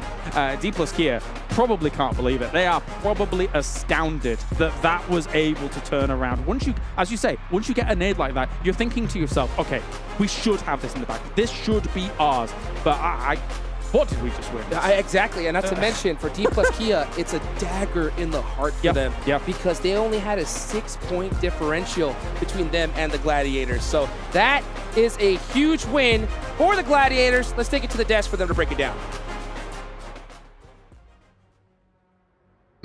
Oh my, what a finish coming through at the very end there. Kitsune with the drive over to finish things off in, honestly, a fight they probably should not have been able to win there, especially how things open up, get a double, well, get an elimination and a knock with an aid to open things up, and then just have 2 players left to hold on to. Max Spence, Everworld's game, I saw you 2 cheering, you know, no bias or anything like that. I definitely saw like a jumping slow-mo high 5 come out as well. I was the one jumping. He had to. He had to reach up. But man, South Korea absolutely flabbergasted after that one, it's fair to say. You can just imagine your D+ key in that moment. You have a smoke in front of you, like, yeah, okay, we're safe. And then a buggy just comes out of the smoke. Like, oh, okay, it's Kitsune. He's driving it too. You're done. You're dusted. And man, what a way to just turn the tides in a fraction of like 5 seconds. What a play too. I mean, we always talk about there always has to be a player, right? Or there always has to be a play for a team to be able to rally behind. Or a car. And I feel like, yeah, or a buggy, or a buggy in yeah. that scenario. And I feel like that's a perfect example of what we always talk about in regards to that. And Kitsune too, a player that we're talking about how he wasn't being able to put up as much numbers as we're kind of used to. We know that he has the fragging power, and all of a sudden he decides to jump on a buggy. Yes, one of the other players is able to hit a shot with the DBS, but overall, great play, Kitsune. Yeah, great play. And you know how they won that match, actually, besides the buggy? With their device. Their device? Yeah. Their Honor Magic 5 Pro, powered by Snapdragon 8 Gen 2, and Honor self-developed GPU Turbo X. That is exactly right, boys. Wow, that was amazing. Phenomenal. Does that mean we get one? No. For once, I know where you're going. You have to be a certain height limit to get the phone. Oh, you can't reach on the counter. That's... No, not tall enough. Oh, man. Not tall enough. No, you're even off. I'm off camera. But no, honestly, Gladiators, like we've been hard on them, to be honest, and they've had a really bad day. Well, for a reason too, because they have definitely slowed down in a big way, especially after day one, even yesterday too. We saw what they were going to be able to do in Sandhawk with the circle favoring them, and then after that, it just became pretty much a pure decline from what we were being able to see out of them. We know what this team can bring to the table. We've seen in so many of the events, and like in PMGCs, we saw it back in their home region of now Europe, in the championships too. And the fact is that they've been a little bit disappointing in recent times, but this compound they were holding when I think there were 7-8 teams fighting in Milta. We didn't even start talking about Milta. All the teams were just trying to survive, or as long as they possibly could. The fact they could play that compound surrounded by fields on the rooftop, Vampire, AGONxI8 were not able to cause any issues for them in the southern edge. And then when they have to focus their attention on D+, well, the buggy did the rest. You mentioned it perfectly. The proactiveness of making sure that nobody came near them. And if they were able to third party a fight, they were able to just do that. The aggressivity. Aggressivity. Aggressivity. You know what? Aggressivity. The play that was so nice that we're going to watch it twice. Let's go ahead and take a look here. Actually, at the final moments of that last match and start to break it down a little bit. Again, the nade opened things up. You can see D+ Kia pushing through the smoke as well. But the thing is, when you push their smoke, they're going to see you pretty much first, and they meet the hands of a shotgun to the face. The nice DBS. Yeah, DBS, I mean, really well played, but that's the thing. It took so much of the attention. Like, you just see, what is going on? Picks up one, picks up two, just closes up. It's great, honestly. Like, it's fantastic to see final matches like that. And we talk about Sparks. Like, obviously, D+ has been playing well, but like Gladiators, finally, the pressure off of getting a victory. We know they're slow starters. They get the dub. They get themselves pretty secure now going through into the main event, but that's a good start. The thing too is for D+ Kia, like that could have been the extra points that they needed, right, to get them closer to DRS and push them for that second place. Because yeah, even though you are going to be qualified to be making it to the main event, what about the money at the end of the day? Like, you want to be able to be in that second place. Yeah, nobody's going to be able to catch Vampire, so gotta go for the next best thing. You're at the point where now teams in the top 7, if they get themselves these big games, it pretty much secures their position in the main tournament. And now there's not a lot of slots remaining where you can make it up, so there's very little space for improvements. I mean, let alone get into the main event. Like, the standings are still so close that you could, like, make another $30,000, $40,000, $50,000 if you just get a victory under your belt. Let's take a look at the match rankings, right? We're talking a lot about Gladiators, a lot about D+ Kia, but how many points did they get in this last match? 22 and 18 respectively. So a good job by them to help close the gap again. DRS, they still get 10, right? So the gap's going to be closed a little bit by D+, not as much as they were hoping for. But Falcons, another 11. Mazex is even got on the board here with 4. And Yangon Galacticos, we haven't talked about them too much. They were down, I believe, 16th place, you said at the start of the day? They were low.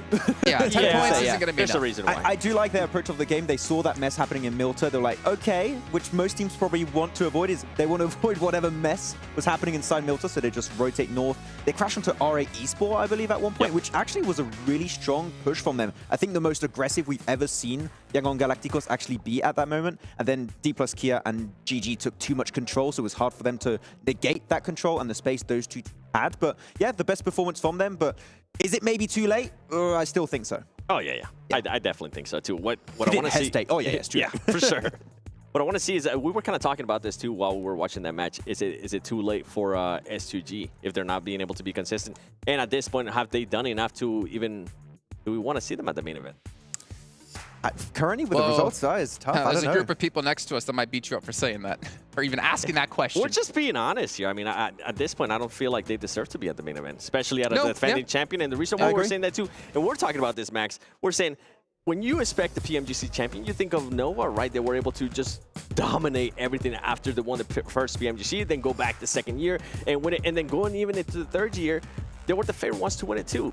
I just don't get that feeling out of SCG. It's night and day, very clearly. I do not know what's been happening yet. I will say one thing to your point is that you look at Nova and like PELs and they're not like winning all the time. They get into PMGC and they win there, right? A little bit of a different beast, but I do agree with the sentiment that, I mean, this is similar to a PMGC finals, right? You have 3 days of matches. You got to be able to perform here. Maybe we can take actually a look here as we bounce back to Gladiators at their stats in the last match, because we've been very harsh on, well, not very harsh, we've been harsh. Trust me, you haven't seen me very harsh on Kitsune. I'm curious about how the stats go across the board here, as we do see him actually, he's got the lowest damage, but he had the biggest play. Yeah, the biggest play, of course, with the buggy at the end. But Tixie's been a little bit present, and especially, we didn't talk too much about Meku. He was gathering so much information from those rooftops here, Seven. He was gathering info on AGONxI8 and, of course, Vampire in the south, and also gathering early info before going for the game-winning play onto D+Kia, onto Yangon Galacticos also. So he was very pivotal for the success of this team in this match. And yeah, the moment that the circle shifted away from Milta, their one compound, the stocks risen instantly pretty much because it was so valuable at the time. Yeah, the way they were able to pace and use it perfect too, the way they were able to just gather a lot of information when they were on top of the roof, being able to their party fights as well. Overall, they did exactly what they needed to do to get that chicken there. Yeah, it's so valuable when you can play roof and you can have that extra elevation, and when no other teams have the chance of doing that, you just got free info while all the teams are just scrambling trying to get a game plan together with limited information. One thing though, I do feel like if it would have been for that buggy, they would have ended up losing. Yeah, I mean, we all saw the name. It was getting close. We all saw the name pop. I was like, okay, it's over. D+Kia is gonna win, and all of a sudden the buggy just came out of nowhere. Though, to be honest, we talked a lot about Gladiators. We didn't talk too much about D+Kia, right? And D+Kia, the way that they were able to avoid also all the fights happening in Milta, playing the more northern edge, just constantly shifting on the edge of the circle every single time a circle came in, and also especially holding on to that utility. That opening nade from Sadon was absolutely massive. If they don't get that nade, I think Gladiators win it even easier than if they didn't have the buggy play. But yeah, the D+Kia pretty much always have a few utility remaining. Buggy play. I don't know, man. It's strong. You think about it, right? Because they got the confirm on one and they got the knock onto another with the nade, then they decided to push through the smoke because they're like, okay, we got like, was it 3 players left alive against Gladiators 2?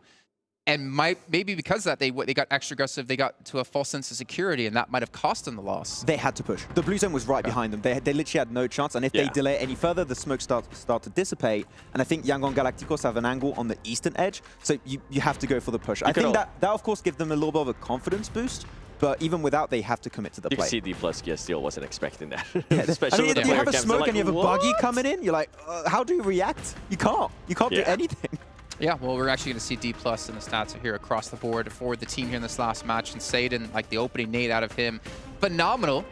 But unfortunately, it wasn't going to be enough in the end. The nade was good enough to stop the 2 players of G Gladiators, but it wasn't enough to stop the buggy out of Kitsune. As you can see, 5 eliminations coming in for him. You know, Forrest and Fabian, I mean, D+ have been a little bit quiet. Usually it's Forrest and Fabian were the ones to really kind of push forward. What's up, But something that I am seeing, though, it's not just Forrest and Fabian, right? It's good to see Sadon being able to step up, and something that we always say is not just going to be either 1 player or 2 players. It needs to be everybody in the team being able to put up the numbers when they need to be, and that's a perfect example right there that this team, D+Kia, whenever we do make it to the main event, they could have a chance at winning everything. Yeah, and not only him, actually, Osal is kind of playing the role of Ravenclaw for Vampire Esports, where he's the mostly scouting, gathering info, and getting off angle for his team. So sure, the stats might not be as ever present for him, but Osal is also doing a really big part of the work for the team.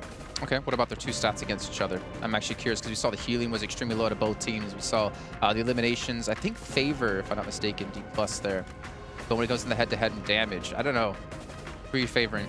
Give it to me, Max. Prediction. If you get this right, you don't have to do the eyebrow cut. Wait. So re-say again, because I think I missed a part of that. Wait. Nope. Oh, okay. Oh, you're getting the cut. Forrest. You know what? I'll take it. Let's see actually a head-to-head here between those 2 teams and see if Forrest was the correct answer. It is. It was. It is. All right, so only 7 has to get a cut now. Wait. Hold up a second. Forrest, Oh, it doesn't work like that? No. You should have said Alpha7. That's the equivalent for you, yeah. I mean, pretty close, of course, but mostly what was happening for D plus Kia here is that with they had some nice high ground elevation north. They were mostly checking teams like Young on Galacticos, R8 Esports, and the teams trying to escape outside of Milta. Yeah. So they were able to get a lot of eliminations a bit early in the game, while you're looking at Gladiators, they just picked up all the elims at the end when they were trying to go for that game-winning play. Yeah. Yep. Okay. Well, we do obviously have a little bit of a turn happen here in our matches, right? That was our last Erangel of the day. Going over to double Miramar here, and this is where things get a little bit interesting. And Max, going into this, I want to remind the viewers at home, which teams are you really looking forward to seeing here on Miramar? Which teams have that little bit of an extra power level on this battleground? AGONxI8 is the one I'm still looking at. They got himself that big win that pushed him in a race to potentially reach that position. And looking back in PMPL Pakistan, it was their standout map. And UZM has been doing better. Okay. Weirdly enough, Ghost is still subbed out, which I find a little bit surprising, Seven. Yeah. So I'd like to see him being a little bit more present. I think he played 3 matches yesterday. Not super successful. Maybe can give it another shot today. But I need to see AGONxI8 do well here because this is the map that they are renowned for. For me, it's going to be D plus Kia, actually, with the way they were able to finish here off Erangel. And it's a team that it's been able to perform fairly well when we talk about Miramar. I think they're going to be able to kind of make that push for 2nd place. Yeah, I think there's a chance here. I mean, I think they're already secured, but just for extra prize money, right? So that could be the objective here. Look at this guy, like an extra $15,000, $25,000. It's not a big deal to him. He's like, extra prize money. I think there's a lot of pride, actually, if I'm not mistaken, for like D plus Kia, because if I'm not mistaken, like South Korea hasn't really been in a position to put up really big placements when we get to these international events. And this could be one of the first ones they're able to do so and really make a name for themselves in their region. I mean, they're always able to qualify for these events. I mean, as we said, when we see teams from Japan and South Korea that always qualify, it's always the same players, the same teams, the same orgs. But yeah, when it comes to actually ranking high on those positions, it doesn't happen too often. So I feel like this is definitely by far, I would say, the strongest South Korea has ever looked in an international event of this caliber, and it's been looking really strong here. Really quickly, this is actually the stats here from all matches on Miramar for AGONxI8. Oof. Okay. Definitely not on par with what I saw in PMPL Pakistan, I'll tell you that much. I mean, not to put you on blast, right? We were talking about Miramar, right? And Robert actually wanted to see the stats here for the team. And obviously, they've not had a good event so far until today, right? That's something we have to kind of keep in mind when talking about them. But this could be it. They've looked a lot better. I feel like it was a bit of an outlier, right? They were in such a great position that they were able to take advantage. Yeah, they were able to take advantage. Yes, they did end up getting the elims, but if it wouldn't have been because of that, there's no way we would have been talking about this team. Yeah. And I'm kind of hurts to say that, but I feel like it's the truth. Yeah, it's a bit disappointing because after PMPL Pakistan, I was able to go through, and they were, at least for me, one of the dark horse teams. But after their performance of day one, I kind of like stopped really paying fully attention to them and looked at the teams in top 6, top 7 positions. We haven't seen those changes. Of course, that one game you said, but it was kind of like coming their way, and they just played around it really well. But we need to see that Miramar play we saw back in Pakistan. Well, 7. We got to embarrass Max a little bit here. Here's D+. Total stats here on Miramar. A little bit more eliminations. Not bad. I was actually expecting a little bit more in terms of eliminations, but I also feel like D+ may be playing for more placement kind of style. Yeah. We saw them last 2 days. Yeah, that's usually what it was. And I mean, when we talk about eliminations, it was when we went to Erangel that we saw very heavy out of them, and that's when you kept going, you know what? Force. Which it was that's what it was. Yeah. Run, Forrest, run here as we head into our 5th match of the day. It's our first Erangel of the day, and it's brought to you by Colaris and Hot Juice. Big Miramar match coming up right here, right now. It is time, guys. It comes down to the final hour. This game and one more left, and we are crowning our PMWI Allstars Stage champion. And Tony K, I have a feeling, might just have that crown around his head. You know what? He might. You know, I actually was surprised that Killer is so close. 32 to 33. Ooh, he is down to the wire for that one. Unbelievable. Highest damage from Schweppes. This guy has been going absolutely ham all tournament long. Tony K, of course, up on there. Tixie with the most headshots. Monster player for the Gladiators. What a crazy match we just saw. I mean, it is coming down to where everybody is pulling out every single stop they can to get the chicken dinner. I love how the teams are surpassing my expectations as well, because you know, I'm a Brit. I'm a sarcastic, pessimistic individual. Oh, yes. It rains. We're like, yeah, this is to be expected. You know, being British, you know. But I thought to myself, that finish with the field being the way it was, I was like, this is going to be pretty clean cut. Anything but. anything but. These teams are making magic happen right before our eyes, and I am looking forward to just a little bit more of that spice. And I think we'll just get started, baby. The heat is turned up here. We are in Miramar, and we got a nice, beautiful playing path here. Alpha7 is going to get El Pozo. That's the place they love to drop. Vampire heading towards the center of this zone, and Team Falcons all the way down south. And this is going to be an all-out battle for one of these 6 slots into the main tournament. I feel if we see any Team Falcons eliminations on the main screen, we're going to be seeing or hearing the crowd every single time now, because it's getting down to the wire for them. They want to see Falcons actually move on through here, but also you guys at home can be winning some great stuff as well. If you go out and check the mobile event center, you can check out some special PMWI rewards, so make sure to go and look. Get it while it's hot. Get it while it's hot, folks. Oh my goodness. So taking a look at the leaderboards, that's where my eyes are locked. Okay, Team Falcons are in that 6th place position. Now remember, everybody, it's 6 teams moving on to the final tournament. And since Alpha7 have already qualified, it makes it the top 7 moving on. So AGONxI8, they're at that cusp right there. Infinity IQ, Team FaZe, S2G, Bigetron. I mean, what do you think the cutoffs is? What do I think it's going to be in 2 games' time? I think, you mean the teams that can try and strike out? Yes. Okay, the teams that can try and strike out, I still think Bigetron has an opportunity, has a chance, but they're going to have to go big 2 games in a row, man. And I don't know if that's possible. They did play Miramar well. They do have victories on Miramar from day 1. We saw it in the fields of Impala. So there is a world where, maybe they're just good on the desert, and maybe they can make it happen.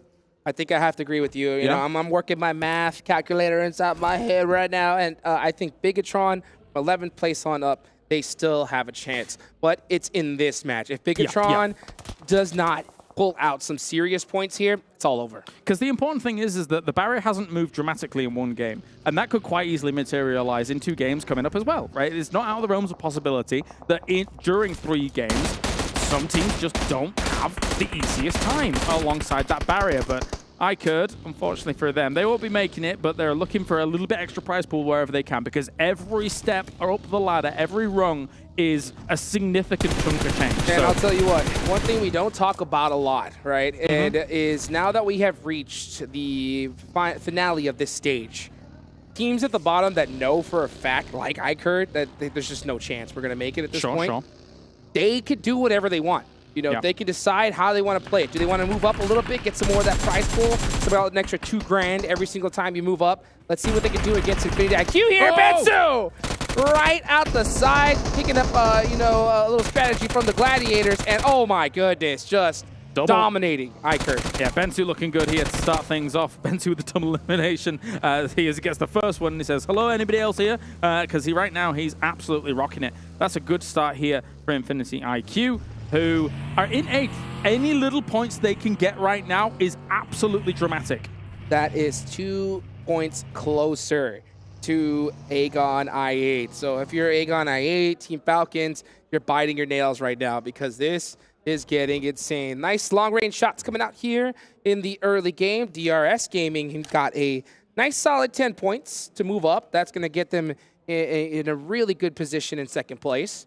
And you can just see them right now just trying to get all the info they can, getting ready for the late game. All right. So, yeah, as you're saying, for some of those teams, especially coming in from those later positions, for a circle like this, I mean, there's going to be so many entry points. Miramar's a weird battleground in that it has kind of channels of rotation because of the way the high ground works. Oftentimes, you kind of do want to use the roads, because otherwise you're just actually spending a lot more time going up and down and up and down and up and down those hills. So you can actually lay, not traps per se, because I don't think we're going to see many teams do that on those rotation channels, but just we're going to take a compound near those rotation channels, and if something does come past, we'll be happy to take some shots. Oh yeah, you got to at this point, especially because we look at DRS, they're in 2nd place, like I mentioned earlier. D plus Kia right below them with a 10-point differential, and even though it is just a 10-point differential, that is a $25,000 difference between 2nd and 3rd place. So D plus Kia are giving it everything they have right now. Giving it the beans. Yes. The beans. That's right. I'm going to turn you into a Brit yet, Oh, Hot Jukes. well, you know what? I heard that your beans are out of a can. Mine are refried. Actually, I don't like them. Oh. I know I've alienated the whole of the United Kingdom just then, but you know what? I don't like them. But you know what? I think that is a niche market. I think there's plenty. Let's I look at agree. Missile. He keeping an eye on the that? prize right now. You know, he's making sure his feet are ready because he knows he's probably climb some mountains here in just a little bit. Yeah, that's it. You do not want to slip. That must be it. That must be it. But anyway, we've got ourselves Sidus looking from a distance, trying to hit those lie down shots. Actually, that's perfect. Wow. Straight onto R8 here, who lose one for their troubles. S2G trying to keep themselves in it. They're in 9th. So all of these teams looking for those barrier positions are actually getting the elims to start things off. You know, one of my favorite things about these tournaments, you know, in such a global stage, you know, we're talking this in English, but, you know, there's also multiple languages. And for those of you guys watching right now, it's always cool to check out those different ones because every time you go and you see S2G pop off, you go hear that Turkish broadcast turn up. Yeah. You know? Definitely. Oh, man. They absolutely pop off for it. And I will say, on the point of S2G here for a moment, I think there's questions that they need to answer, especially in this tournament. They absolutely want those top 7 spots. I'll tell you for why. Yes, world champions. However, in their region, coming in from Turkish region, they didn't qualify for the championships, which does raise some questions as to the world champions couldn't qualify in just the regionals alone. So getting top spots here for S2G is extremely important to quell the doubters a little bit. And they had 88 points going into this. 7th place is 92, so that is not a lot of difference at all. It's only 4. Yeah. So, I mean, S2G are 100% in the running to move on to that main stage and that big prize pool coming up. So next zone about to pop. Let's see who is going to get favored. We can see Gladiators all the way up in the north by water treatment, still hugging the blue zone. Big wide wraps, and it's not going to work out for them, and that's a huge shift to the south. To Los Leones, are we about to get an urban ending? In Alliance. We asked for it in the last match in Milta, and we didn't get it. And if we get Los Leones, that is the urban ending. I'm gonna tell you guys right now, I'm gonna lift the veil on production here for a second. As I said, urban ending, Hot Jukes gave me the most evil smile I've never seen anything like. Oh, I want to see it, because you know that zone's going to go all the way down to nothing.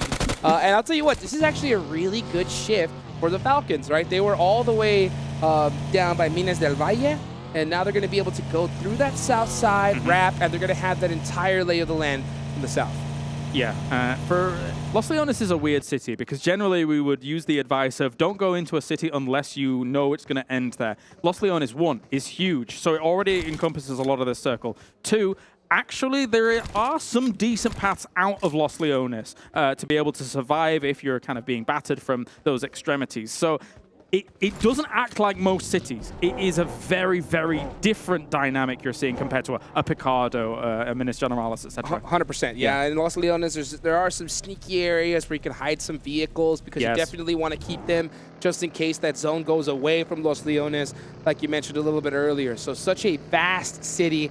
It's going to be cool to see teams hold, but it's also going to be very scary for these squads entering because there could be players in every single window. That's why you're seeing so many teams, if you're watching the map as well, commit straight away here. Yes, actually, there's some good high grounds. We're seeing on the east side, for example, R8, you're seeing D plus Kia try and kind of fan out across some of those high grounds near Los Leones, which do provide some great line of sight, but there's nothing quite like having buildings. Oh, no. There sure isn't. I mean, we're going to see battles from the 2nd floor, 1st, 3rd, going like crazy. Footsteps where you can't even hear anything. Look at that, Bensu. This is what I was talking about, right? There are some sneaky places where you can hide your vehicles, but if you don't and have them stick out, man, they're going to get blown up, and that's going to make it harder in the end game. There's also some unbelievably high buildings as well. Technically, they don't provide much cover when you're all the way up there, but sometimes it's difficult for people to even get angles on where you can go on some of those extremely high locations. So You can use those as lookout towers, but you can use those as opportunities to blast bullets down on people.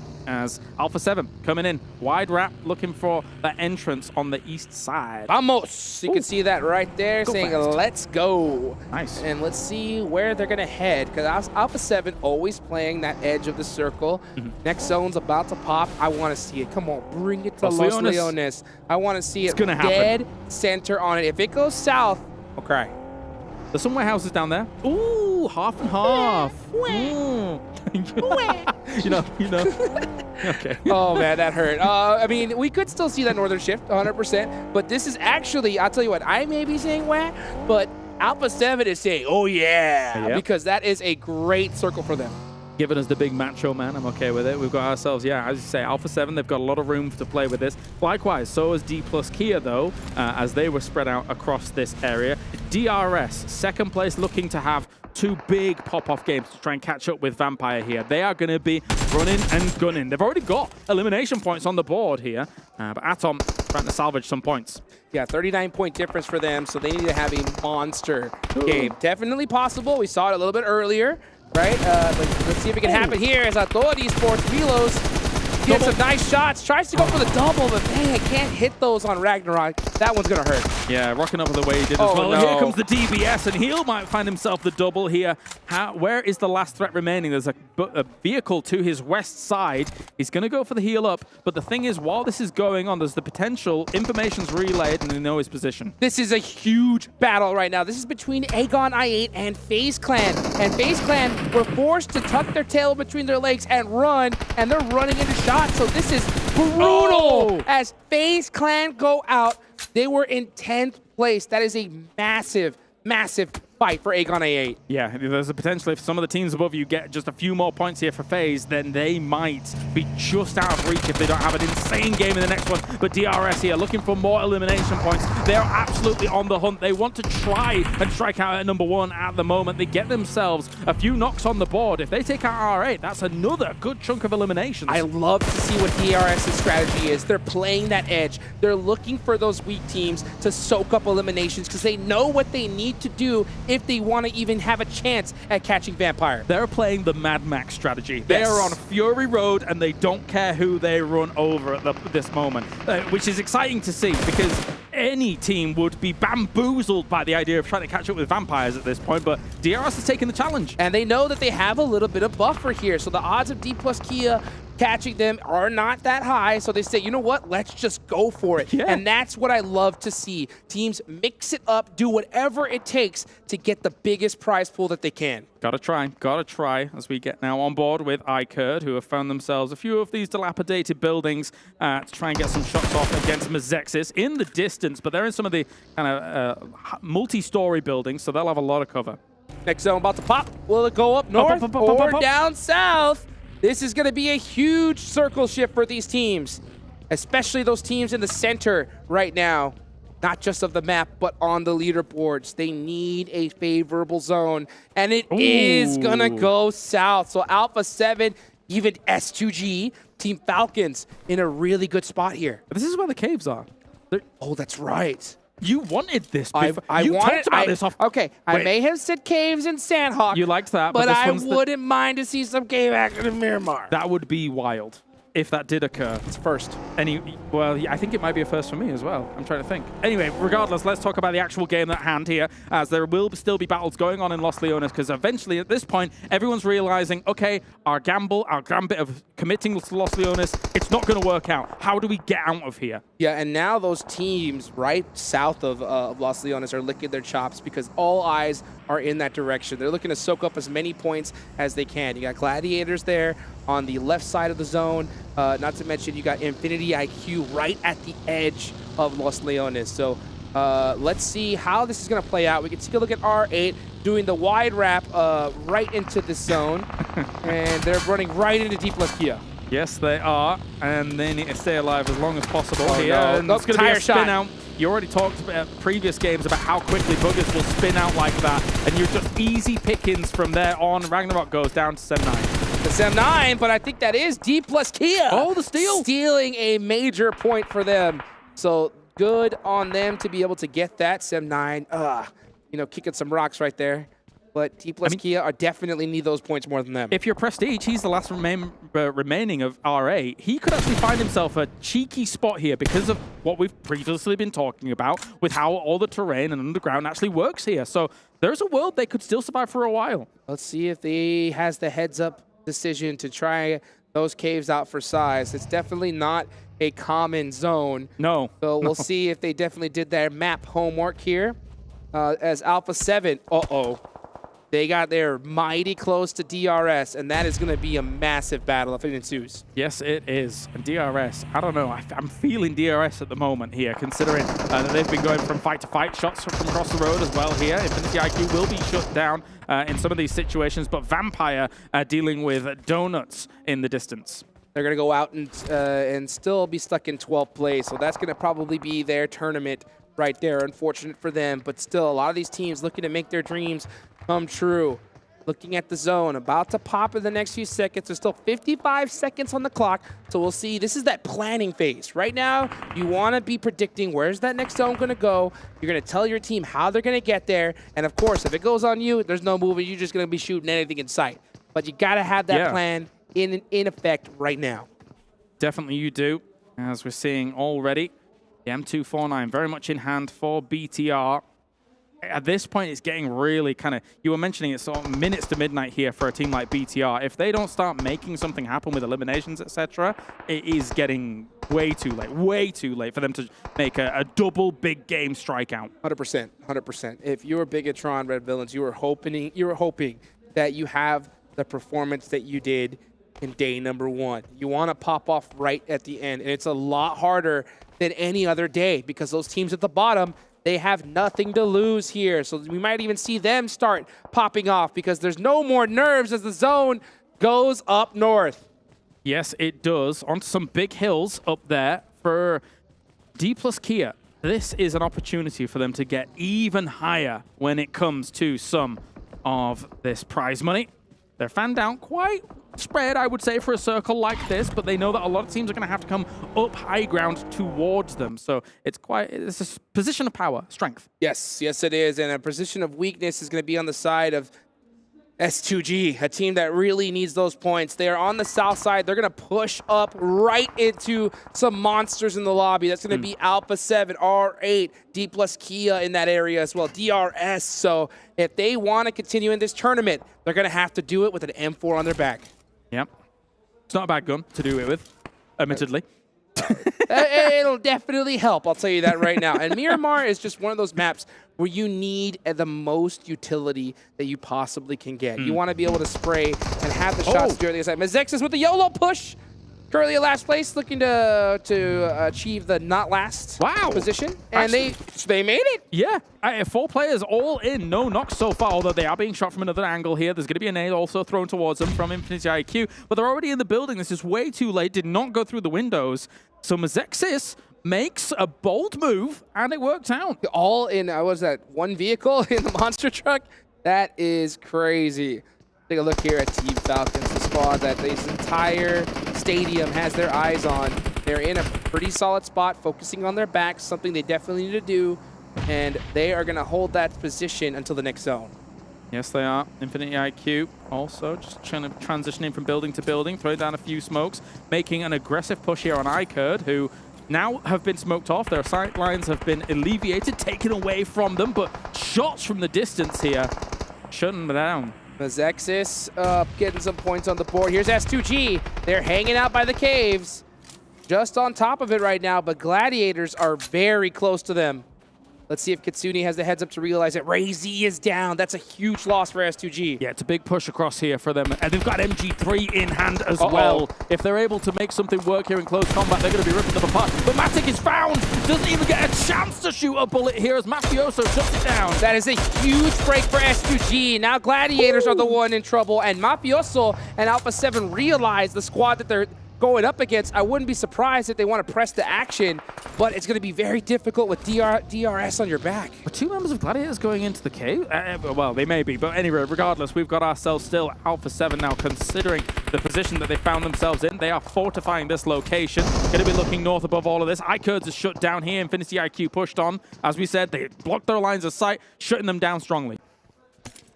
Infinity IQ losing one player. That's going to be Huga down. That's going to hurt them. But they still have 3, and they're looking to put up as many points on the board as they can. AGONxI8 with the most eliminations so far with 3, tied with Alpha7. Actually, Infinity IQ picking up 4. That's going to help them out a little bit. And AGONxI8, oh, this next zone is going to center up. So all those teams that wanted Los Leones are going to have to make the dire push. Yes, they are. They're going to have to be moving across very open roads and moving uphill here if they want to make something work. It is difficult to say the least, but here's Alpha7 looking to reposition now, looking to take initiative as DRS is north of them, but they do have a man advantage, I believe, right? Yes, they do. Yeah. Yes, they do. And here comes the drive up. Delta popping it up with the DBS, but Alpha7 so clutch on those shots. Back and forth. DRS didn't stand a chance. It's only one player. The DBS shot's gonna do it, and they are out of there. Can Alpha7 get everybody up? I think they may be able to as well here, so that should be A-OK for them. As Mezexis here still trying to wiggle their way through Los Leones. They did all right in the previous sends that they were going for, but there are still barrier teams waiting for them. AGONxI8 need to hold it down. I get AGONxI8 excited that Alpha7's putting up points because that's going to secure a top 7 placement to get it done here. And AGONxI8 Blade going down. That is going to be very desperate. The buggy and vehicle making it that much more difficult for him to push. Got the nade locked and loaded. Blade trying to make it through as Peralta getting finished. Huge point. Vampire now in the mix as well as Trick is forced to look at their backs. Trying to hold an off angle there against them and trying to stem the tide of aggression that's going to be coming their way. But the thing is that Vampire can do this if they want, but they also have an anchor position in the circle if they need it with these kind of concrete houses that you're seeing here. So Tony K is moving forwards, trying to get themselves their pickups on the go because, you know, 4 is better than 2. That's right. And I'll tell you what, all you need is one chicken dinner here to punch your ticket to that next stage. As Gladiators going down, that is going to be a huge loss for them. But with DRS out, Vampire still putting some points on the board, I think it's all over. Yep, they're looking fantastic. They really are here. 1 point shy of 180. Ooh. Drop in the middle of the map as well. We were talking about BTR, and if they got 2 big games, they could make an absolute run for it at the end, a big relay for it. But so far, only 1 elimination, but they do have big high ground posture right now, and maybe even a crate. The problem, though, is AGONxI8 isn't done yet. They're still putting points on the board. Infinity IQ still has 3. S2G still has 3. So they're going to make that spread that much bigger. So Bigetron has to do even better than them. Team Falcons definitely want to stay exactly where they're at, maybe even move up a place on the leaderboards now that Gladiators are out. The scary thing about Falcons' position is it's kind of nade bait. There's like troughs that they're currently sat in that if nades do hit the sides, they're going to bounce right on top of them. So Falcons is very, very cautious about the position that they're currently in. They need to divide up a little bit, maybe get out of these trenches. They got their eyes up on the high ground where Bigetron is, and you called it a little earlier. Here come the nades here. Bigetron looking to get an off angle. I just saw him there on the side. I believe that was Yuhai, their off angle specialist. Ooh. And here he could be coming. Okay, he finally spotted someone, but now Team Falcons need to hold it down for their tournament life. I feel like they're stacked up a little bit too heavily, the 3 members here. That nade hit all 3 of them there. That was a huge nade for Bigetron to try and start this fight off. And also S2G in the distance can see them as well. S2G heard that nade, and they're looking to get a third party here. They need every single point they can get. Alpha7 looking to possibly pass up E plus Kia. They're looking for some heavy elimination, so pretty much every team still in this lobby needs these points desperately. That nade, getting a little too close for comfort. Few more in Silas's pockets. What can he do with them? Trying to throw them on over against 6 in that smoke, and it's kind of a easy target to be able to hit, considering it's a big mark. Deep, I'm seeing the feed. Yeah. I think Forrest is doing a whole squad wipe by himself against Sem9. Hopefully we can catch a replay of that later on. We'll see, but right now it's a battle between Falcons and S2G. Silas holding it down with that M249. The full spray! Pulling out every bullet he can, and saving his life for just a little bit longer. We talked about an M249 being an absolute car destroyer, and it blew up that car and made sure the opponent wasn't going to be able to survive during all of that, and that is a long-range shot. 7-9, meanwhile, has been eliminated completely by D+. As we take a little bit of a replay on board and look at a previous situation, Mazexis going down to AGONxI8. Major points for them, but man, S2G isn't done. They are trying to keep their tournament alive. The previous PMGC winners still having stuff to prove. Meanwhile, AGONxI8 putting in some work against Vampire. This is a huge elimination for them. This might end up boiling down to not a free win for Bigetron Red Villains, but just a win in general. Everybody's stuck on the edges right now, and everyone's in three-way battles, basically, on the edge because they can't get up this hill. They can't breach this position because they're being covered constantly by all this fire that's peppering them down. Schweppes, oh, with the shotgun shot, but it ain't going to be enough. Young on Galacticos takes them out. Oh, S2G getting eliminated with only 4 eliminations. That has got to hurt them. Everyone's falling, and Bigetron is just chilling for the moment. They're taking some big fights though themselves. They're taking some big shots with the M16s in the distance. And unfortunately there for Alpha7, they weren't able to shut down D+ Kia. But look at this. Bigetron has full control of the high ground. That was so huge, and they took that point away from them. Now they have the high ground. All they got to do is press D+ Kia here, and they should have 3 more eliminations to their name. What is Bigetron going to decide? They had an insane split, an insane 2-2 split, 2 across one side of the circle, 2 across the other. They knew that if they just assist teams into each other here and just give a little bit of supporting fire, they can absolutely dominate this circle. Bigetron acting as the ushers here in match number 5. What can they do? I think they made a little bit of a mistake by letting D+ Kia get their breath here. They let them breathe for a little too long. They have a full reset, and now it is a 3v2 because they're rocking a split. Was this a mistake from Bigetron or absolute genius? We're going to find out here in the next few seconds. That is a good question. I mean, they've gone back to that kind of 2-2 split that we were talking about before. Galacticos is going to drive up. That's going to pose another threat, which opens up angles against these 2-2s. Maybe Bigetron has extended a little bit too far here, as you were saying. Right now, they're still holding the high ground. 37 seconds left on the clock, and now here comes T-Falcons up the back.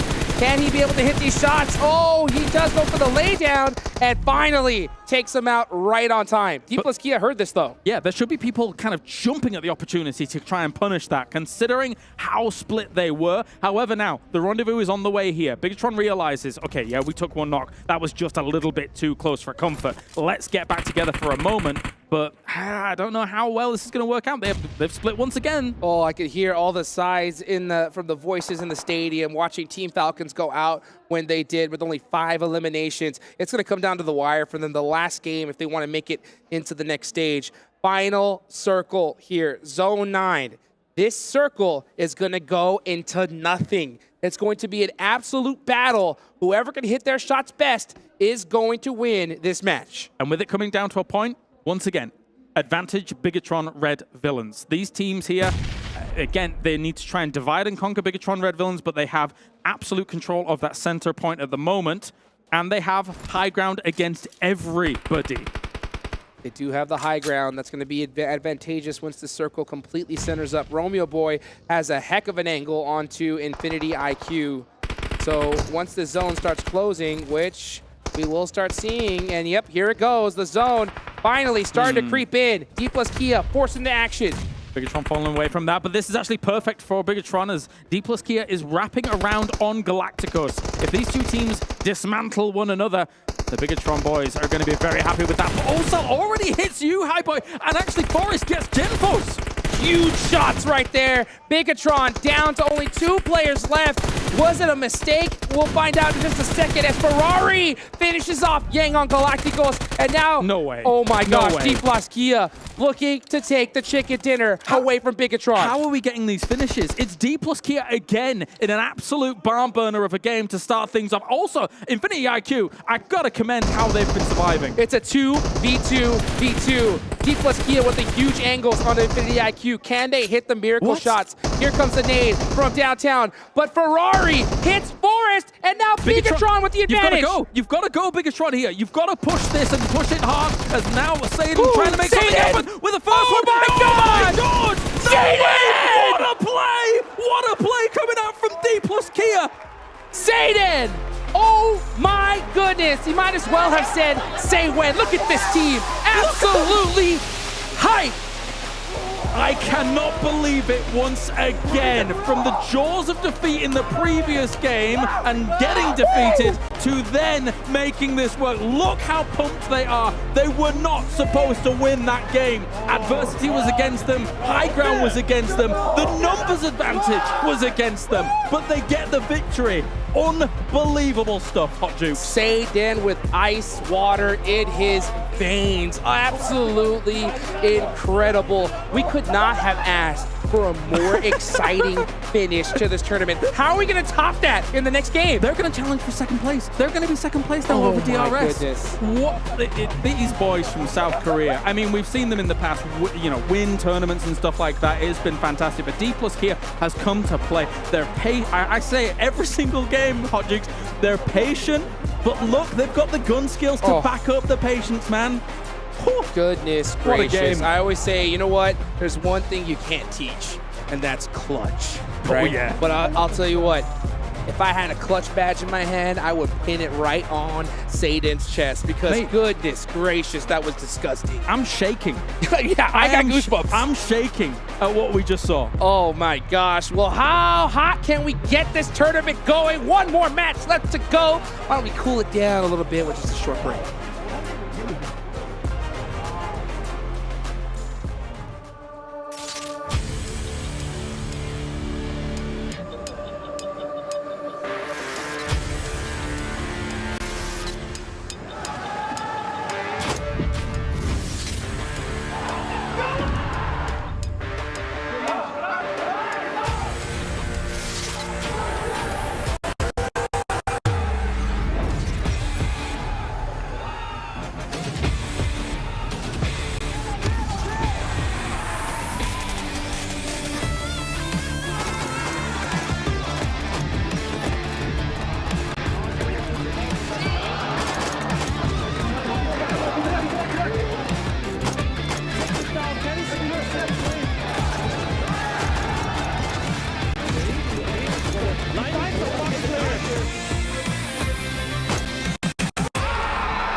Ladies and gentlemen, we have just been honored and blessed by two phenomenal back-to-back finishes. It was first game as Gladiators, now it's gonna be D+Kia as Zayden.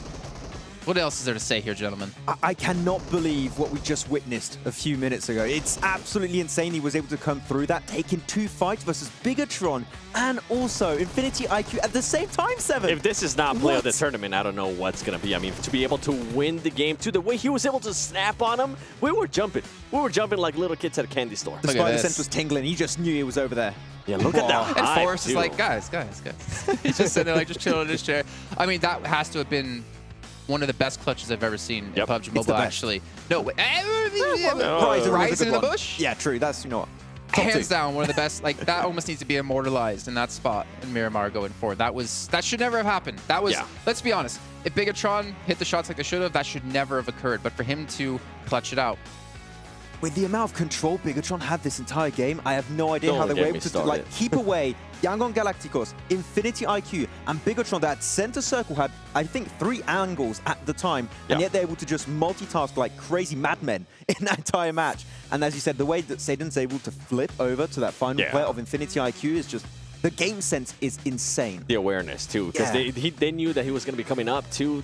Teammate was able to call it out, and to just being able to control your nerves to be able to do that, that is just so impressive.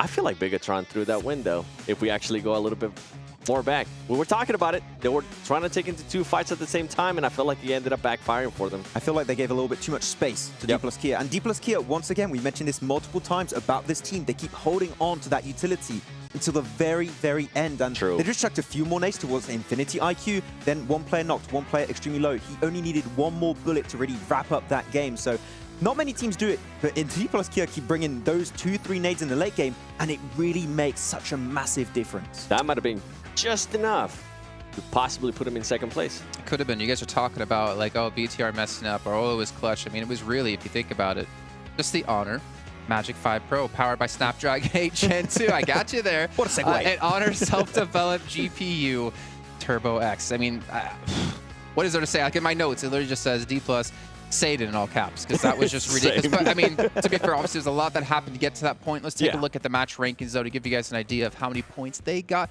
But also Bigetron, I mean, we're obviously being a little mean to them. We can't forget about the fact that they got far into the match. They still got 16 points. They were a team who was outside of the bubble, and those 16 points they desperately needed. And that is the main reason why I'm criticizing them. Yeah, 16 points are great, but if they would have been able to finish off Infinity IQ and D+Kia, there would have been the extra points to put them a little bit closer there towards the end, especially with S2G. S2G has been able to get just the right amount of points to hopefully push here in the last match for that 7th place. Actually, I checked before this game, BTR needed 18 points. They just got 16, which means they still need to perform once again in this final game. They were just 2 points less, yeah. So, well, again, it's right. The bubble's still going to move, so that's something to keep track of. It's not just 2 points; it's 2 points plus what anyone else gets here in the lobby. But D+, let's go back to them really quick. See their player stats in this last match.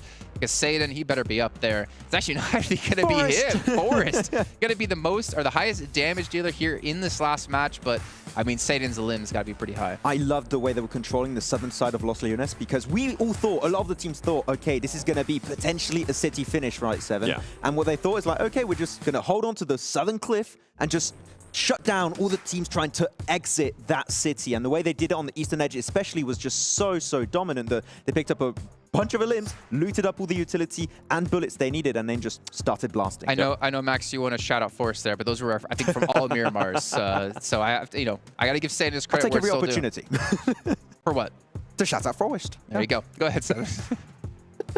Well, talking actually about Forrest, remember the split that they had between the 2-1-1 split? I think that's the one you were referring to with Fabian too. I feel like that was such a great split, and we're wondering, okay, when are they going to be able to, do something that, and I'm sorry, I'm going to have to do this, do something that Gladiators is a little bit too slow at doing, which is regroup, right?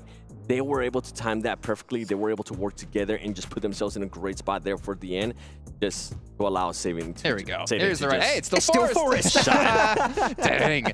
Well, 679 damage, but the limbs is what I'm really looking forward to. And obviously, if we had a clutch meter in here as well, he'd be at 100%, right next to Kitsune at 90. But 5 eliminations, I mean, 5, that's 9. That's 12 eliminations they got in this last match. I wonder, like, they should have been able to take second place now, right? I don't think they can catch Vampire.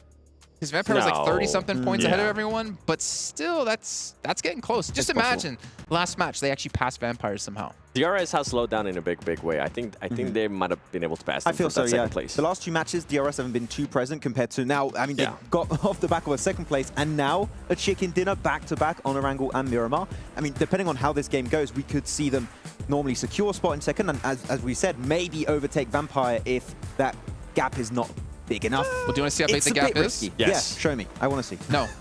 Oh, okay. Not happening. I'm sorry. I'm not gracious like that. No, let's just take a look at the overalls here. I'm sorry. I don't know why. What it is about Max, I just got to be mean.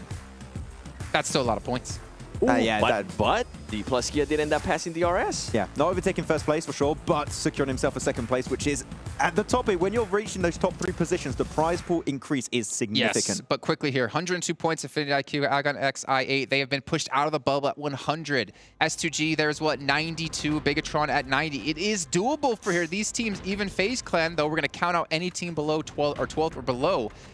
But these teams here towards the bottom, they need to have a pretty decent game. And honestly, I almost want to count out Bigetron because I've not seen them hit that clutch factor when they needed to. That was the perfect opportunity for them to do so, and unfortunately, it didn't work. I'm with you, and this is kind of what I was hinting at, that they needed to get that win. They needed to be able to flush out everyone else. They needed those extra elim points, which they weren't able to get. And at the end of the day, yeah, they were able to put themselves within those 90 points, but you got to remember that gap is always increasing. And for them to be able to make up, 102 points, while everybody else is still going to be playing, and now the other teams are probably going to end up playing a little bit cautious, going for those placement points.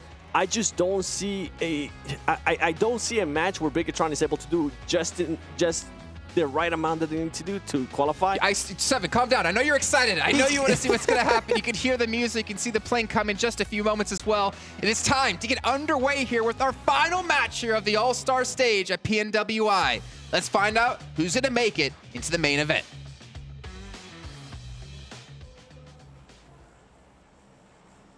Go. Here we go. It all comes down to this, the final match of the PUBG Mobile World Invitational Allstars Stage, presented by Honor Magic 5 Pro. This is it, Pelaris. Yes, it is. And for a lot of these teams here, there is still an opportunity to strike out at that top 7. We've seen, technically, Bigetron could be kind of that cutoff point that I was mentioning before. But, I mean, with a finish like that, that was a golden opportunity to do so. And I do feel like there was indecisiveness about how they were kind of approaching that final moment. The 2-2 split, the rendezvousing together, back and forth, then they split again, then they get back together, then they just holding and not asserting. And I don't know if they can do it here. We'll see as time goes on. What do you think? Man, I think that Bigetron should have pushed D plus Kia earlier. When they were down and just trying to res, Bigetron, you could just see it. The indecisiveness, they decided to let them res up, said, hey, we just want to get to the late game. And that decision, I think, cost them. They were so down and out. If they would have just full pushed. Another southern zone. Yep, that's quite the circle. Hey, let's go Los Leones again. Whatever. I wouldn't mind a repeat of that previous game, if I'm honest. Because talk about clutch factor. You said it yourself. Talk about clutch factor coming in from D plus Kia, who have found themselves in second place. DRS is not going to be happy. They were actually out of the plane almost first, to be honest with you. They dropped straight down next to Hacienda del Patron and got themselves that split going because the plane went straight over it. So they're going to get looted fast. I think DRS is going to start rotating fast, and maybe they play that Fury Road style again I was quoting earlier. Oh my goodness. I mean, I think they have to at this point because that is insane. D plus Kia, I thought that DRS was almost guaranteed second place with just that little point bump, but D plus Kia refused to go down, and now we have seen them jump them. Now, for everybody that could possibly just be tuning in for the first time, you could see the leaderboards right there on your right-hand side. It is top 6 that make it over to the main stage. But Alpha7 has already previously qualified to that stage. So because of that, it is now down to top 7. AGONxI8, 2-point difference. S2G, 10-point difference. BTR with a 12. That is not going to be easy here because you have to make sure you out-frag Agon. That's if they go out early. And then not to mention, all those teams below them? Yes. They can pretty much do whatever they want. So keep an eye on that barrier, the 7th to 8th barrier. Now, what's crazy about that is, Hot Jukes, is as we're sat in the back, I don't think anybody would have been talking about AGONxI8 having a chance. But the fact that they were able to rack up 32 points in one game alone with the 22 eliminations and the victory just put them in the running once again. And over the past 2 days, I would have never, considering the performances they put on, I wouldn't have said they would have made top 7.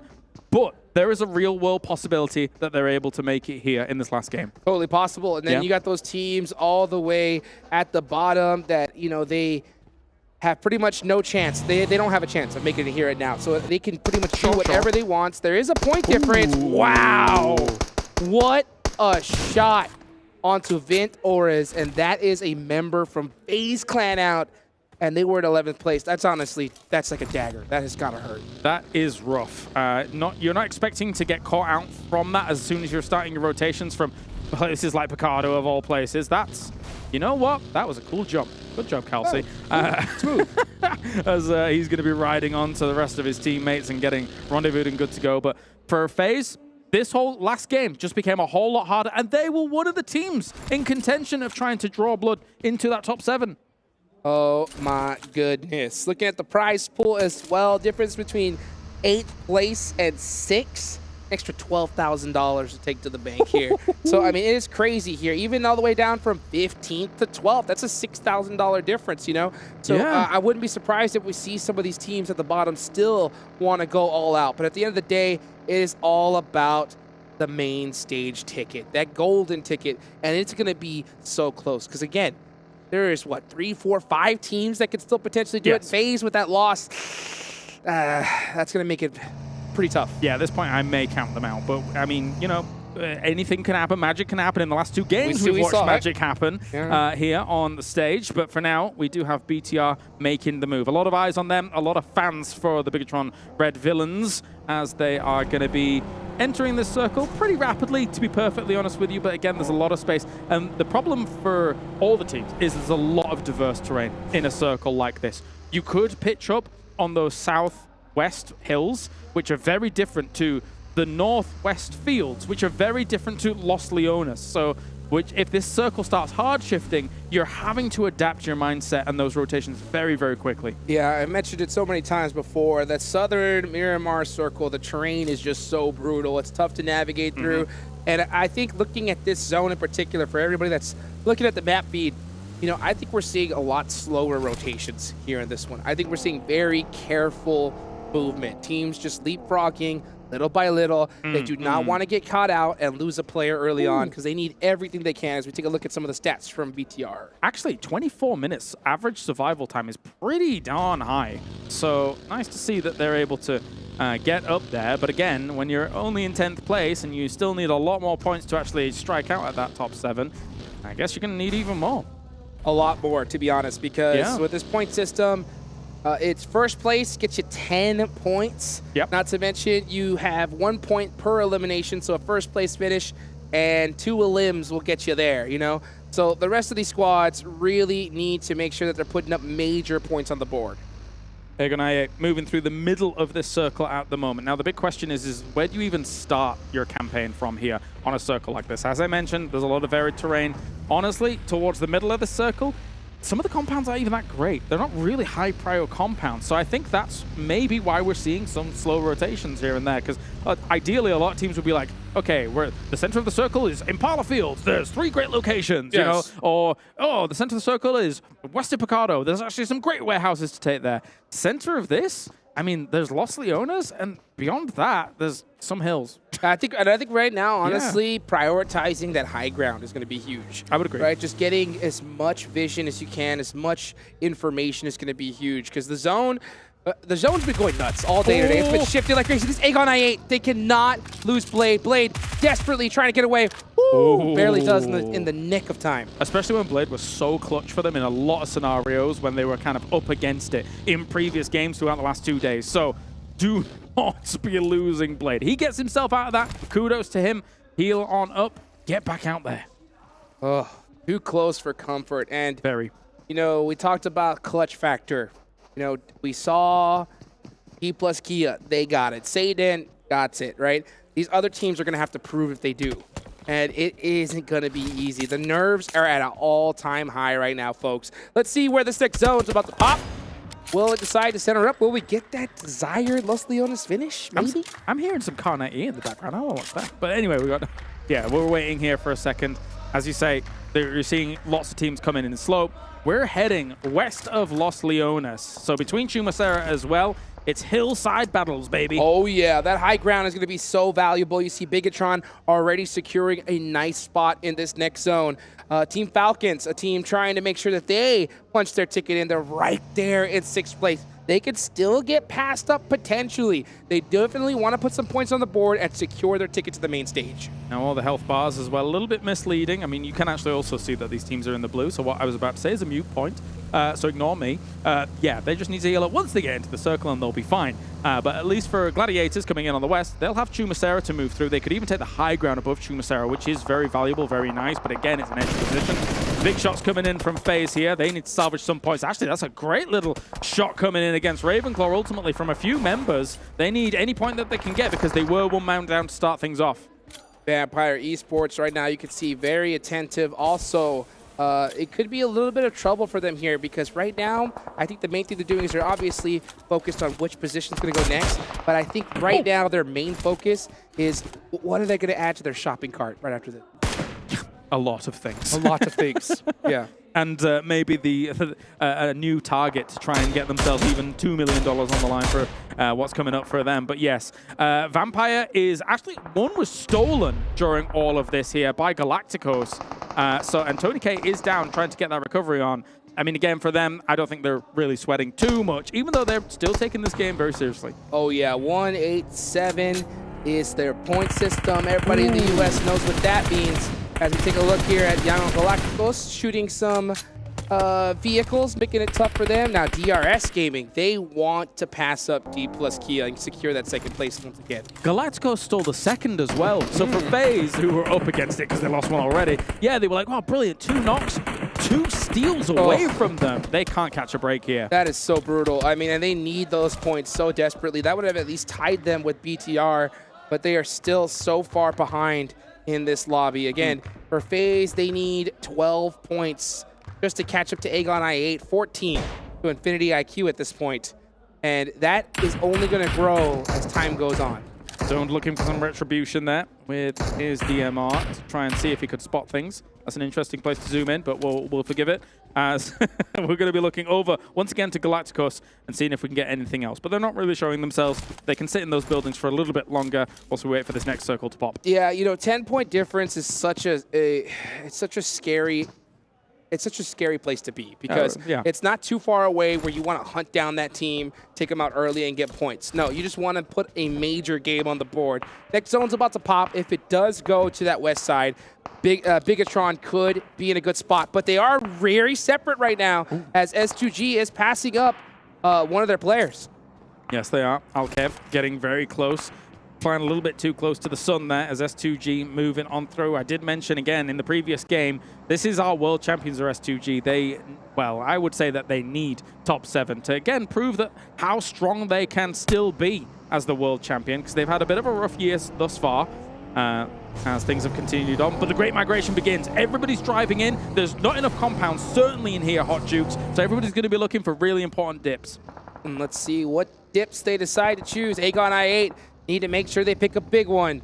Okay, we say they're going to have some sight lines on the SEM9, Aton Esports right next to them. These are 2 teams that have been struggling all tournament. If you're going to fight a squad, these may be the ones you want to go after. And oh, I thought they were going to be able to get those shots, but instead that return fire, they are so hesitant right now. Yep. Really trying to not take any risks here. They may have taken those shots in another scenario, in another situation, but this is not that one, as Aton is going to get away.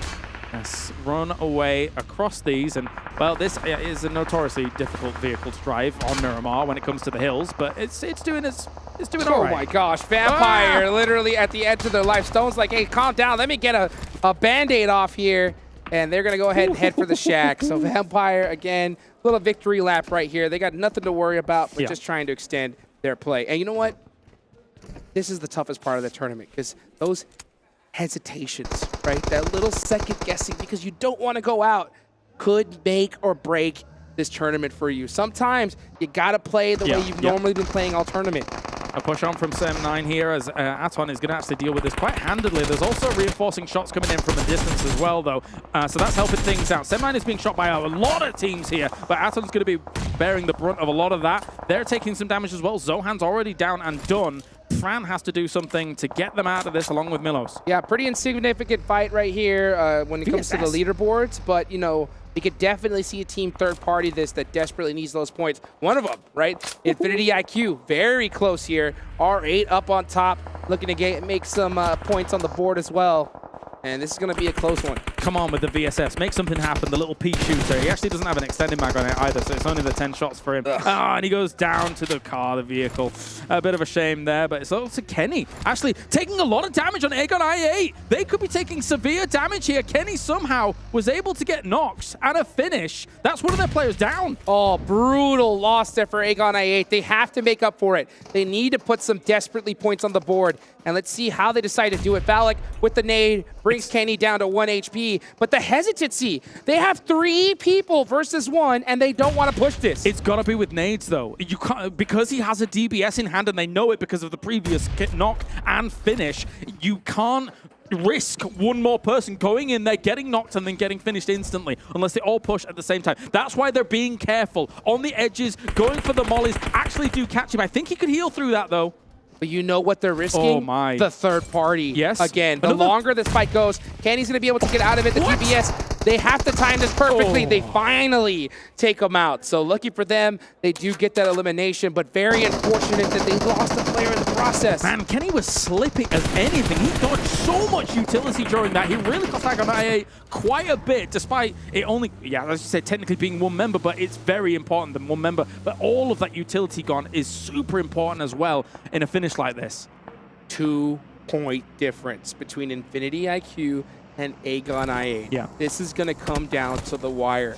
We talked about it before, that we've seen so many dreams crushed, not by just 1 point, but ties before. So let's see if, and this is it right here. This is Infinity IQ, very, very close to Team Falcons. They cannot go out. The question is Falcons worried themselves here? I don't think there's enough teams to be able to take over Falcons in the real long run, but nades are being charged up. Sees Ferrari down there, might even go for a blow up on the car. He's actually going to spray fully into it. Has to look back down because the shots coming in, causing him some problems. But if that car was to go, Ferrari would go with it. 100%. He needs to get out of there. He knows it, but unfortunately a nade pops him right in the face, and Infinity IQ are going to lose one of their members, and Ferrari, losing him early is going to hurt. This is deadly. They're on the bubble. They are on the bubble here. Ferrari with the boys. I mean, with Ferrari down now. You got to hit those. Yeah, you've got to hit it. Benzo as well, trying to go for it. There is one knock onto T.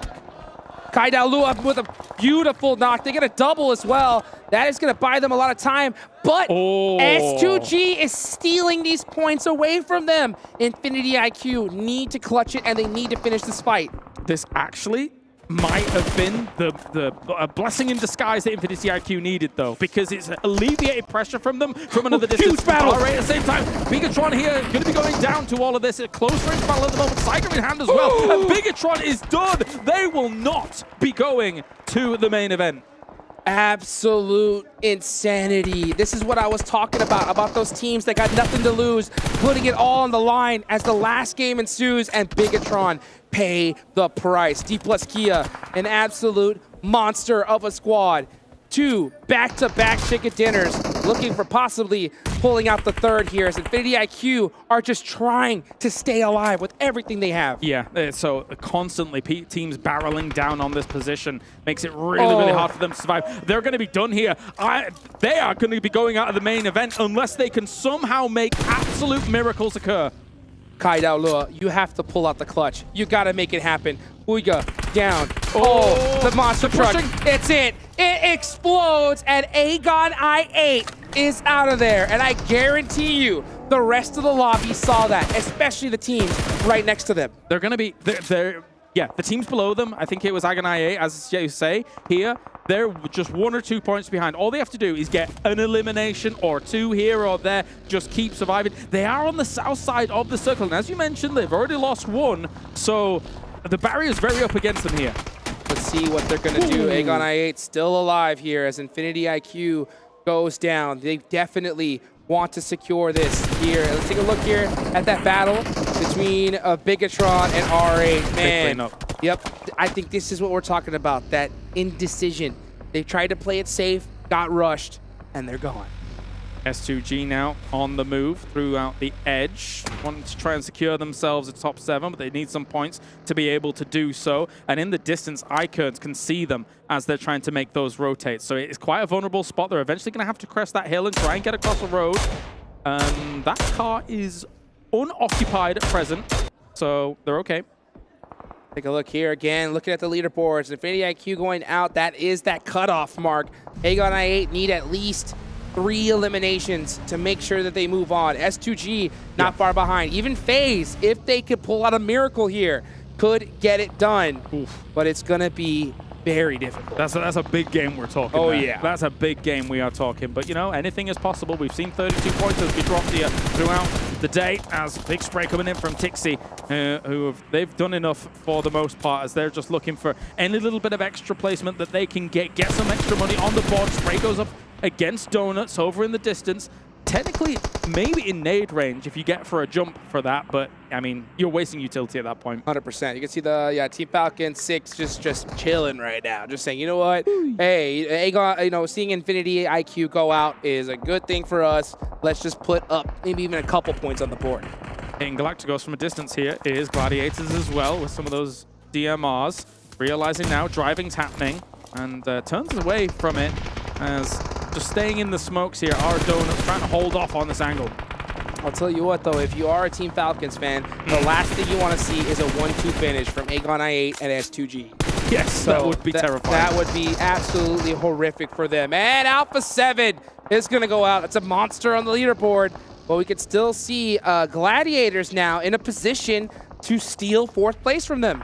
Yeah, with Alpha7 having 123 points, though, there will be no change in terms of that top 7 going, of course, because you know Alpha7 is still up in there, and there'll be not enough teams to be able to take them over ultimately. But Donuts still taking this fight against Gladiators. I feel like, where has this Donuts been all tournament? I feel like they're not taking a bad fight. They're probably going to lose it out in the end, but they really gave them a run for their money. This is what happens, right? When the end of the tournament happens, you got nothing to lose, and you start playing like yourself, but he's just a little bit too late. Let's see what Donuts can do here. Gladiators want these points because they want that 4th place finish. Difference $10,000 in prize pool. Ooh. And only a few points needed from them. Very nicely done. Some more shots coming over the hill here. It's wow! Donuts! Maru is actually doing quite a bit of work here against them, but he will go down. That's Donuts gone. But as I was saying, that was them holding their own in a little bit of an uncharacteristic fashion compared to what I've seen from them this tournament. Oh, Alpha7 was cheering the Donuts on so hard right there,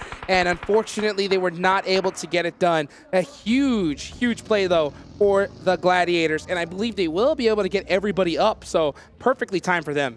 Yes, they will, unless, for example, someone like FaZe crests the hill and tries to put on pressure, but it doesn't look like they're doing that right now. They are in close vicinity, but not to try and go for a huge push just yet. We're seeing D+Kia here down towards the south, and they've got themselves 3 limbs on the board, but again, my eyes really are on AGONxI8. They're still down there. It's going to be hard for them to get into this circle without taking casualties. Oh, it's going to be so difficult, and I'll tell you what, we have noticed a difference in this last match versus the others. We already see, what is it, 5 teams out already, and it's only zone number 5, so an absolute war is happening. FaZe Clan, again, need a monster game if they want to make it in. Mela found one as a knock. Did he get the full confirm? Regardless of the fact. They're trying to still put pressure on Vampires. They're gone down. A Galacticos here will be able to clean them up. Vampires, yes, you're down in 13th, but rest easy, friends. You have done enough for that number 1 spot. Oh, yes, they have. This team has been unstoppable from the start of the tournament all the way to the end. As FaZe Clan pick up a member of Gladiators. Gladiators, again, trying to steal away that 4th place finish, that $10,000 difference onto Alpha7. Can they do it? If there was ever a time for FaZe up to be a thing, for them, they would need a monstrous game to try and make something happen here. So coming over the ridge line, getting themselves a Gladiators member, not too bad. But here it goes, AGONxI8. What are they going to do? They were in the blue, they took some damage. They're trying to move forwards against this. They've thrown down some smokes, some transitionary smokes for it. And they found themselves this little ridge line, but it might be vulnerable from the west if Donuts eventually crests that way. Oh, very vulnerable. That is a desperation spot if I've ever seen it right now. FaZe Clan, up against the ropes. Here comes DRS Gaming, looking to possibly even steal 2nd place away from D+Kia. Yeah. Here they go. The battle is ferocious there. FaZe Clan do get 1 res. They're tied up together. 1 nade and they're out of there. Oh, Matic with the angle! Gladiators eliminating FaZe Clan. Brutal to deal with that kind of stuff when you're seeing that, and Gladiators were more than happy to get the revenge after he was able to go for that flush. Here's AGONxI8 though. They're split across this position at the moment, but I mean, D+Kia knows that DRS is able to rack up a few points. They want these as quickly as possible, dislodge them, and it could be done. Oh, just 4 CM. Oh, Razy has the angles, the toes. Oh, Blade getting beat up. Oh, and here comes the push. Satan clutching it up last game. He's going to have those angles. Yes, he is. And AGONxI8, the jump shot. 1 more. Can he get it? It's not hitting. It was hitting the windowsill as well as the top of the window. This is rough. AGONxI8 desperately, they need every elimination point they can if they want to make their dreams come true and make it to that main stage, extending their stay or go home. Can they do it? Seiden looking to end their tournament life. The spray of the DBS is a little bit unpredictable when you're trying to go for that jump shot. I wouldn't mind him trying for the Scar if you want to go for a jump shot like that. But you do leave yourself vulnerable knowing that your opponent's going to be doing that as well. As Seiden's moving on around DBS, and he will take them out. AGONxI8 is not making it to the main event. Absolute insanity. Now S2G have their eyes on the prize. The door has creaked open for S2G to make it in. And now they're pushing up against 6 from the Falcons. Only 1 player. This could be a huge point for them. Man, imagine if the world champions make it in the last game. That would be absolutely clutch here. They've got an opportunity to do it. They've got 5 limbs on the board. They're all very healthy. They can have transitions here into the circle. Another point there. That's Team Falcons out of there. So S2G literally wide open. They need to have a monster game. 7 eliminations. They are clutching it up in the final game of this tournament. That's D plus Kia gone. They've got room as well. The Turkish broadcast next to us is going to pop off if they're able to make it. But anyway, the 7 eliminations, as you say here, all the other teams are kind of scrapping against one another at the moment. Turkish broadcast with the tears in their eyes of joy already starting to form. Will we see them fall down? Oh, it's going to be a tight one right now. Still a massive battle ahead. DRS Gaming looking to possibly even pass up D plus Kia. They've got 6 eliminations on the board. That is going to be huge. I don't know how these leaderboards are going to stack up here. Galacticos trying to stem the tide of aggression that's going to be coming on their way, though, as DRS is kind of up against the circle here. They need to get rid of Galacticos. Aton is down. They are done here for the moment. As the peek across with the DBS, they know a close-range fight is brewing, but they're going up against Uzis and the like. DRS still alive. S2G with a full player, and they have the full sight lines here. They're going to be able to push up. They have a bus as well, just in case. So they're going to have those angles here. DRS going up against Young on Galacticos. Q Loki pushing up front with the DBS. One of his teammates do go down. Great angles being held for DRS Gaming, clutching it up right when they need to. Want to launch themselves towards that second place once again here. Does actually see Romeo, but maybe for a second there. But S2G, HamCG is already down. R8 was pushing on this. SKTon is on a far off angle for this to occur. Kelsey's also down. This could be Turkey's dreams going up in blaze here. And I believe they were helped right at the last second there as Silas clutching up a beautiful shot, and I believe they are going to get those reses. So that was way too close for comfort. And even if they do get these reses up, teams are forming barriers around them now. R8 has already leapfrogged ahead of them. Mazexis is still alive, down in that low ground, but then it causes a problem for S2G to transition in any direction if they're able to get all the reses down. We talked about teams at the bottom of the leaderboards that have been struggling all tournament long, now with nothing to lose, finally start playing like the way they should be. And R8 is having a monster game at the end. Yeah. Unfortunately, just a little too late for them. The thing that could come back to bite them is that they are split 2-1-1 at the moment. So maybe the overextension, however, they're trying to control space. They do have a lot of high ground advantage against teams. You can see here, what an angle coming in up against S2G, who are so vulnerable. S2G needs to clutch it up here. They need to hit an insane shot. Racy, oh my gosh, getting absolutely laser beam. How did Kels actually stand up? They're gone. That is S2G out of there. The world champions will not make it to the main stage here. But as we fold things down here in this game, still plenty of money to be up for grabs. And DRS wants that second place. Yes, they do. DRS still in it here as R8 having their way with this lobby. Yangon Galacticos going to go ahead and get a player. That's going to be Delta. Gante with that angle, tries to catch Q Loki, just misses the mark and gives away his position. SKTon here, charging up for, that looked like a smoke actually, not a nade, but so going to be throwing that forward to cause a little bit of disruption for the moment here. Galacticos trying to block some of their lines of sight. DRS only 1 member remaining. They need still a few more points to try and catch up to the D plus Kia position of second place. But R8, man, they came alive. They had them, 14 eliminations so far. They really want some extra money on the board. Oh, yes, they do. If you are R8, this is the game that you were looking for, and I guarantee you they're most likely going to be jumping up this leaderboard with how many eliminations they have, 15, 60. They're looking to make a record here at the end of this tournament. Maybe. Galacticos, though, 3 alive still. DRS is gone. I'm not sure how that's going to affect the full standings at second place. We'll find out later. But now Mazex is down as well. It's Galacticos versus R8. R8, 17 eliminations. 3 players left on the board for Yangon, trying to break that 20-point, that magical 20 eliminations in one game. That's going to give them 30 points if they get it. They need to execute this perfectly. Where was R8 before all of this? I do not know, and I don't know either. That's going to make things interesting. You know what? We'll just leave it as a question mark for the moment because we have got ourselves the potential of them getting a 30-point win overall. Oh, what a shot from Ragnarok. Brilliant stuff. Beautiful shot there. He's going to go in with another, and that is the game. R8 clutching it up and taking every single elimination point with them. The first team we interviewed at the tournament here for the Saudi Arabian crowd, and R8 finishes off All-Stars with a win. 30 points on the board. It might not be enough to get them into the main event, but what a victory here at the end. 30 points. Oh, an incredible victory. The stadium has erupted for them. What a way to go out and impress your hometown folks. Beautifully done from them.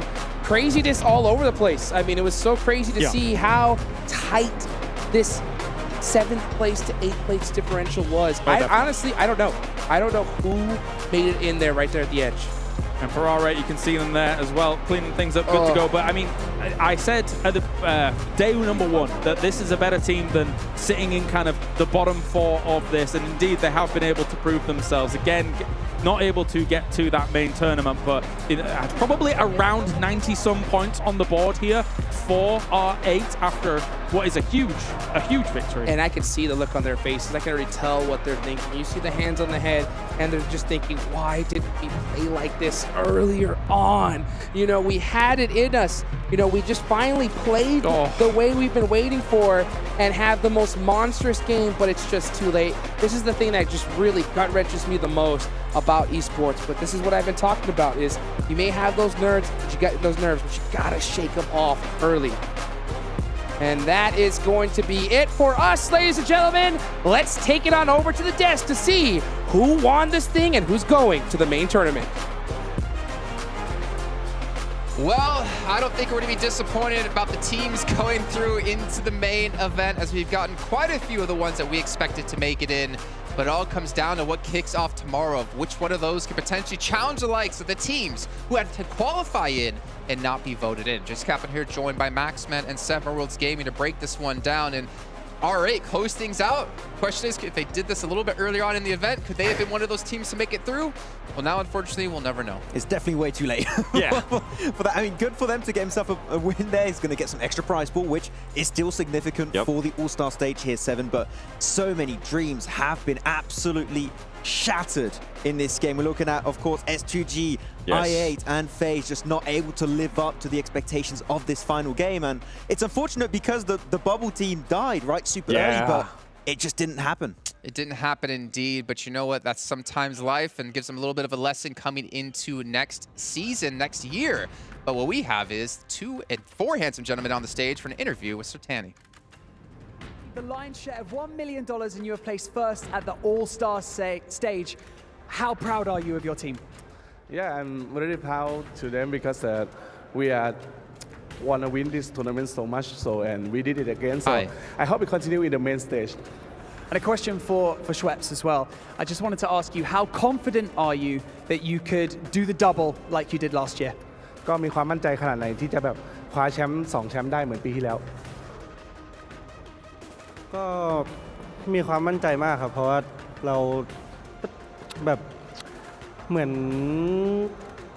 UCL ที่มีมาดริดนี่ก็ PMWI ที่เป็นแวมไพร์ครับ Yeah, we are really confident because you know, when you're talking about the football, UEFA Champions League, you think about the Real Madrid, but PUBG Mobile in PMWI, you will think about the Vampire Esports. I absolutely love that analogy.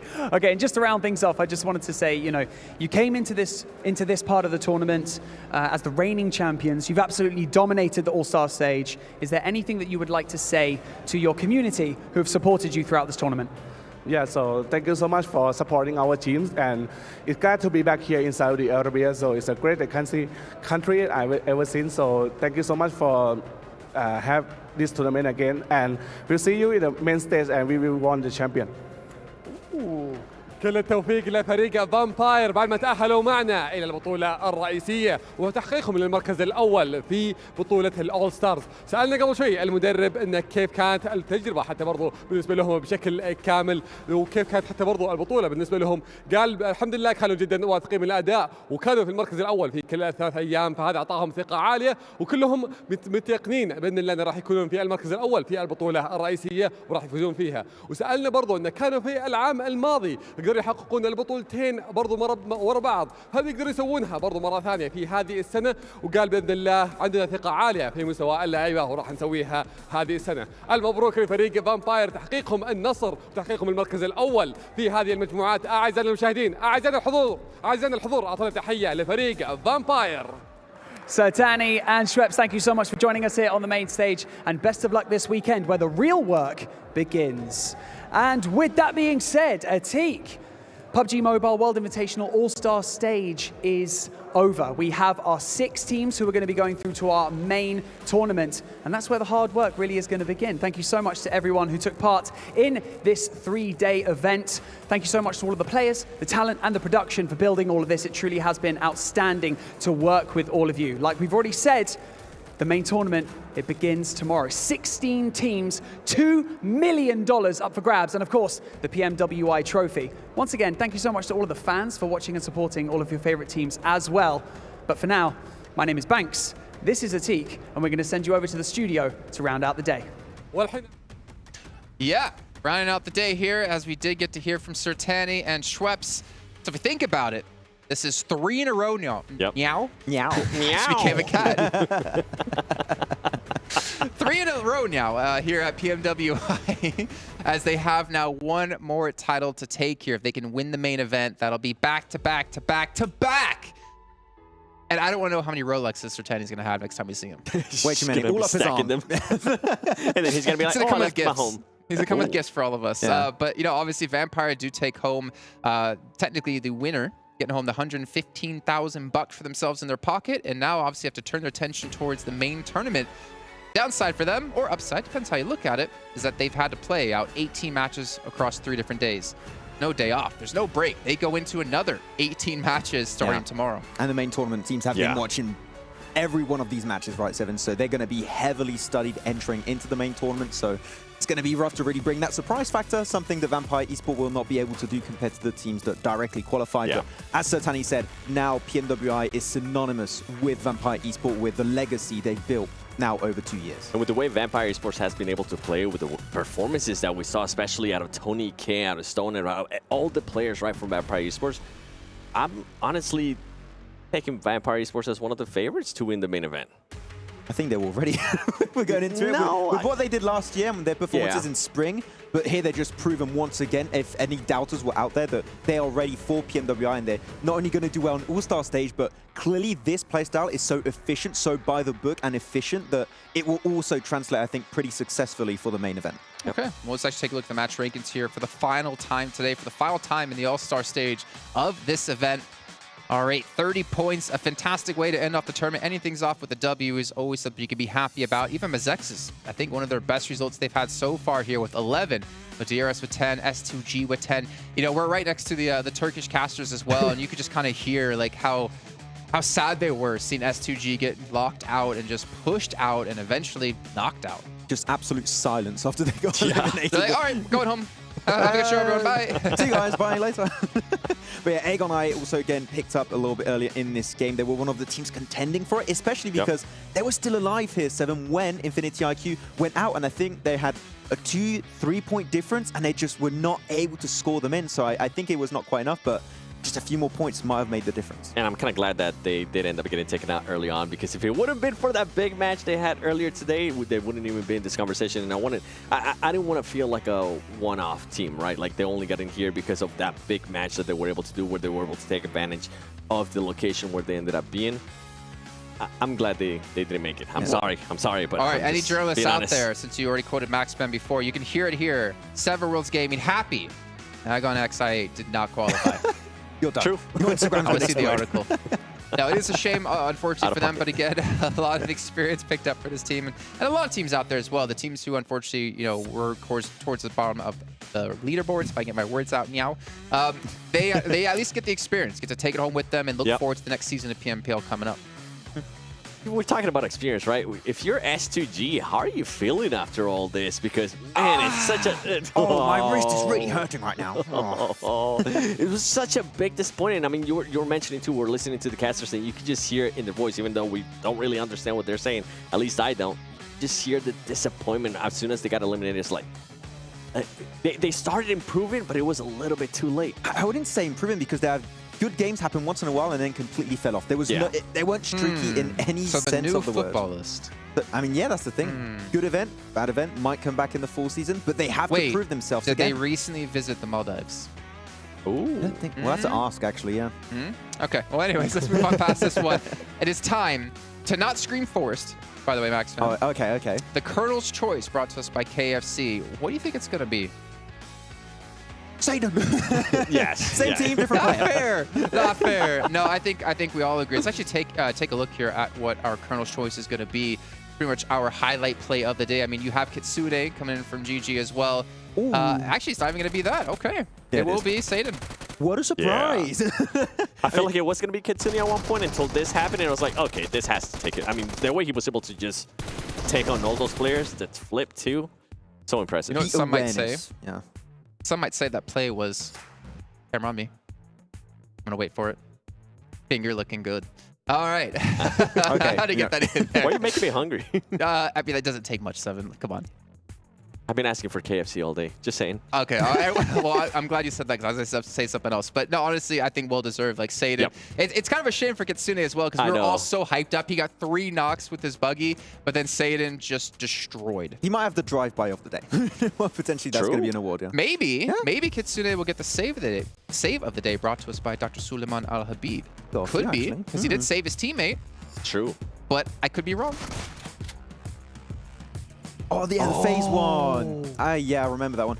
We kept having, I think we had 3 crashes in a row in that one compound, so FaZe were heavily reliant on being able to get the reses through, so those actually were really impactful reses. They were, but I'm with Jason. I feel like Kitsune should have won. He said no, hey, actually, Kitsune, I think we'll win something. Yeah, the drive-by, yeah. What drive-by? I mean, the drive-by, yeah. With the drive-by? With the car, yeah, but what does he win? What is it? Oh, I forgot the name. This is why you don't jump the gun. This is why you let me finish talking, okay. The ride of the day brought to us by Abdul Latif Jamil Motors, and that one has to be Kitsune. If it's not, I'm coming back to production. Not this production. Any production, I'm coming for you. It's got to get it, man, right? Yeah. Waiting. Oh, what? I'm out of here. Bye, everyone. I'm See gone. you, Jason. I'm out. Nope. No. Oh, wait. It's right by. So ones, yeah. Okay, let's give it was hope. a bit weird. Let's give it hope. If Kitsune's not in here, we riot. Oh, wow. Nice dodge. Nice. It was that was a dodge. Yes. There we go. Yes. How did he get 3? Production, you live another day. It's okay. Don't worry. He got 3 in the smokes. I still can't believe how that just worked out perfectly. I love that the guy in the smoke is just standing there and all of a sudden it's like, oh. See, this is actually, you know what the funny thing is I look at that and I'm like, Max, when you have a license, right? I do have one, but I'm scared of driving. But I think that's exactly what would end up happening. And then we won't be able to work with you anymore. Yeah, I mean, no, I don't. That's why I don't drive, okay? Especially if you got smokes around, I'm just going to aim for everyone. Okay, plus 10 points. That's why I don't drive, Jason. I don't like it, okay? Those intrusive thoughts are there. Let him drive. Just see someone crossing the crosswalk. He's like, that's one elimination. One elimination. Got it. Said, okay. Oh, wait, it was just a knock. Gotta go back. I'm going to be featured on the right. Did you really just say, that's a knock, I have to go back? Yes. Really? All right, well, France, please take away this man's driver's license. Instead, let's take a look at our qualified teams into our main tournament. Oh, that was the highlight of my day. We got Vampire Esports, T Plus Kia, DRS Gaming, G Gliders, Team Falcons, and Infinity IQ. Vampire Esports able to get himself once again some extra cash on the board, able to secure himself so many extra good games there. And I'm trying to move on from this. But yeah. It's the fact that you said it and then you also like, you know, put your hand on the steering wheel and like hit it in reverse. He doubled down on it. Well, this is our results here, and it came down to just, well, actually, no, 1 point, because AGONxI8 have the win on chicken dinners. Oh. All they needed was 1 more point, and they would have won the tiebreaker against Infinity IQ. Wow. I was almost quoted differently. Yeah, and we're going to have Falcons actually making it through. So that's going to be a lot of local fans pretty happy about that one up there. Of course, with also the side of, with you're going to have Crypto, you're going to have etc. The entire team with Rolkis. Crypto! So it's going to be interesting, but some teams, unfortunately, as we said, a lot of dreams have been shattered. Yep. And the likes of BTR, FaZe not able to really show up in the last game is, unfortunately, is how it goes in these events. It's esports for you. Yeah. FaZe kind of slowed down for a bit there. After day one, I feel like they were steady in regards to being able to maintain themselves there within the first stage, and then after that, they were just not able to do any pop-up plays, not really able to do any impactful plays, and same kind of goes for BTR, right? They got the 2 chicken dinners at the beginning on day one, and we're like, okay, this might be different for BTR, and then after that, it was just a complete downhill. They were definitely in a mindset of we have to be very careful of what our moves are, and unfortunately by doing so, you're not making these big risky plays sometimes, and those risky plays at these kind of events when you're on the last game is what's going to allow you to qualify for the next stage. So yeah, the fact that they were trying to just play as safe as possible did cause their demise at the end. Yeah. Speaking of next stage, just take a look here at the participating teams here in our main tournament kicking off tomorrow. Ooh. As they're going to have quite a few strong teams. I'm honestly looking towards Reject, not necessarily to maybe win the event, but I want to see what Reject's got to show us. And of course, the 2 teams coming in from PEL,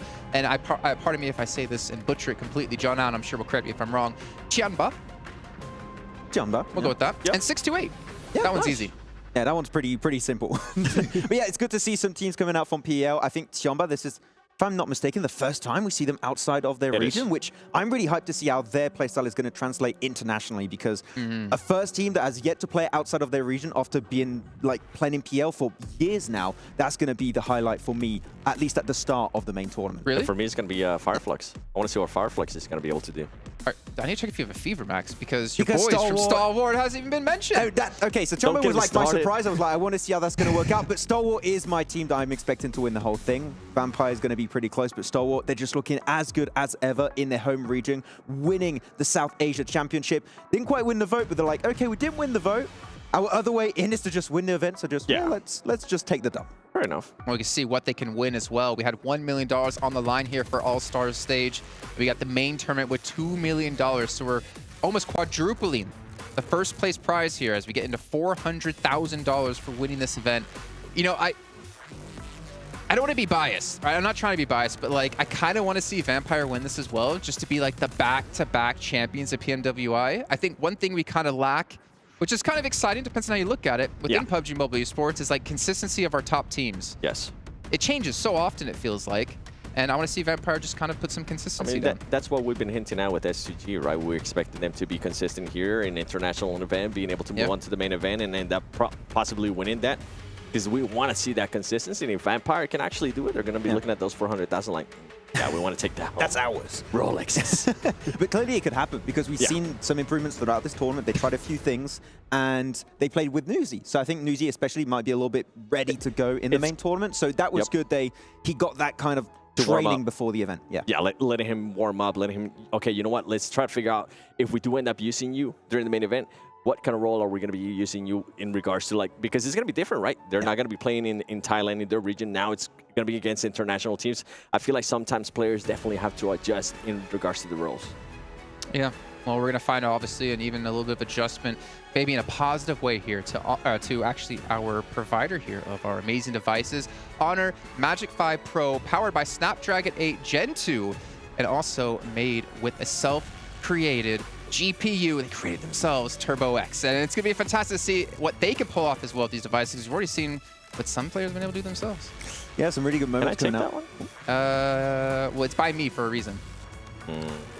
Security was really good last year. We were not able to get one. So where? I don't see nobody over here. I don't think you have a box tall enough to reach it. I know. I can't reach it. Tiny arms. T-Rex arms. T-Rex arms. Okay. Yeah. I'm not going to do it. I thought it was the opposite. I thought you were like the inverse. You were like the tiny legs. Chicken legs. Okay. All right, cool. Well, you know what, Max, man? I want to kind of hear what was your thoughts of this whole little event that we have had so far. I mean, clearly Vampire, I think you have to jump on them. Just so good right out of the gate, right? I mean, the entire team has been looking so deadly throughout the entirety of the event. And talking with Sertani, they were able to build so much momentum after that last day of PMGC. That comeback, it put them in such a good mentality that they were able to just transfer throughout spring 2023 and now PMWI. And I just expect that to continue, as we said multiple times, for the main tournament. But so many other teams have been looking really good. And D+Kia has been the standout for me. Like, really, the way they play in the game is on such an other level, but different from other teams. And I want to see how that can potentially transfer in the main tournament. Really excited to see it. I feel like that's my main takeaway, especially from this All-Star, right? Vampire Esports, as Jason was mentioning, now the back-to-back being able to win something here at PMWI. For me, D+Kia, such a big surprise. We saw them, especially day one, the improvements that we've been able to see out of this team. And now for them being able to have so many reps under their belt going into tomorrow, going into the main event, I can't wait to see how they're going to be able to adjust with the new teams coming in. You know, I can kind of see Vampire Esports players go into their tax guy, and the tax says, okay, that's a lot of money. Who's your employer? And they're just like, PMWI. What's an employer? Pretty much what's happened. All right, well, gentlemen, thank you so much for joining me here on the desk, and you guys at home as well for watching. But that's going to wrap up here our All-Star Stage, as we still have the main tournament to kick off tomorrow. It's 3 days, 6 matches a day of high-intensity action to find out who's going to be our champion at PMWI. You're not going to want to miss it. And honestly, we're going to see you guys then. And if you're not, this man's going to hunt you down like a T-Rex. I'm glad that wasn't a...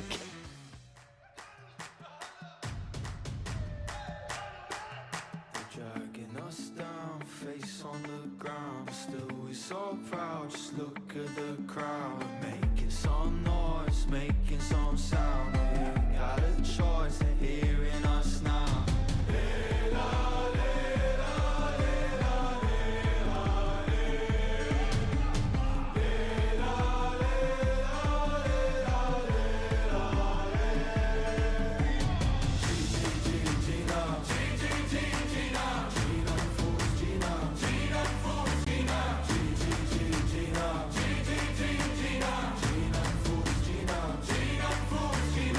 Paradise through dirt in our eyes for us. Oh, actually, I'll try.